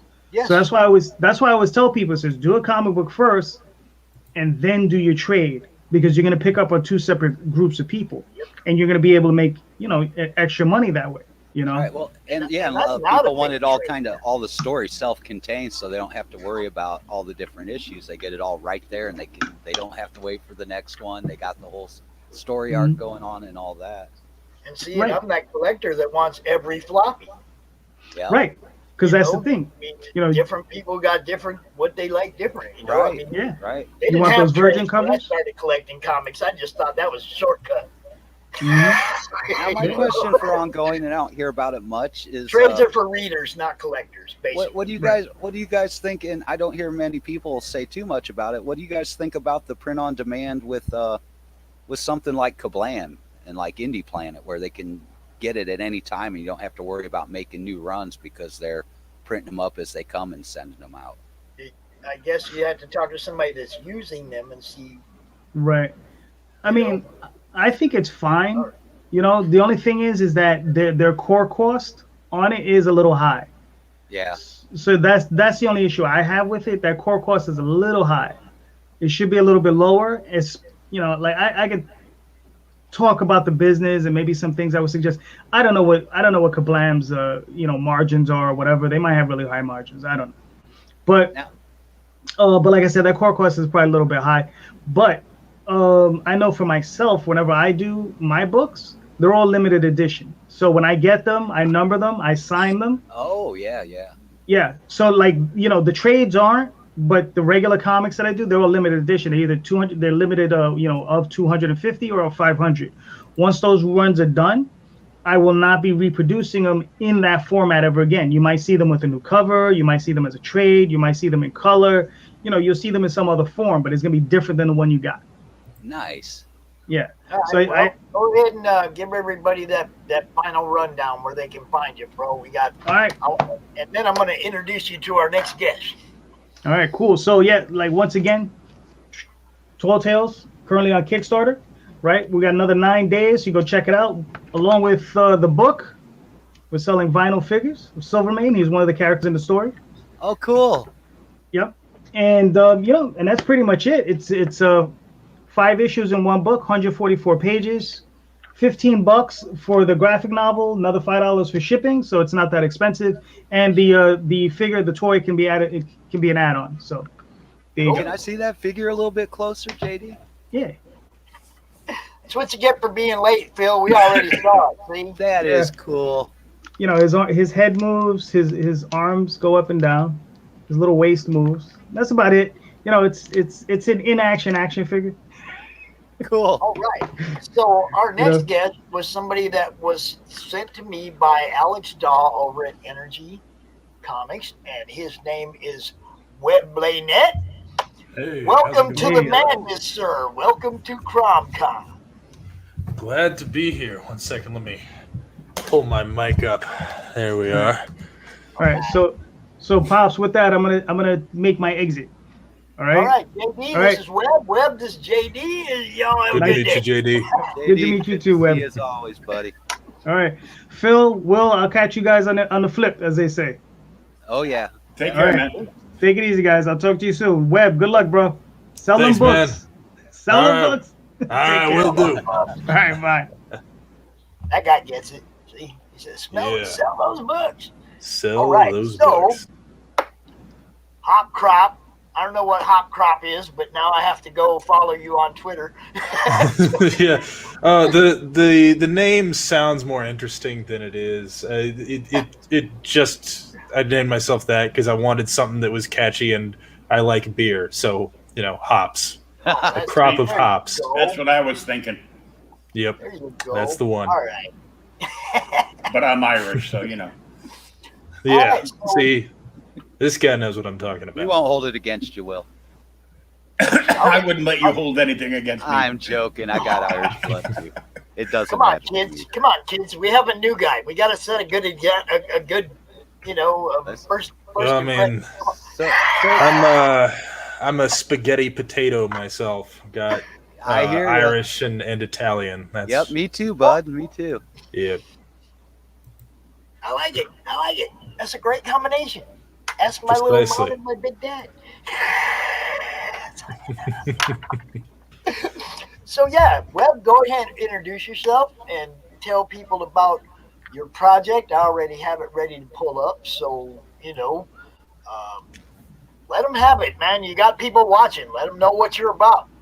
All right. Well, my name is Webb Bleynat. I work with Alex Daw, who introduced me to Pops, I work on NRG Comics, but what I'm here to promote today is actually a personal project called High Treason League. It's on Comixology right now. It's sort of a manga style kind of thing. So if you like manga, if you like anime, did I just pronounce it anime? Anime. You'll like this. It's sort of the main influences are One Piece and Hunter x Hunter. So if you like either of those series, you're going to love this. And it's a story about a world where there's a feudal system. And the world king, the guy at the very, very top, decrees that you can gain any position of nobility or royalty by defeating the current person in that position in combat. Nice. So it creates this world where the strong rule. There you go. And nobody is quite sure why he does this, but he does it, and all of a sudden 400 years of peace just come to a stop, and everyone starts fighting for positions of power. And then our heroes are two young people who are growing up in this war-torn sort of world, and they're trying to form what's called a High Treason League. And the premise behind that is it's a group of people who get together who want to defeat the world king, who 100 years after he made this decree is still in power because he's just that much of a badass. And you can see there the cover. Now it is full color. Unfortunately, Comixology did not allow me to choose which pages would be previewed here. So it sort of shows these like brown pages, but that's only the first 5 pages. The book itself is 100% full color. It looks gorgeous with art by Levon Mason, who also goes by Leos Vaughn on Twitter. LeosVaughn.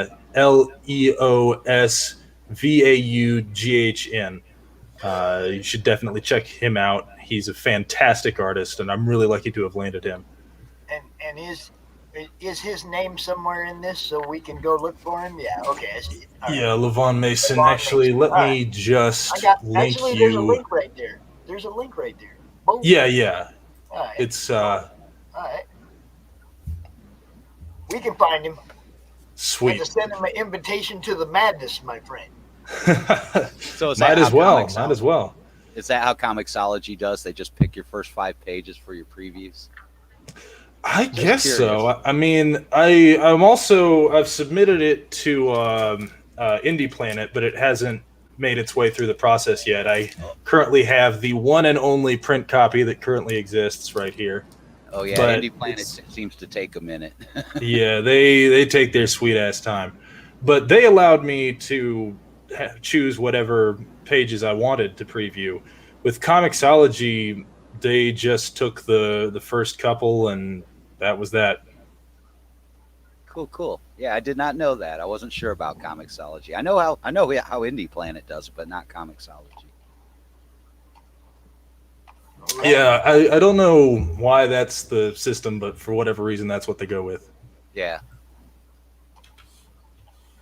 All right, I just dropped it up on Twitter because I can do that now. Nice. No longer banned. Yeah, it was a rough month. It was a rough month. It was. Did Jack put you in the slammer? Oh no, Jack put me all the way out the game. I had to come in through the back door to get back into Twitter. Oh. My favorite solution is just don't deal with Twitter. But I mean, look, I'm bringing in too many people that have nude projects and too many people that buy books to ignore Twitter. It's like, yeah, that's true. Everybody's got their platform of preference, I suppose. Hell, even the Twitch is over there growing. We had comments from the Twitch today. That was a first. Cool.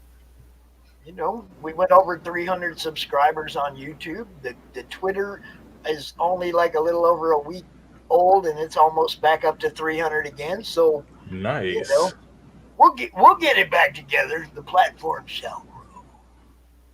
Now is it how many books do you have out right now, Webb, or is this your first one, or? This is my first one that I've made myself. Yes, there are a couple of others that have been produced by other people that I've written, but this is my first book of my own. Very cool.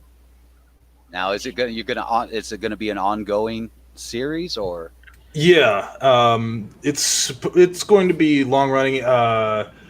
I'm waiting right now. I'm trying to graduate from school before I continue. But once I, get established in a job that's better paying than like entry level kind of stuff, I'm hoping to make this like a bi-monthly sort of thing, or every 2 months. Oh, awesome! That'd be nice. 6 issues a year. Come on, man. For indies, that's awesome. Especially, when you look at all the obstacles that a small publisher, Joe, you know what I'm talking about, has to go through. We got Joe out here saying, yep, Comixology was the first 2 pages, BG. All these guys have gone through this. I'm the new guy out here, Webb. I'm not a creator. I'm not an artist. I'm not a writer. I'm just a fan. Hey, man, we need promo guys in this industry. He's a comic I turned into a promo guy, but I was just a fan. COVID changed all that. It wasn't anything I ever planned. If you'd have told me 12 months ago that I'd be doing this, 13 months ago that I'd be doing this, I'd have been, So things just happen to people, man. Opportunities, they come your way and you jump on them. Sometimes you just fall where you need to be. Well, you have to reach out and grab at everything you can, because you fail at 100% of the things you did not try. Hey, like I always say, my favorite Bruce Lee saying, "Be like water, my friend." Yeah, well, you can be like water and you don't ever try anything. I'm saying you fail at everything you don't try. Everything you think of, you think to yourself, man, I want to do that. Or, I should try to do that. And then you don't. Oh, yeah, because you miss 100% of the shots you don't take. Exactly. Right. You fail. So, always take chances, man. When this thing fell in front of me and it was like I saw a way to help people, I never done anything like this before. I never went out and tried to help a whole bunch of people in any way like this, or did any kind of organizational anything. These guys know my first con was, dude, the guest list of my first con is written on a paper plate. And he still has it. And I still have it. Oh, you need to get that. You need to get that plate framed, my man. Yeah. That's going to be worth some money someday. Yeah. The problem is it's on both sides, because it was 3 days worth of guest list. But we love how it ended. Well, what you got to do then is you got to get it in one of like those little thin glass boxes. You can like sit on a table. Yeah, you can see both People sides, can view it from both sides. That's exactly what you need. I'll give it to the grandkids. You hold on to this, because my grandson's going to be the one taking this over someday. I already know that. He's into that sort of thing, huh? Oh, he's very. He has these guys. He comes down here, sits here all the time. He knows everybody's name. He's basically one of us. He's 7 years old. So, can you tell us a little more about your main character, or what he's about? What he's got going on? All right. Well, there's sort of 2 main characters, and actually, if I were to choose between them, which one is the main character, it's probably Kaya, who's the female lead. But the guy you're seeing there on the cover is named Trell. Kaya is a girl who lives in this town that's under the thumb of an oppressive baron, and Trell is this guy who rolls into town, and between the 2 of them, they decide that they want to take the baron down. So Kaya's sort of this sweet, nice girl, but she has like insane amounts of superhuman strength, and she doesn't really know why. She just sort of has them. But she doesn't know how to fight at all. and the Baron has made very sure that she never learns. But he also keeps her around because she's really useful as a worker. So she's been living and just sort of trying to get along in this village where she's forced to harvest the gas of the local dirigium flowers, which is a flower that it floats like a balloon, and the gas that it uses to stay afloat has healing properties. So it's very, very expensive stuff. And she harvests this, and she's been doing that for years, just trying to, keep the rest of the people in her village out of trouble, because if they don't get enough of it, the Baron gets mad. And then one day, Trell comes into town because one of the Baron's underlings has stolen a valuable artifact from him, and he's trying to get it back. And Kaya sees him fight with the Baron's underling, and she's like, okay, this guy is actually capable of fighting. Trell's sort of like this, as you might guess from his sort of fiery appearance on the cover there. He's a bit of a hothead. He's very headstrong, but he's also a pretty competent fighter. And so she decides to work with him in order to try to take down the Baron. And so that's where their journey sort of begins. Cool. I like it. We lost Will. I saw that. Yeah, it's Comcast. The NSA got him. So, Phil, I got to thank you for picking up my slack this morning because I was late, but then you disappeared for like 4 hours, so we're even. I got no sleep last night. 0. I argued with the clock all night long. Every time I rolled over, it's like, God, I gotta go to sleep. It never happens on CRoM Con weekend. Phil knows. It's like I'm too hyped up. I get to the end of the day, and then I try to remember everything that happened during the day, and like go through it all in my head again. And so there I am, laying there at 6 o'clock in the morning, 7 o'clock in the morning, 8 o'clock in the morning. Well, let's go play golf. No sleep, golf. Gonna do this all night. Hopefully, I'll get some sleep tonight because I got to do this again half of the day tomorrow. Well, my disappearance was by no means my fault. Oh yeah, I know how Comcast goes. I actually live in a place that's served by a company called EPB, which for my money is the best internet service provider in America. But when I used to work at Toys R Us, back when they existed, for some reason, for some inexplicable reason, they decided to use Comcast right here in this area where EPB, the best internet in America, is located. And they screwed it all up, didn't they? Oh, it went down all the time. This is why these people are not in business anymore. When EPB is available, they choose Comcast. Oh my God, the people who ran Toys R Us were complete idiots. So that's probably why it's not around anymore. Oh yeah, when we were going under, I mean, everybody knew that the big problem was that the website was clunky and useless. In the digital age, you've got to have a nice, streamlined website that people want to go to and order your products.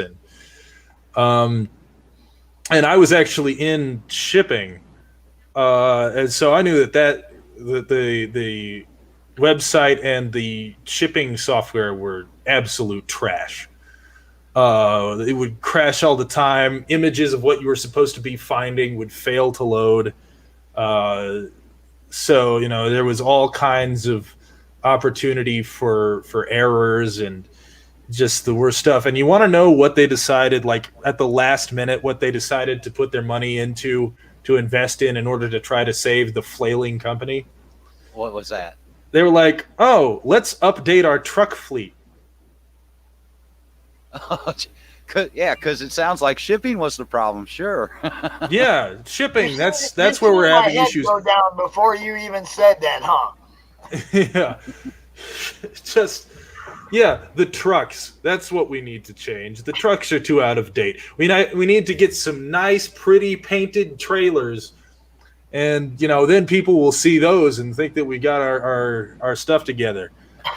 It was just the decisions made were just incomprehensible. Yeah, and that's pretty much how it is with everything anymore. It's like people are just losing their minds on how they're marketing their businesses based on social media, peer pressure, or what. Yep. Look, if you got a good product, I just sell think it, it's show incompetent up. execs a lot of times.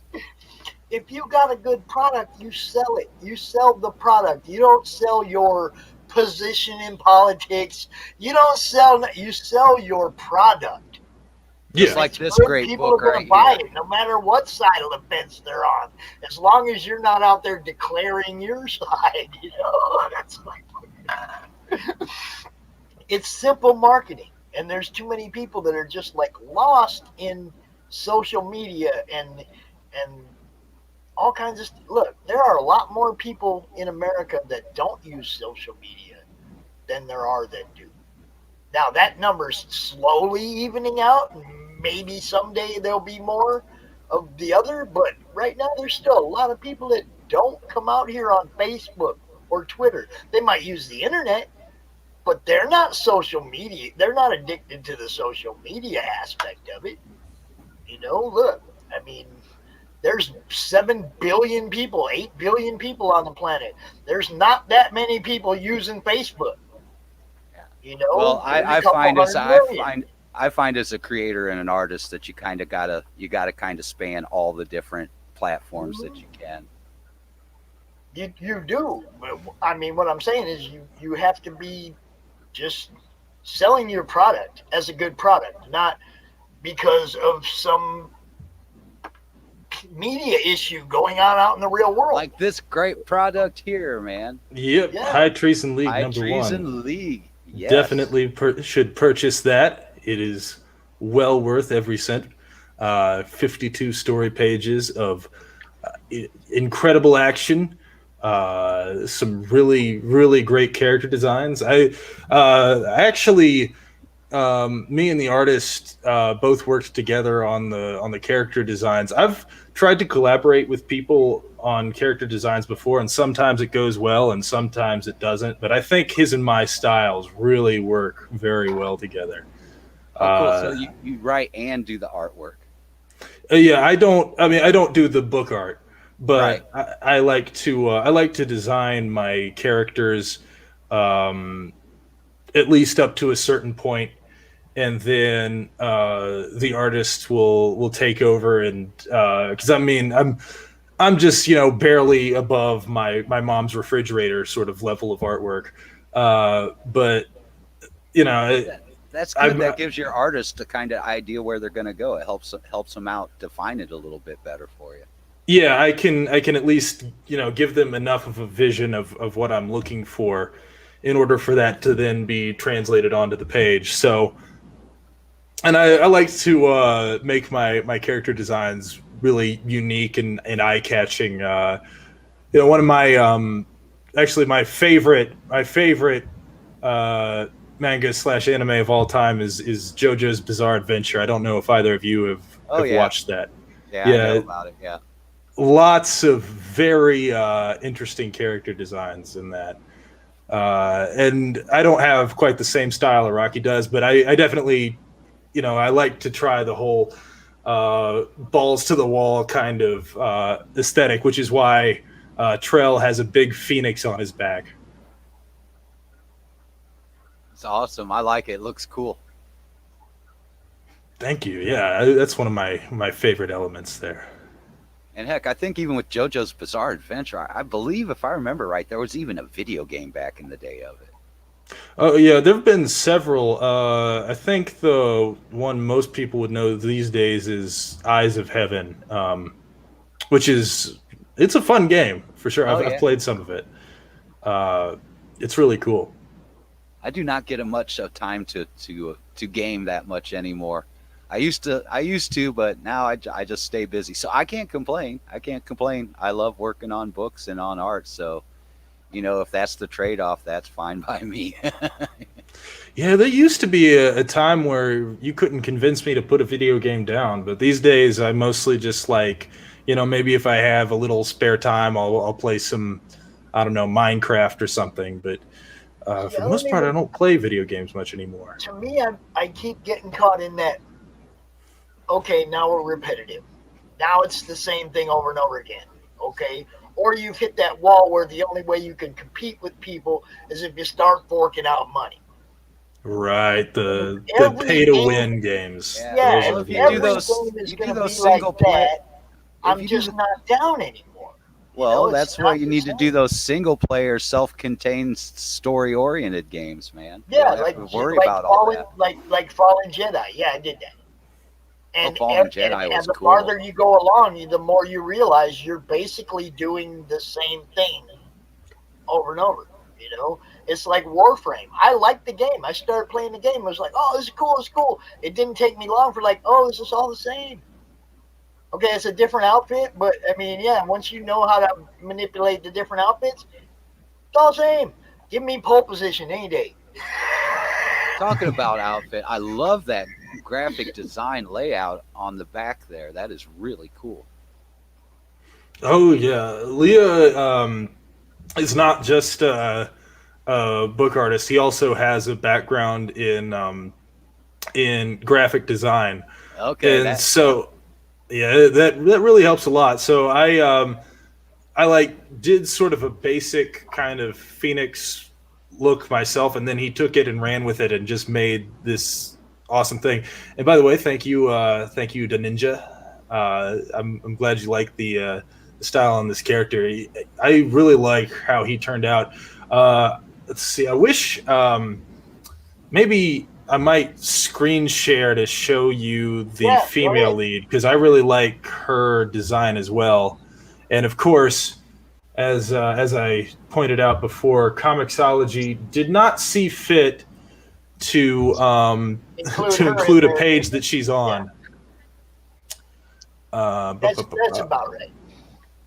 You hear that, Comixology? Fix that, man. No, that would be. Let the creators present what they want to, so people know. A lot of these people to promote the stuff they want to promote. All right, I've got it pulled up here. Welcome back, Will. I see Darth Will made it back in. Share screen. All right, screen 2. All right, there we go. I got it. Poof. One sec. Let me get this out of the way. There we are. All right, so that's Kaya, the female lead there, and so she's really cute. I really like how she turned out. She's got the little bows on her calves there. Nice. The little bow, all that. Okay, so is she she's got any kind of superpowers? What's up with her? Oh yeah, she's insanely physically strong. All right, cool. Yeah. She-Hulk. Basically, yeah, but she doesn't look it, and that's actually the fact that she doesn't look it is a plot point. But I thought that that'll was be cool. Yeah, that'll be coming up later. Yeah. It's like when you run into that girl and you date her for a while, and then you find out that she's a black belt. Hey, well, you don't want to learn that one the hard way. There is a girlfriend. I used to have a girlfriend named Donna, and she was proficient in sword forms and everything. Stuff I learned from her. Okay, she used to be out. I live in Phoenix. It's hot out there. She'd be out in the backyard in the summertime in her bikini with a sword in each hand and just going through forms, right? And my friends would come over, and I'd take them to the back window. I'd be like, open the curtain just a little bit. You just check that out, baby. Yeah, my girl whoop your ass. Y'all better be good. Nice. Yeah, and when I first met her, I didn't know she was all about that. She had, she was awesome, man. I still love that girl. She's still on my friends list. We still talk all the time, I mean, that's what it's about. People make connections and keep them. You know, there's good people out there. For sure. So go ahead, give everybody like the final countdown, the final rundown, and I'm gonna bring Joe back out here so he can say, in case Joe has any questions about your project. Yeah. All right. Oh, he's going to answer a lot of questions come May 8th. Oh, you got him on He's on my show May 8th. Yeah. Oh. Yeah, I'll be heading there. Then. I'm just sitting up here sketching, old school sketching and stuff right now. Awesome. Trying to put some stuff together. That's more of what I'm talking about. The networking isn't just with the creatives; it's also the podcasters. We want to make sure you guys get to be on all of our shows because we don't all have the same audience, So we want to make sure you get in front of as many people as possible. And Joe's one of them guys, man. Absolutely. Will's one of those guys. It's like bring you here, we find out who you are, and then we take you all to our other shows. All right. So, Webb, did you put that straight up to Comixology, or did you run through a crowdfunding campaign first? I put it straight up to Comixology. I've tried doing crowdfunding campaigns in the past. It's a great tool for people, but it's not for me. I don't enjoy them. I don't enjoy them, and I don't seem to do very well at them. It's probably because I don't enjoy them. It sounds like it's no fun. You know how that is on the creative end. You just want to create. You don't want to have to deal with that business end. I mean, fulfillment and promotion and all that, that's all the other work. And that takes away from what you really love to do, which is art. Yeah. One of these days, I'd love to be able to, hire somebody to do all of that for me. But I like to stay strictly on the creative end. I am the worst businessman alive. But, I'm always willing to put you out here in front of people. I can't guarantee people are going to buy your books. I can't say pay me to put you out here because I can't guarantee that people are going to buy your stuff. And if I can't guarantee that, I'm not going to charge you for that. You know what I mean? But now, if there it comes to the point where I know I'm popping $400 or $500 people up right at the or $400 or $500 right at the beginning of somebody's campaign all the time, then I might say, "Yo, kick me 20, damn it!" Well, anyway, I'm around the golf. There has to be result. Give them a round of golf or something for free, Well, yeah, but I have to see result first. I would never charge somebody to do something I can't guarantee is going to produce, a return. Okay, I can't say pay me $20 and then have you go out and get one backer. That just costs you money. Now you might get more backers from replays and all that, but again, I can't guarantee that. So charging is it's like hard to do. All right. Well, yeah, that's sometimes how it be. But anyway, I'm cutting into the next time slot here, so let me just give the final. Oh, you got time. He was already out here. He's like, I'm just finishing this sketch. I just haven't did an actual pitch. I already showed everybody what was going on with the promotion code for CRoM Con 13. Now I just have to pitch the actual titles that we actually have on hand. So if you need another minute or so, go ahead and take it. Cool. Well, speaking of pitching titles, High Treason League, you can get it on Comixology. It is available now. It is awesome. It's sort of an action-adventure kind of deal, inspired by works such as Hunter x Hunter and One Piece. If you like those, you will like this. It's got really great action, some phenomenal character designs, some beautiful artwork by Levon Mason, and you definitely should check it out. It's 52 story pages, and it is worth every minute of reading it. So thank you guys for having me on here. And great seeing you, Webb. I will know see we tried you. to do this once before, and Yeah. do it. So I'm glad I got to meet you finally. Yeah, that was my fault. I think what happened was Facebook updated the way that it sent notifications, and I wasn't aware of this until the time slot had already passed. So I didn't think I'd received anything. But anyway, that was my bad on that. But I'm glad I finally got to meet you.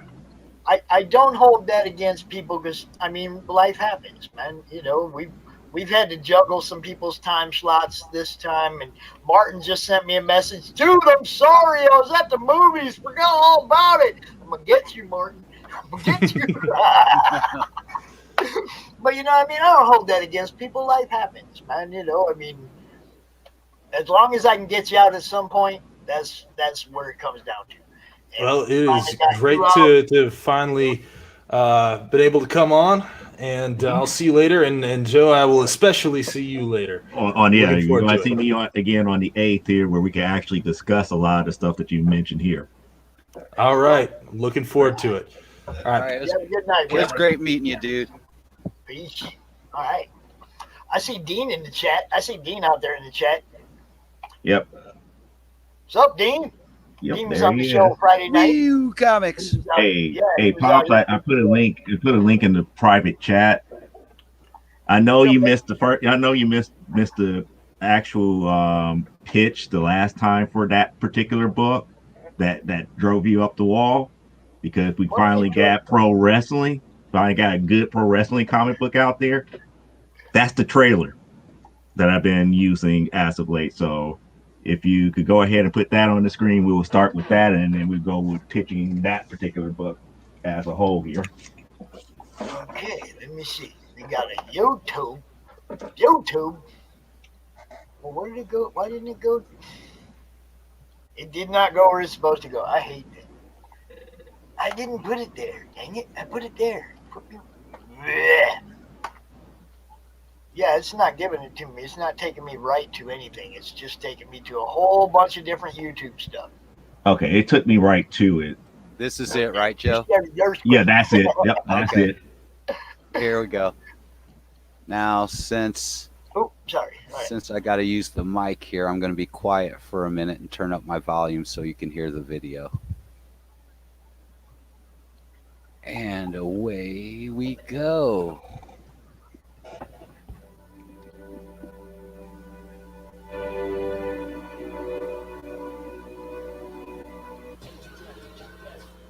It's very low.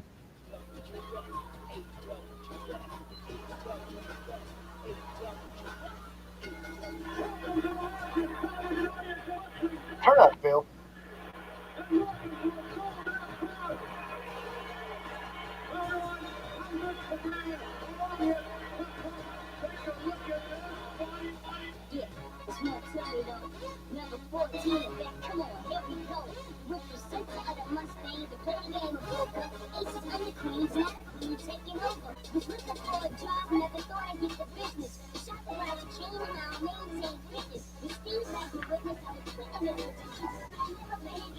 Okay, I got it, Phil. Let me do it, because I can't hear yours at all.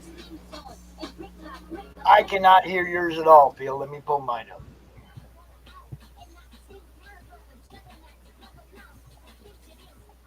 Let's see.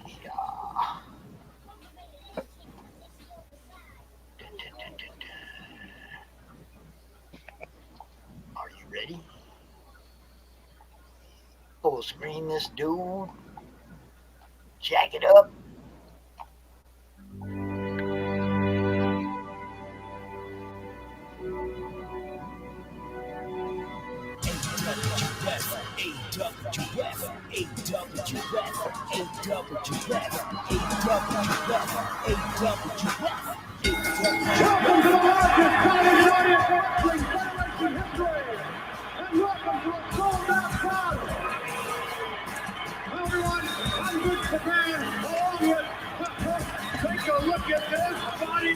Yeah, it's more tell me though. Number 14 event, come on, here we go. With the center of the Mustang to play the game of poker. Aces under queens, not a queen taking over. Was looking for a job, never thought I'd get the business. Shot the Roger King and I'll maintain fitness. With Steve as my witness, I was put in this position. But I never been in any that would bring me to submission. Shit, I'm a big girl, they call me Slammers on. And brick by brick, I'm bringing down a champion. As far as Diva goes, I'm a dollar out.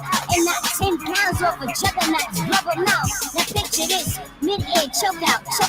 posterize. The overrated ex-champ, I say she oversized. Call me the owner, bitches. Then I just own you, bitches. Put you in a coma, bitches. This is more than road to riches. Cause I journey travel far, but in the ring I'm hearing rumors about envelopes or locker rooms. Interesting. Brick house, Diva Gold, Jugs and Knocks, Slammers on. Brick house, Diva Gold, Jugs and Knocks, Slammers on. Sometimes I find myself in different situations, but my skills come in handy with determination. Sometimes I find myself in different situations, but my skills come in handy with determination. AWF, AWF, AWF,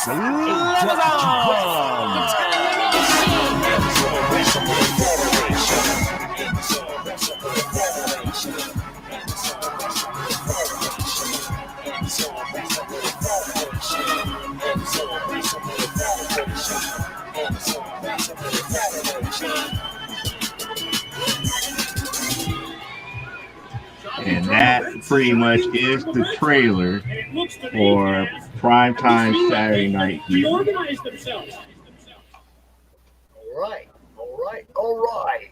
All right. Now, the bad thing about this is that I don't have an issue 3 on hand, but there's currently 4 issues. What do you mean you have issue 3? Did they sell out? No, I don't have any physically where I'm at right now.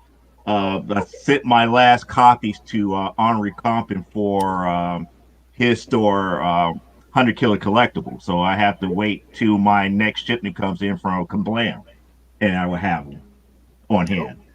But it's actually 4 issues, issues 0 through 3. Issue 3 I don't have on hand here. This was the last one that was Kickstarter, which is issue number 0, and I forgot Tilted. Issue number 0, which is pretty much could be a standalone story by itself. However, each issue of Primetime Saturday Night is guaranteed to be at least 50 pages plus. So I do a full match card in each and every issue here. And with that being stated, we do have a lot of variants. And now, if you caught us earlier, I showed you guys, some of the other variants. But now, since we're in the more adult themed ones, I can show you some of the Bombshell Comics C2E2 versions of issue number 1 here. This is the Juggernaut variant here that is being sold by Bombshell Comics, which is another. Send the kids out to the next room while we're looking at these. I'll just keep standing up. Yeah, so that's the very first one here. Now the second one, are the kids out the room here? Yeah, get the kids out. Yeah, make sure the kids are out because I'm about to show the next one in 5, 4, 3, 2, 1. The other Bombshell Comics variant of number 1. Yep. See it? Yep. Yep. You see it? Yep. You see it? Yep. Yep. You see it? Yep. See it? Yep. And that goes along with the Kickstarter variant of number 1 as well. So this one is safe one. The Kickstarter variant is always safe one. The Titanic Lucha debut issue. Yes. You got a the giant debut of Lucha Slamazine happens in issue number 1. Nice. Now, who all does the art on those for you? I do. You do? All right. I do all the art in DOS Studio. So every last graphic in these books is 3D graphics. Oh, cool. Yeah, I messed up. What do you work in? That's the reason why the trailer was done the way that it was done. That's what I thought. Yeah. What do you work in? What software? DOS Studio. Oh, okay. So, yeah, the locker room scene where she was getting kneed, that came from that panel right there. Right. So we have everything, from top to bottom. It's like watching Monday Night Raw, except it's superpower pro female wrestling. Are you ready to rumble? Exactly. Blow on mutant droids. Now, for people who are wondering, it's like, well, how did I come up with this idea? Let me introduce you to its parent book. Its parent book was called AWF. And AWF has 4 issues out. So I got all 4 issues here. And I have, like, we already showed the where is it? The Greg Horn cover, alternate cover here, but there's a regular standard edition of AWF as well. Hold up, you said Greg Horn? Greg Horn Yeah. cover? Greg Horn cover, yes. The Greg Horn is a member of the Madness. Yes. Yes, he is a member of the Madness, and And he's on eventually my he's going wall. to do a CRoM Con. Hopefully he does a CRoM Con, and then we could tag team on some of our adventures. He does his own auctions and his own, you know, I mean, he's always got stuff that's, But know, you a little won't be bit, able to get this type of stuff in his auctions. right. But I mean, you got to go to his auction. He doesn't come to our house. We got to go to his house. That's I just let you know that the stuff that I put out, I actually buy out those rights. So these are very expensive covers that I get from him. But I do share the wealth. So if you come to me and get things like this for me, I let him know and he adds on to it. There you go. So that's how it works out. But now, if you're friends with Greg, you can always invite him to come out. Oh yeah, I could do that. I could do that the next time. Yeah, You want me to do that the next time? dude, I'd love to have Greg Horn come out. Okay. I mean, I'll do that the been next in time. See if Madness he's for a I'll see year. if he's available and see if he can do it, and then we'll schedule everything around that. He's been in the Madness for a year. It ain't like you don't know what we got going on over here. You know? I mean, come on But he's down. a busy man. He's I a busy know. man. I know, and I do love what the work that he does, man. He's amazing. But getting back to this series here, this is the parent series. This is the parent series deal more with the behind the scenes about who they are and about their actual powers and the fact that they're actually being trained to be the next generation of superheroes without them knowing. So they actually go out on missions based upon a manila envelope that will be placed in their locker. They think of it as just like, oh well, I got another promo gig to do here, way off where to hype up the organization, however the wrestling organization, but it's really covert ops that they're doing. Right. And they're selected based upon their power set that only that one organization knows about. So we got the first 4 issues of that handy here as well. So those are the first 2, and then we go and talk about the flagship again.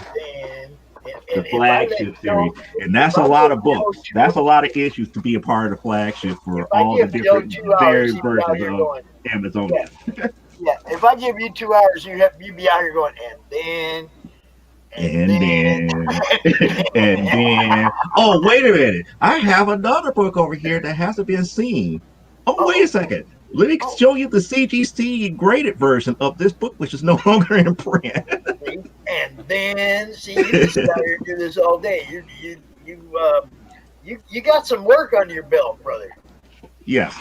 And while everything was going on, it's like I'm up here trying to work on this sketch that I'm probably going to end up turning into an art print later on. And I do what's called messy pencils. I actually draw on top of it on all the extra sketches up under it, and that's one of the reasons why I love scanning it in and then doing the digital inks as opposed to doing the regular inks, because it messes up everything. You know, it's like as soon as I get everything the way that I want it, I start inking on top of it, and then when I do the erasure of the pencil lines, it loses something to me. Right, I get it. You envision it in a certain way, and that's how you want it to be. Mm-hmm. You know, I mean, so that's one thing. What you guys do amazes me. There's no way I could just. I mean, I've tried to draw, and it's like I tell everybody, it's like I'm one of them people. It's like now I look at it and I want to fix something, and I see something else and I want to go fix it, and I get to the point where, okay, I'm either going to screw it up really bad or I need to leave it alone. Exactly. You know? And that's after like 4 or 5 hours of drawing. I'm like, okay, I need to quit. I need to leave this alone. You guys do this stuff all day, every day. I can't. Actually, I do this part-time. I actually have a 9-to-5 job where I do anything close to this. I do tech support.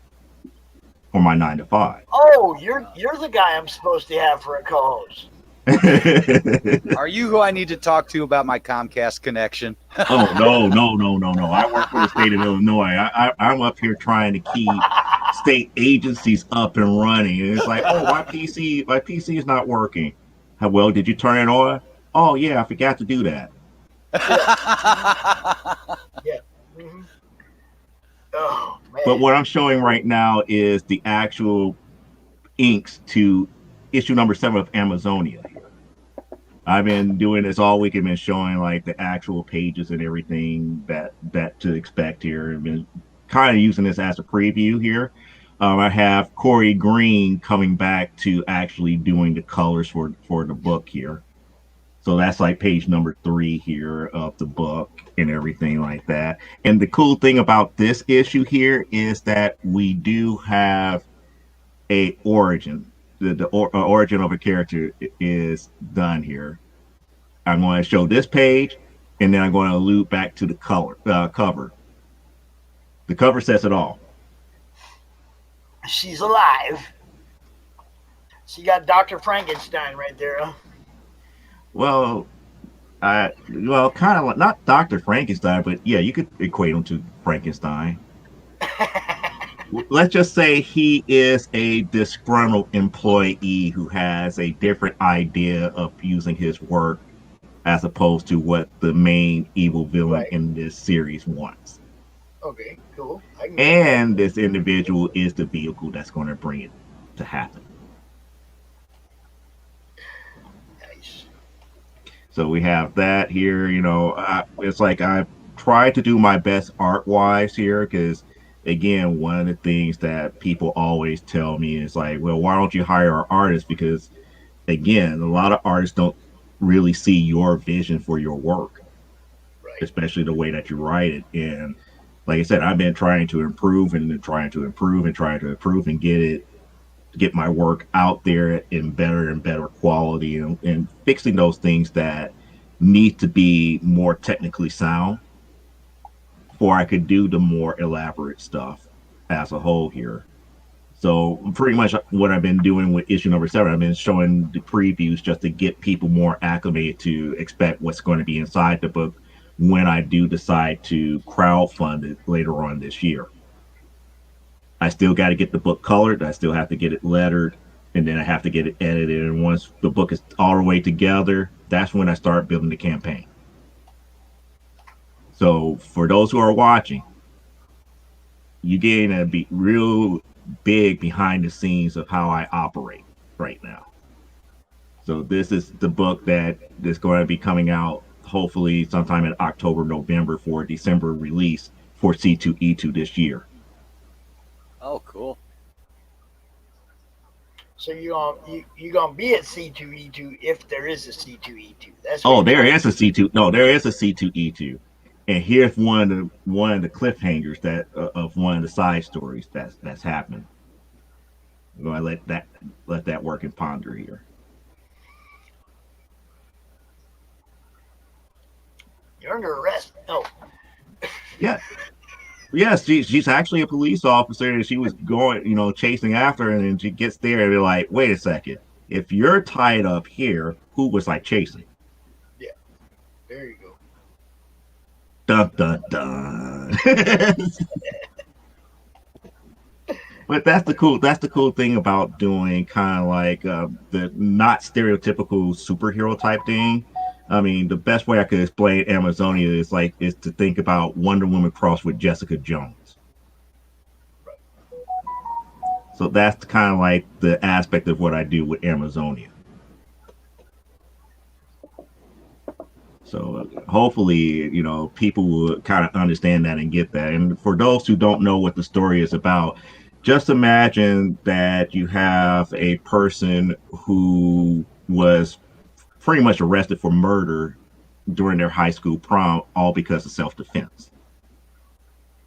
However, she was acquitted for it. She was acquitted for it because they found out that the actual perpetrators of what actually happened in that moment was not her. but they kind of feared her because of her height and the fact of her powers. So as a compromise, they sent her into this one government program to help her to learn her powers and everything. She became a superhero for about 7 years, and she's like, forget this. I don't want any more part of this. So she decides to come back to her hometown to try to live a normal life, but she finds out that this business mogul has his hands in everything and is pretty much running wreck shops throughout the whole entire town. And his latest victim that he's planning to pretty much kill off is her father. So she's really trying to figure out everything that's going on and trying to stop the guy that in this issue who she's now assigned to protect. So in issue number 7, she's actually been assigned to protect the evil villain in this issue. And we want to see the aftermath of that. Nobody wants to protect the bad guy. Come on, man. She was forced to. That's how powerful this dude is. She was forced to. She was forced to. That's the thing. In issue number 6, she was ordered to protect him. Yeah, that's like the guys that had to walk Timothy McVeigh around after he blew up that building, and they had to like protect him and stand around him so people didn't kill him. And it's like just throw him to the wolves, man. But the thing about it was all a setup. And in his case, it's all a setup because if they did something wrong, people could come back and say, "Aha, we know that she was no good in the first place." Everybody's no good in the first place anymore. That's the sad part. Yeah, it's like that's true. That's why we need to all band together because there comes a time when you have to just support each other and separate yourself from the people that don't do that. Mm-hmm. I should restate that not everybody's good in the first place, man. There are good people out there. There are. That's our community. Our community, and we have to band together and keep it that way. Quit letting crappy people infiltrate what we got going on. This is our house. Exactly. Hey, like I always say, just make good comics. That is my mantra. Just make exactly. What's that called? Amazonia? Amazonia. The 6 issues of Amazonia currently already out there. Issue 7 is on the way. Oh, let me put it back up here. Yeah. All 6 issues here. You can get them from our website here. Let me go one by one here where you can see it a little bit better and clearer. This is the Comixology version of number 1, which we call the 5th anniversary number 1. The Terry Huddleston cover of issue number 2, which is the standard cover. Terry Huddleston drew this cover of issue number 3. The Terry Huddleston cover of issue number 4, which is the standard cover. I showed the alternate cover already. Issue number 5 here, which is what actually happened to her back in high school, the reason why she had to leave. And issue number 6, like I said, the plan is working out for him to manipulate her in this issue. And then we got issue number 7, which we're going to have a brand new side villain having her origin story told, as well as protecting the evil villain. I'm a big fan of Chris Claremont and subplots here, so that's the reason why I write the way that I write. There's multiple things going on, and it's going to be a major character-driven story. The reason why it's taking me so long for the story arc, for at least this story arc in Amazonia, to finish up here. Cool. You know we like it. Oh yeah. So if you want it, you can always, like I said, use the CRoM Con code to get these books now. That code is good all the way up until Monday morning. So if you need to look at, no, actually Monday evening. I take that back. So you got all day today and tomorrow. Yep. So pretty much you can use CRoMCom 13 as your promo code on the company store here. You get 20% off of all the books that you buy there. You can also get $15 off your purchase when you go to the Teespring store for the merchandise.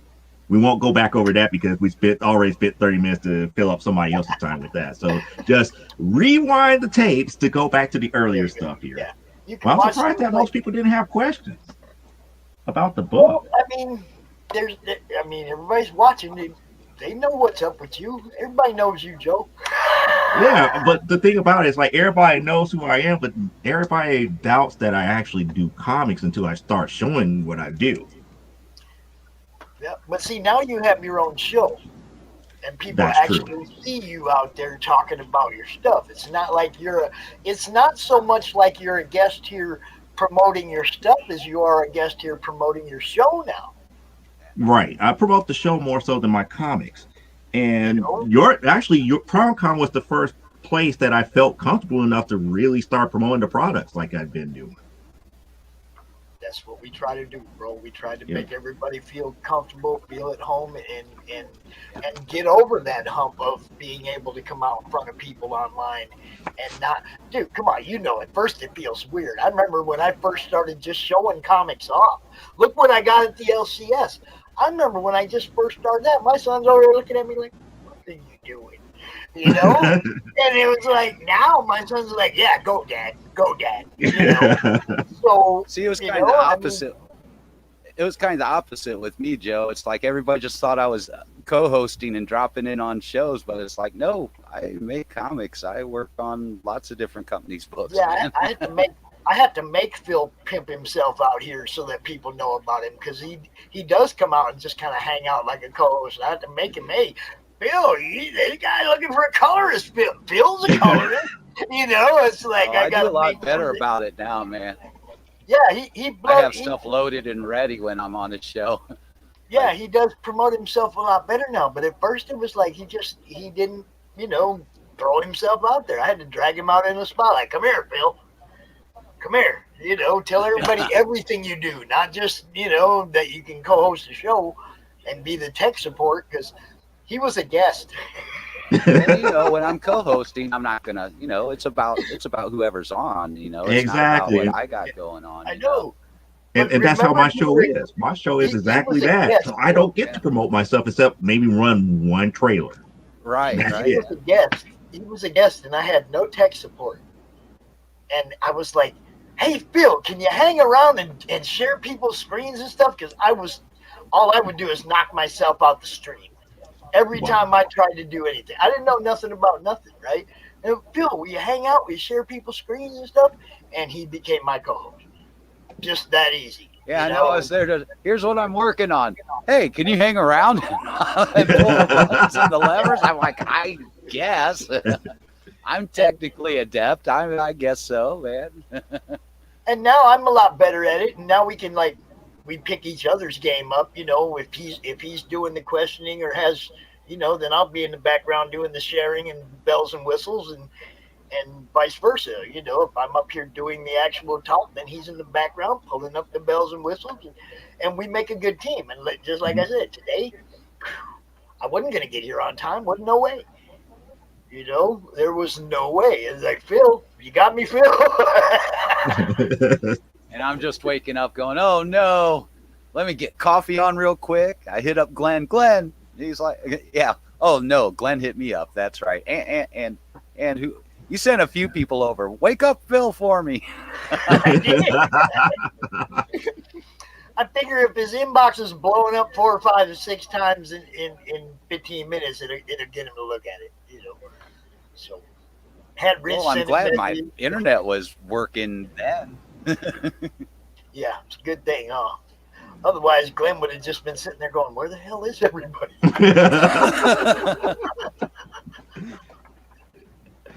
No, I sent Glenn a message last night going, hey, man, I could be late in the morning, so be ready. Wake Phil up.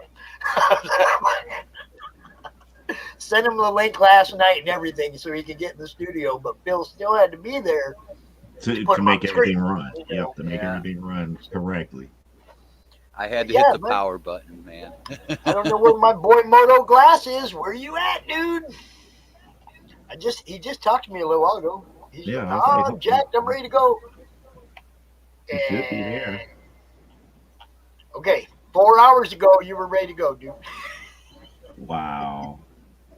I mean, I know I'm not a hard act to follow, but no, not at all. Where's he at? I mean, do I have to start pulling out more stuff in order to cover another 30 minutes? As long as you're the guest and you got stuff to show up, and the next guy ain't here, it's all you, bro. No, I'm still gonna try and get a hold of him, but right now it's all you. Well, right now, if it's all me, let's deal with some of the other stuff that you could. Well, some of the stuff is not on the website, so you have to be like, hey, I want this. But let's go back to some of the custom covers. Like, oh yeah, I'm looking at the wrong screen. Here we go. Like Deanne, the cosplay of Deanne from 70 Deadly Sins on the sketch cover. It's like I already showed this. This is the first of the big barters that I have here that I did during the Keystone Comic Con in 2018. And then we already saw the John Byrne tribute, which is, like I say, if somebody buys it, they buy it. But if I can keep it, this would be the one that I would keep for myself here. One that I did with Elisa as Nubia. If you're familiar with Wonder Woman and the lore of Wonder Woman and Nubia, her twin sister. Wonder Woman. One as Jane Foster Thor. When did I do this one? Oh yeah, that was last year's C2E2, which is the only show that most people remember that actually happened from last year. Yeah. One of the very few. Yes. Her as Giganta.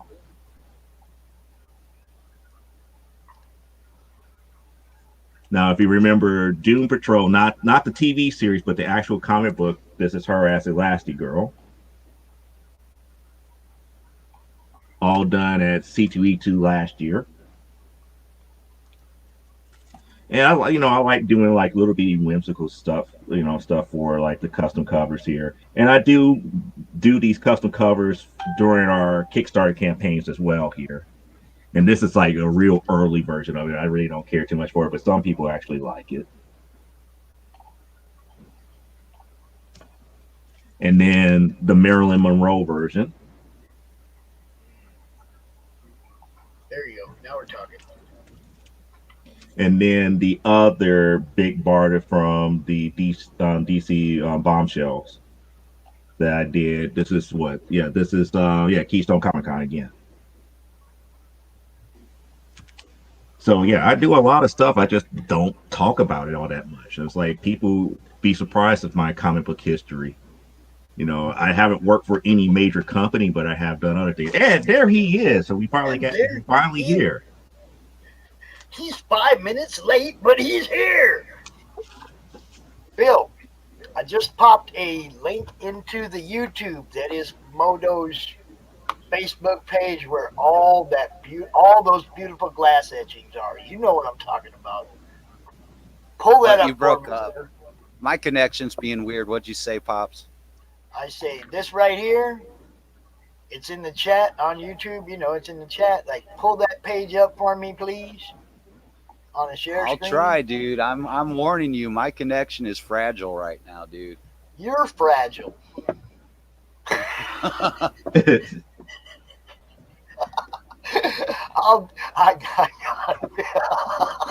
All right, hold on. Let me see what I can do here.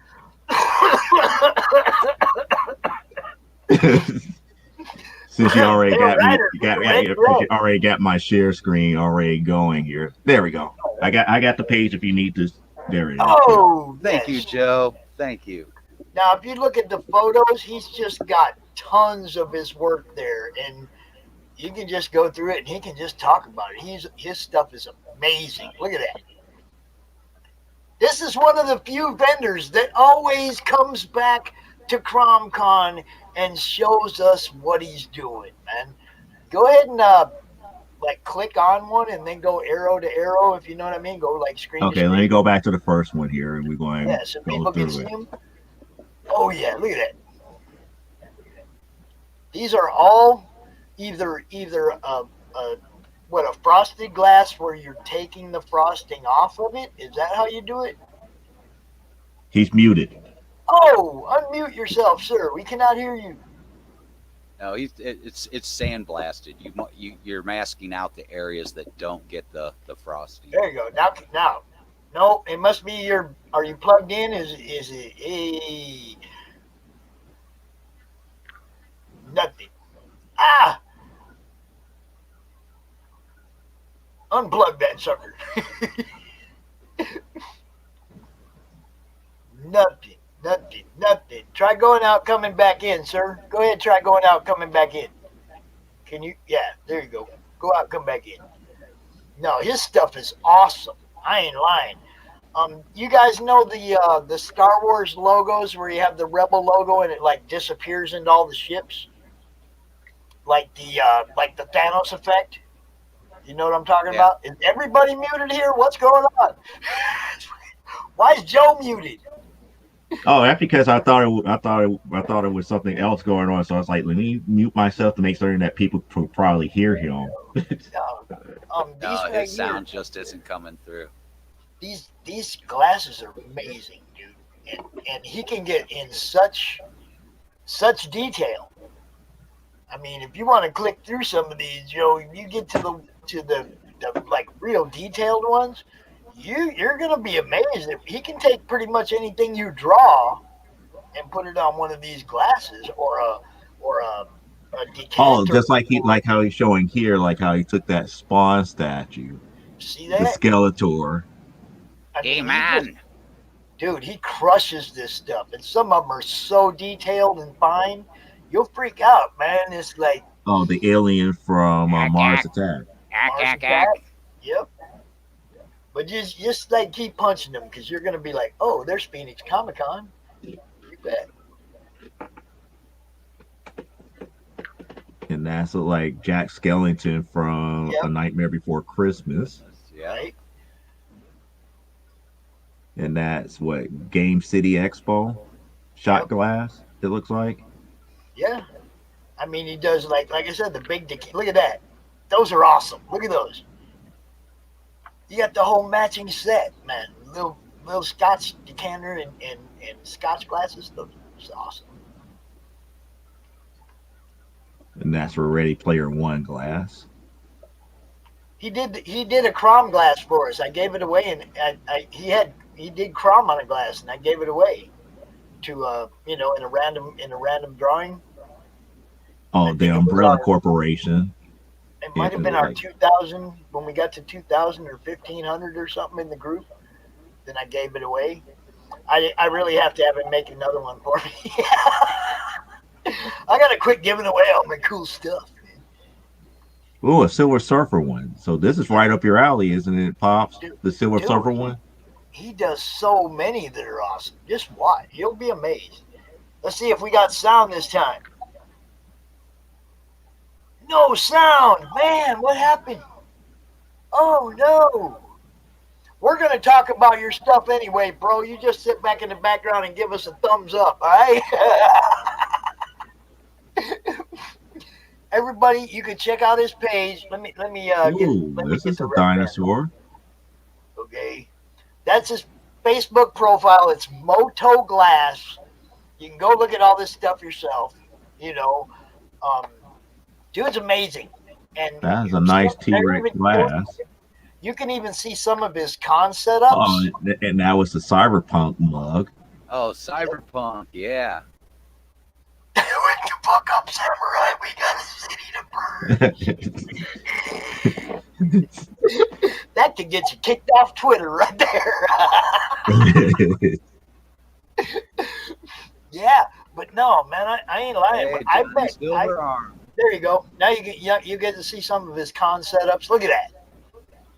He goes through there and puts all this. I've probably seen him at a show or two. All that glass that he's putting out there, and he's just got to hope nobody walks by and crashes his table. And we've talked about that too. Oh, the skateboard, the Centipede skateboard. There you go. But yeah, oh, man. Oh, yeah, that's the link. Legend of Zelda there. There you go.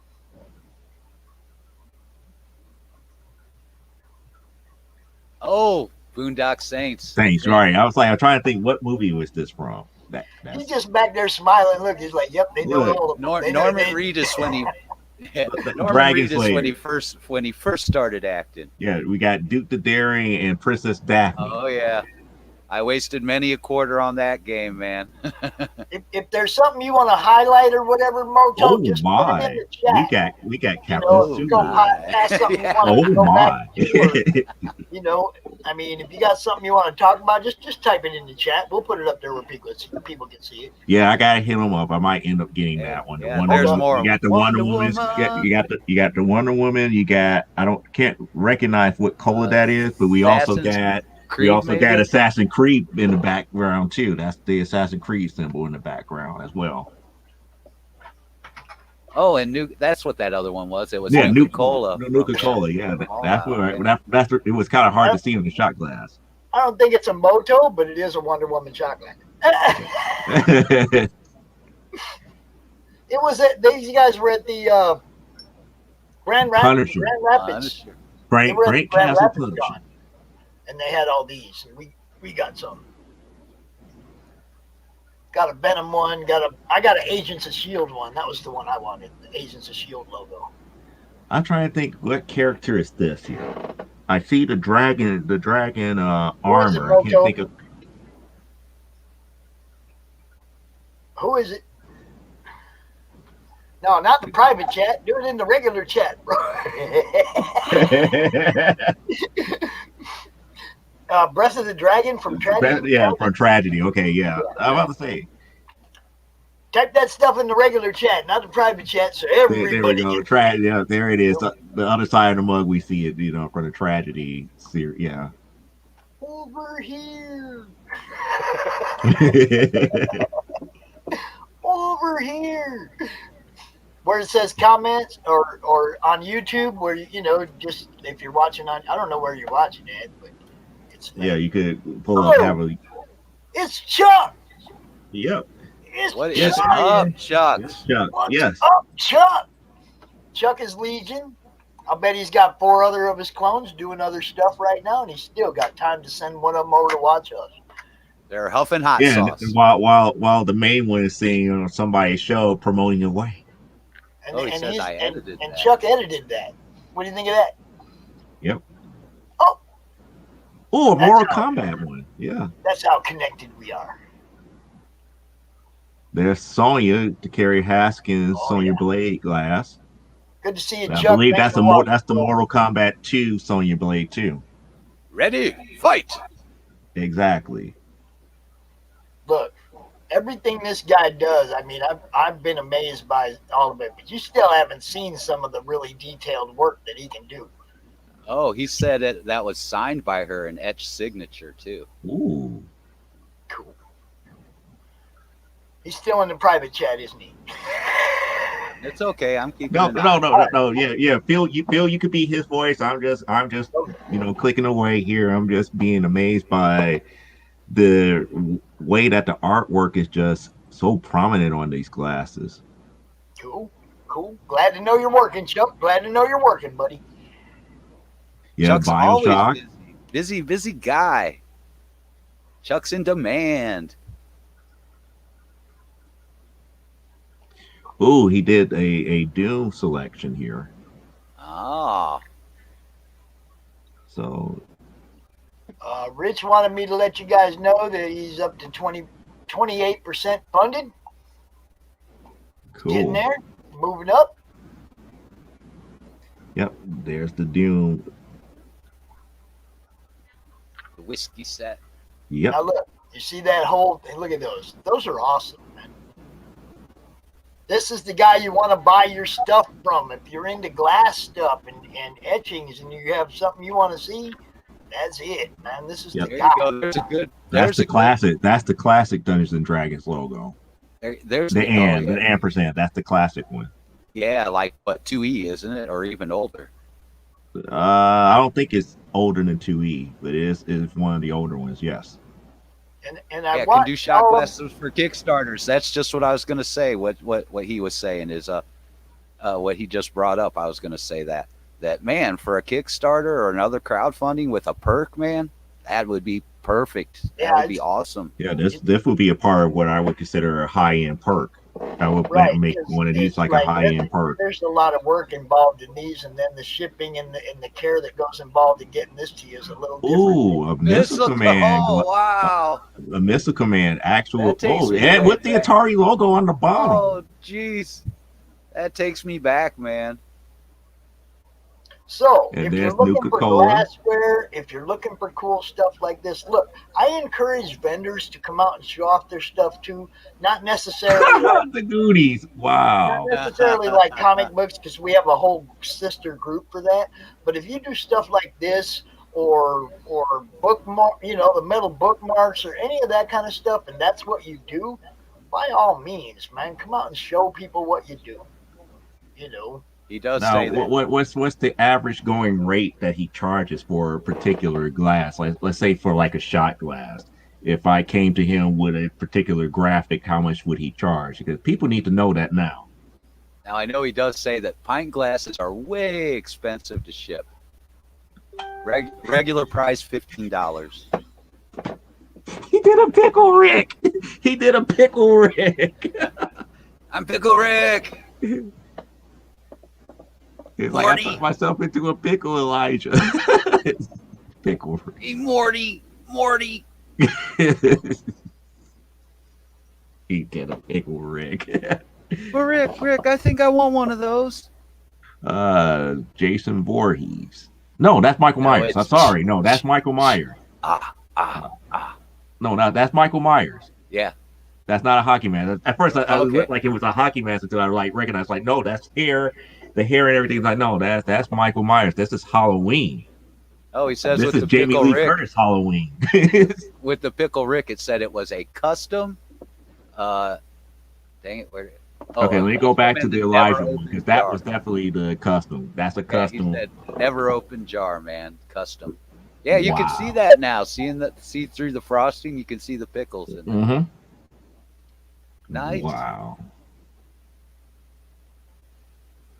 Turned myself into a pickle Eli. And then there's the other one where he did it for the Morty. And he says, "Do you know the reference for the mask?"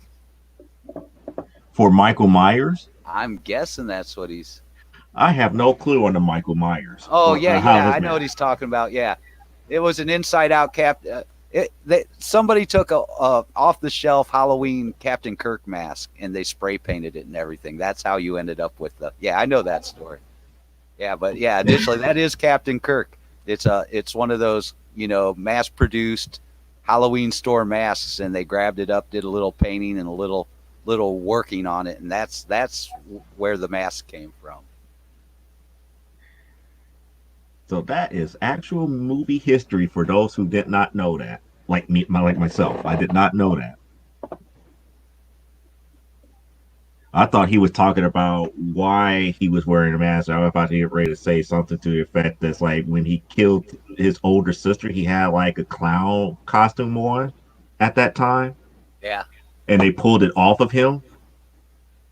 And then when he got out the asylum, it's like I don't know where that mask came from, but I know that originally that was the whole concept of why Michael Myers wore that mask. It's like it was during Halloween he dressed up as a killer clown and he ended up killing his sister. Oh, Rocky Horror Movie Picture Show. Yep.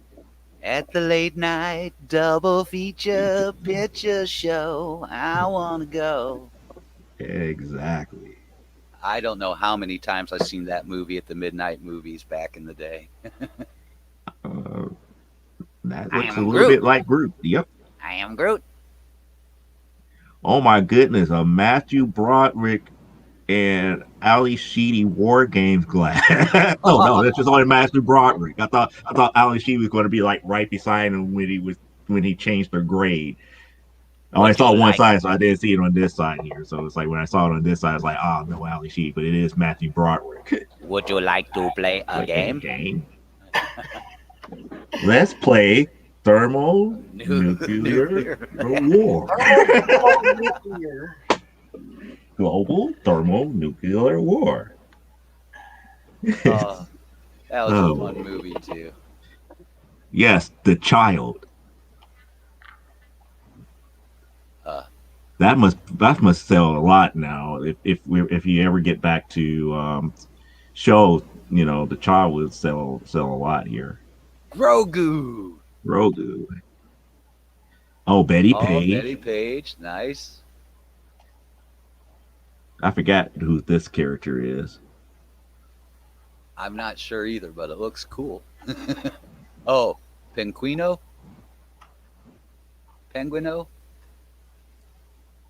And there's another Atari Glass.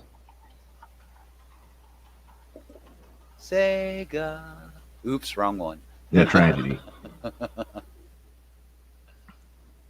Oh, look at the link. That's the original link from the first Legend of Zelda from the Nintendo. Nintendo, yeah, or Super Nintendo, right? Yep. Yep. No, the regular Nintendo, the regular NES. Oh, regular, system. okay. And there's the Super Mario Glass, the original black box cartridge logo. Look, he says he has over 1,400 designs. You got Yeah, it's 8-bit Link. Oh wow, box Crystal art. Castles, Bentley the Bear. Oh wow, I forgot about that game. I haven't seen that since the emulator I had that had like so many of the old arcade games, like all in Yep. Well, that's an interesting that's Star cool. Wars one with Vader's helmet in the middle. Oh, that kind of is reminiscent of what Aztec culture. He says he does lots of arcade games and retro gaming. Oh, Aztec calendar. That's what it's based on. It's Vader on the Aztec calendar.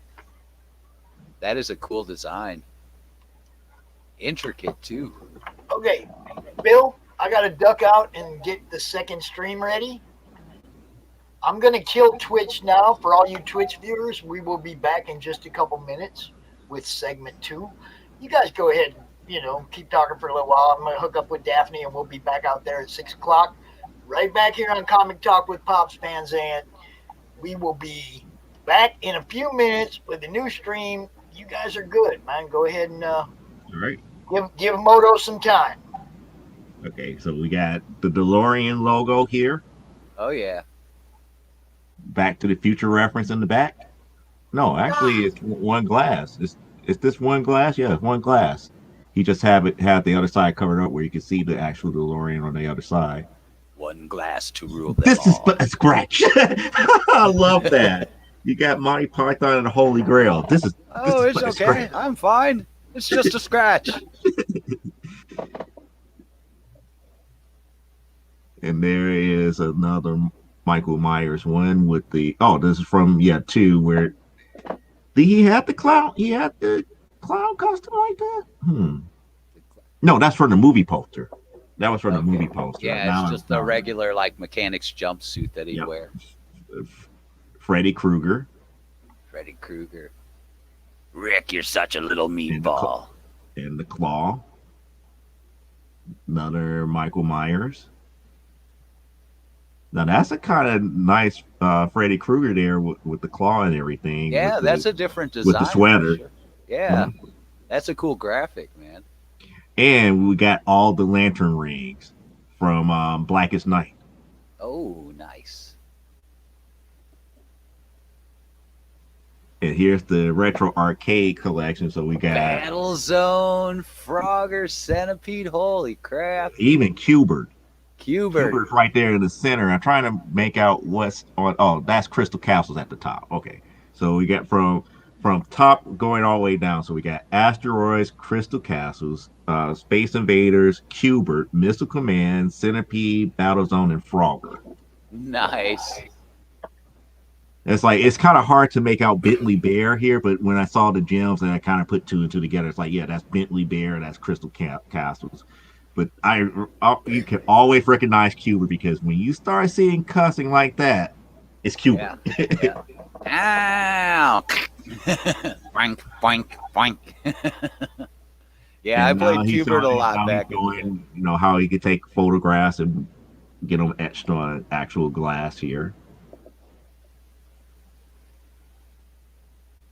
And the detail that's on there.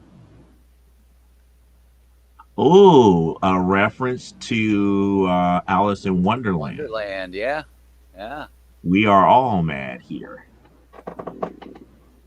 Spider-Man. Spider-Man does whatever a spider can.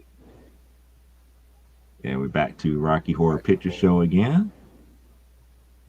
And there's the X-Wing fighter over a Star Wars logo. Oh, yeah. And that's a better picture of it. Da-da-da-da. And then we got the Assassin's Creed logo again. And we got Rogu, and I can't think of the Guardian's name again. Mando? Bando, yeah.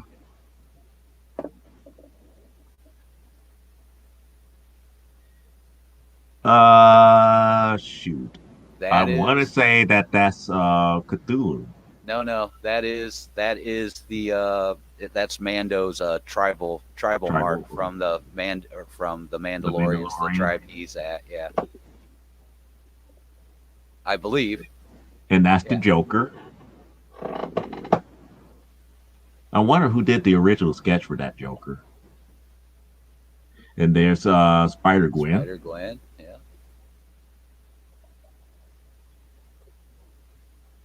And there's the Predator. Oh yeah.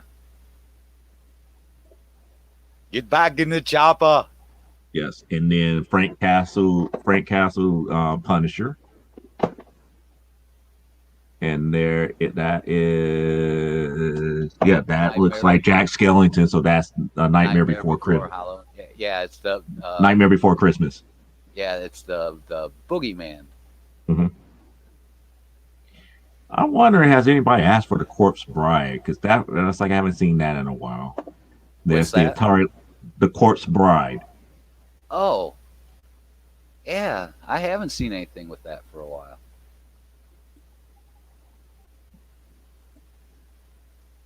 And there's the Atari glass. There's a Mario shot glass with a Yoshi. And there's a full set of Mario with a Pikachu and a Donkey Kong in the background. Oh, yeah. Perfect for gaming night. Console gaming night. There you go. Now, here's an idea that I will put out there for him. If you're going to do another Mario theme type set like that, do all the jilted lovers of Mario. You know, the ones that always reject him, like Princess Peach, Pauline, all of them together, and you can sell it to more of the women gamers on that aspect. Yeah. Yeah, there's the big closer look at the Donkey Kong that he did. There's a Yoshi. There's the Mario. There's the Donkey Kong. There's the Pikachu. Another Yoshi here. There's the Pikachu. Oh, he did it as a Smash Brothers set. Now it makes sense. Yeah, now it makes a lot more sense now. It was a Smash Brothers set. Aha.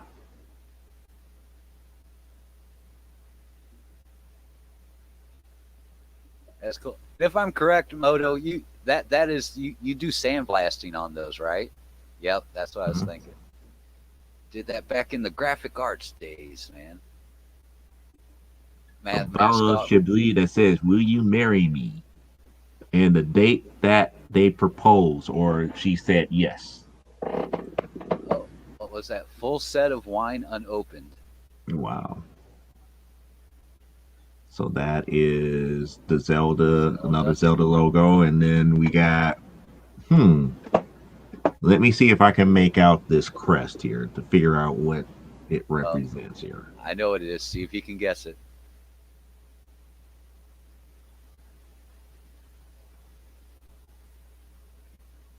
I'm drawing a blank. I drew a blank here. Harry Potter. Oh, okay.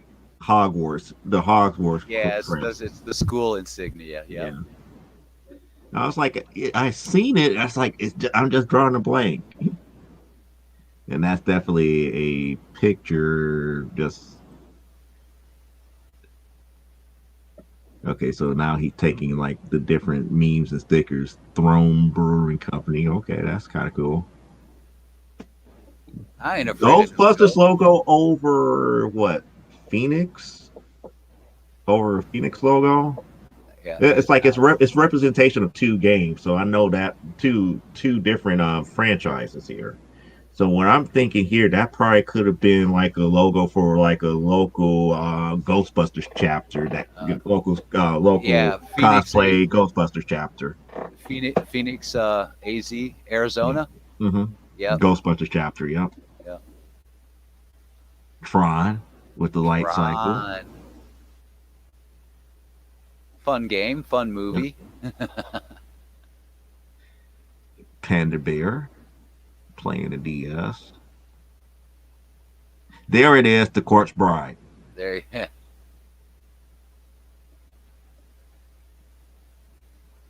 Ah, Mr. Meeseeks.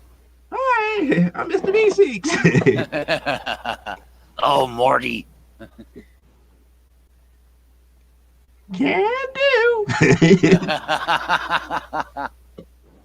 Spider-Man backlit. All of this is backlit, so he's doing a lot of backlit. BB-8. Yeah. The Rebel logo. The Cheshire Cat for Alice in Wonderland. With Alice up at below the Mortal Kombat logo. Mortal Kombat. Oh. And for all the role-playing games here, there's the 20-sided die. Critical hit. Critical hit. Rick and Morty. Oh, Morty. Oh, good. Commando. Yeah. NASA. NASA. That's cool. I like that. And there's the Mortal Kombat glass. I'm surprised that he hasn't done a Thundercats glass as of yet. If you could do Mortal Kombat, I know you could do Thundercats. Yeah. He says the LEDs done. are in the base of those, the ones that were lighting up. That you okay. So he said there is one. He said there is one. To which. Oh, Dig Dug. And there's the Frogger one, because there's the tire tracks. And there's the frog.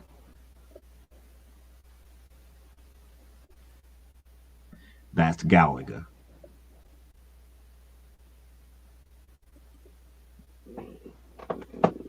Ooh, Red Baron. Mystical Man again. Asteroids. Tutti Frutti Fruity. That is a House of 1,000 Corpses. Man. Exactly.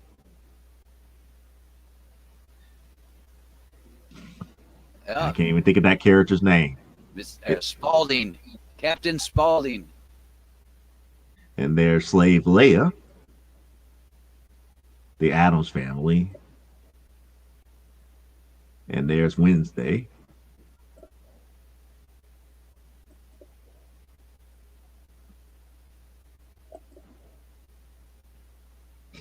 And that's Deadpool. Deadpool, yeah.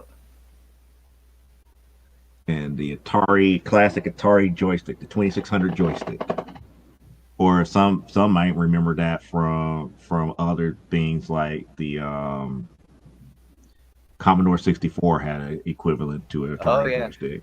Oh, I had a Commodore 64. Yeah. Jack Skellington. Buffy the Vampire Slayer. Superman. Doctor Who. Wonder Woman from the movie version. Mortal Kombat. That's new. I can't place that. It reminds me of a griffin of some kind. Could be Game of Thrones. Game of Thrones, okay. Skeletor. Ah, He-Man. That's Assassin's Creed. There it is. There's the Thundercats. There we go. There it is. Thundercats. Yeah. And then we got the Punisher again. That's more or less the I want to say that's the Netflix version of Punisher. The Netflix version of that symbol. That's what he said. Yep, it is. Lord of the Rings. Lord of the Rings. It's the Tree of Light, but I can't remember where it's from. I think that is an elven Lord of the Rings thing, isn't it? Yep, Lord of the Rings. All right, Lord. Okay. It's one of the little elven symbols. So now we got Venom, Carnage, and Venom again. Can't fool me. That does not fool me. That's definitely Carnage, but that's Venom, Carnage, Venom. Vader. Ooh, AT-AT. The AT-AT, the AT-AT. AT-AT, yep. Ghostbusters. VV8. Oh, the dog from Duck Hunt. Oh my God! Oh, when he yeah, laughs at you, yeah. when he laughs at you for missing. Yep. Yep, there it is, the Duck Hunt symbol in the back. NASA. So we got Zelda, Netflix Punisher, and the 1967 Batman logo for the television series. The Atari flask, Call of Duty flask, Punisher flask, 67 Batman, all the stuff that we named before and Flash version of it. Retro City, that's new.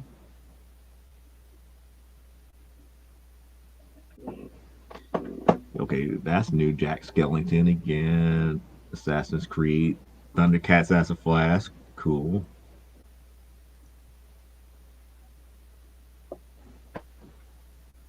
That's not Serpent Society. I can't think. I can't either on that one. Oh, Never Ending Stories. Never Ending Story. Okay. Retro City Festival. Avengers. The Empire's logo from Star Wars. Dun dun dun dun dun dun dun dun. Okay, now I am not familiar with this wine here, but it doesn't have like anything that's like unique, so I'm guessing that probably is a custom-made bottle here. Yeah, I was right, a custom-made bottle.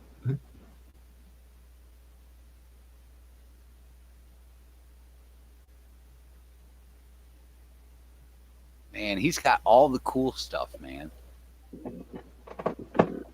And it's all unassuming. It's like you would not think that there was like that much cool glassware out there. I think that's it. No, oh no, it's not. Here we go. We just took a while for it to load here. Another view of the Cheshire Cat and Alice. Yeah. Oh, finally, we got Chewbacca the Wookiee. Oh. And then we got a Day of the Dead type stormtrooper. Yeah.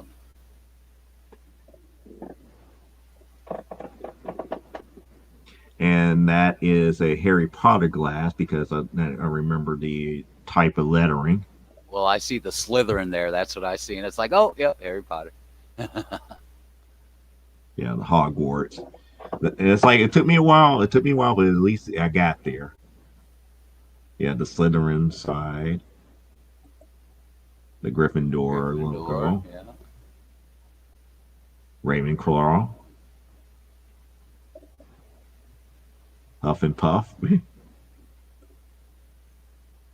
That's what I do when I run. When I run, I huff and puff.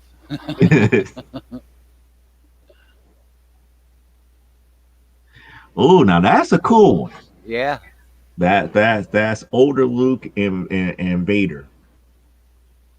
Father versus son. And I don't read Japanese very well, but I guess it's saying blue sun with the actual logo below it. Oh, what is that blue sun? I know what that is. I can't think. Serenity. Yes, exactly. Yeah. Skeletor. Amen. And Deadpool.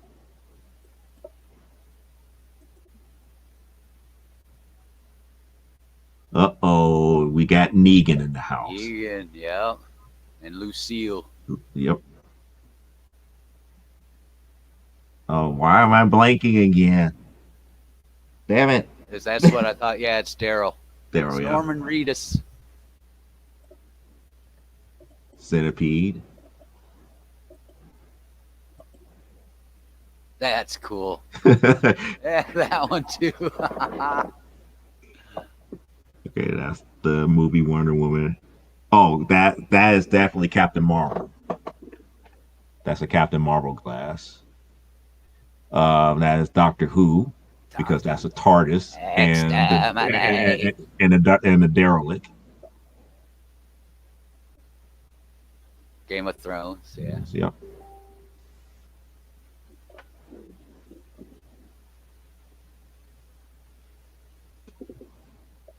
I'm trying to see the image a little bit clearer here. So I know that's an 8-bit image here. I'm trying to think who is this in this mug of beer.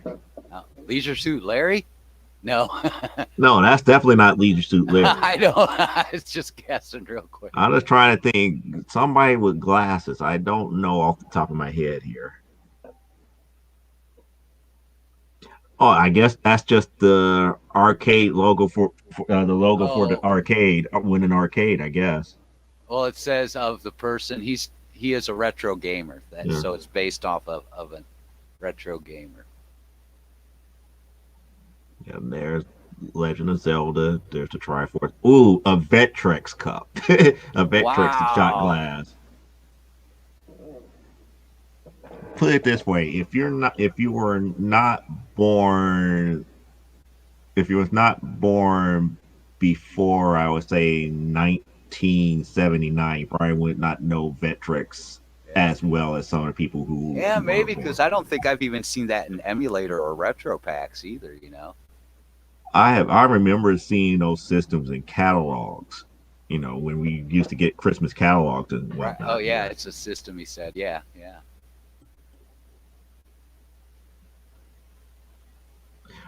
Really? He did a green. Is that the same Green Hornet vehicle? Yes.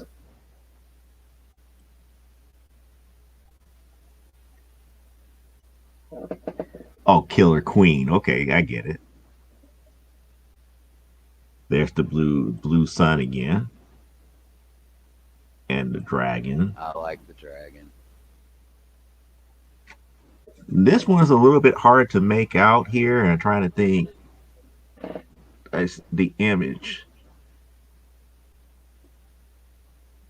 Kind of hard to tell. Other side of the Green Hornet car. Okay. So just curious, have you done any Venture Brothers Moto? No Venture Brothers. There's the Predator. Blue Ribbon Army. I'm surprised they still in operation. I'm about to say he probably haven't done like Ham's Blue Ribbon Beer. It says it's a Comic Con group. Yeah. Morty, I turned myself into a pickle. And I like this. I like how you did this for the Space Invaders one. Yeah. Because that's the side of the cabinet. That's the men on the actual side of the cabinet. That's cool. You don't usually see that, man. That's awesome. And Godzilla. Oh no, they say he's got to go Godzilla. Did you get a chance to see that? The new movie? No, I didn't get to see. I need to sit down probably later on today to watch the King Kong versus Godzilla. It is fun. But I already called it. I called that the winner over one thing, and it's like everybody was up here was like, well, yeah, this, and this. It's like, but if you know the lore between King Kong and you know the lore of Godzilla, it's only one way Kong is going to win that fight. It's only one way. And really, it didn't come out to either. I'm not going to spoil it, but the ending, it will surprise you a little bit. Mm-hmm. The ending will surprise you because everybody, you know how they did it at first, is get everybody on Team Kong or Team Godzilla, but you will see. Well, I have a sneaky suspicion that it's pretty much going to be a "we said so" type ending. Yeah. I'd seen where a few people had guessed what it was going to be. But I knew for one thing, if the ending of that major fight was on Skull Island, Kong wins. And the only reason Kong wins is while he's on Skull Island, he's immortal. That's by legend. Yeah. Wait till you see, man. Might surprise you how it goes. Okay, there's a Harley Quinn from the animated series, Batman the Animated Series. Yeah. And there's Spock, and I can't see who's on the other side of Spock here. There's the Infinity Gauntlet.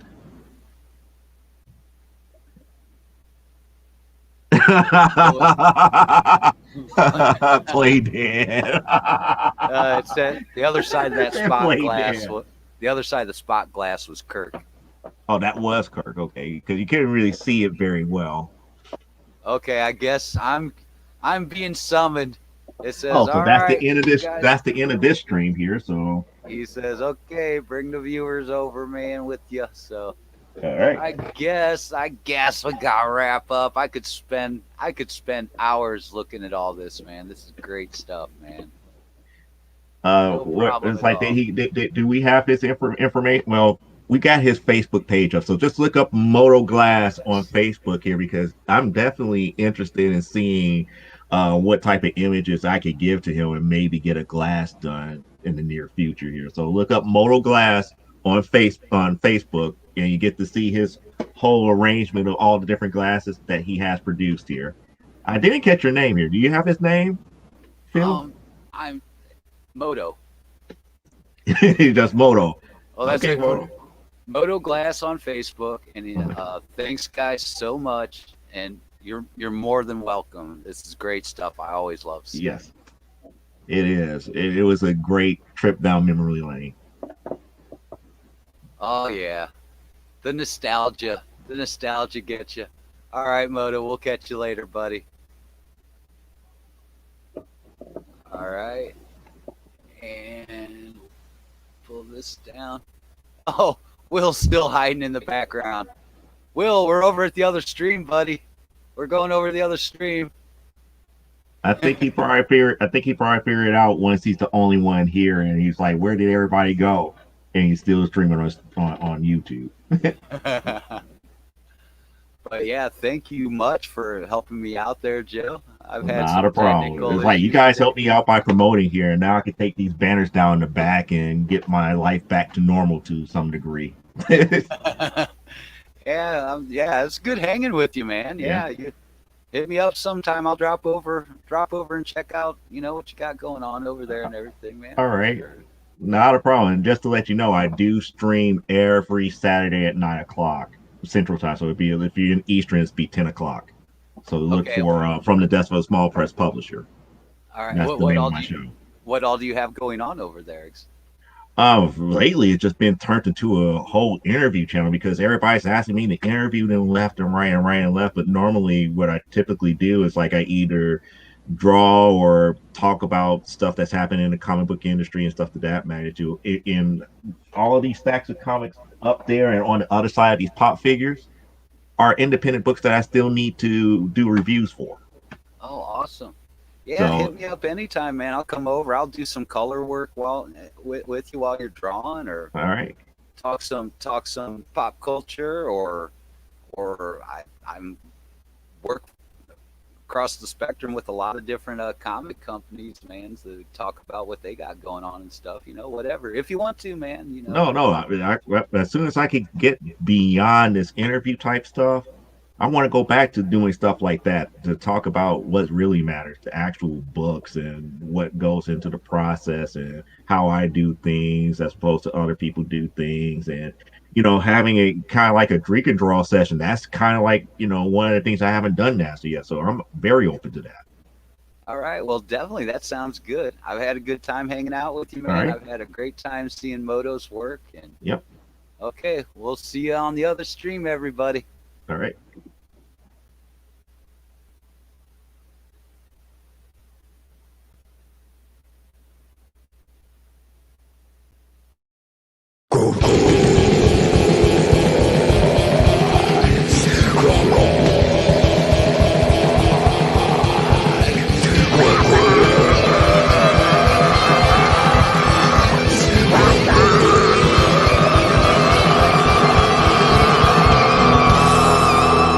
Come get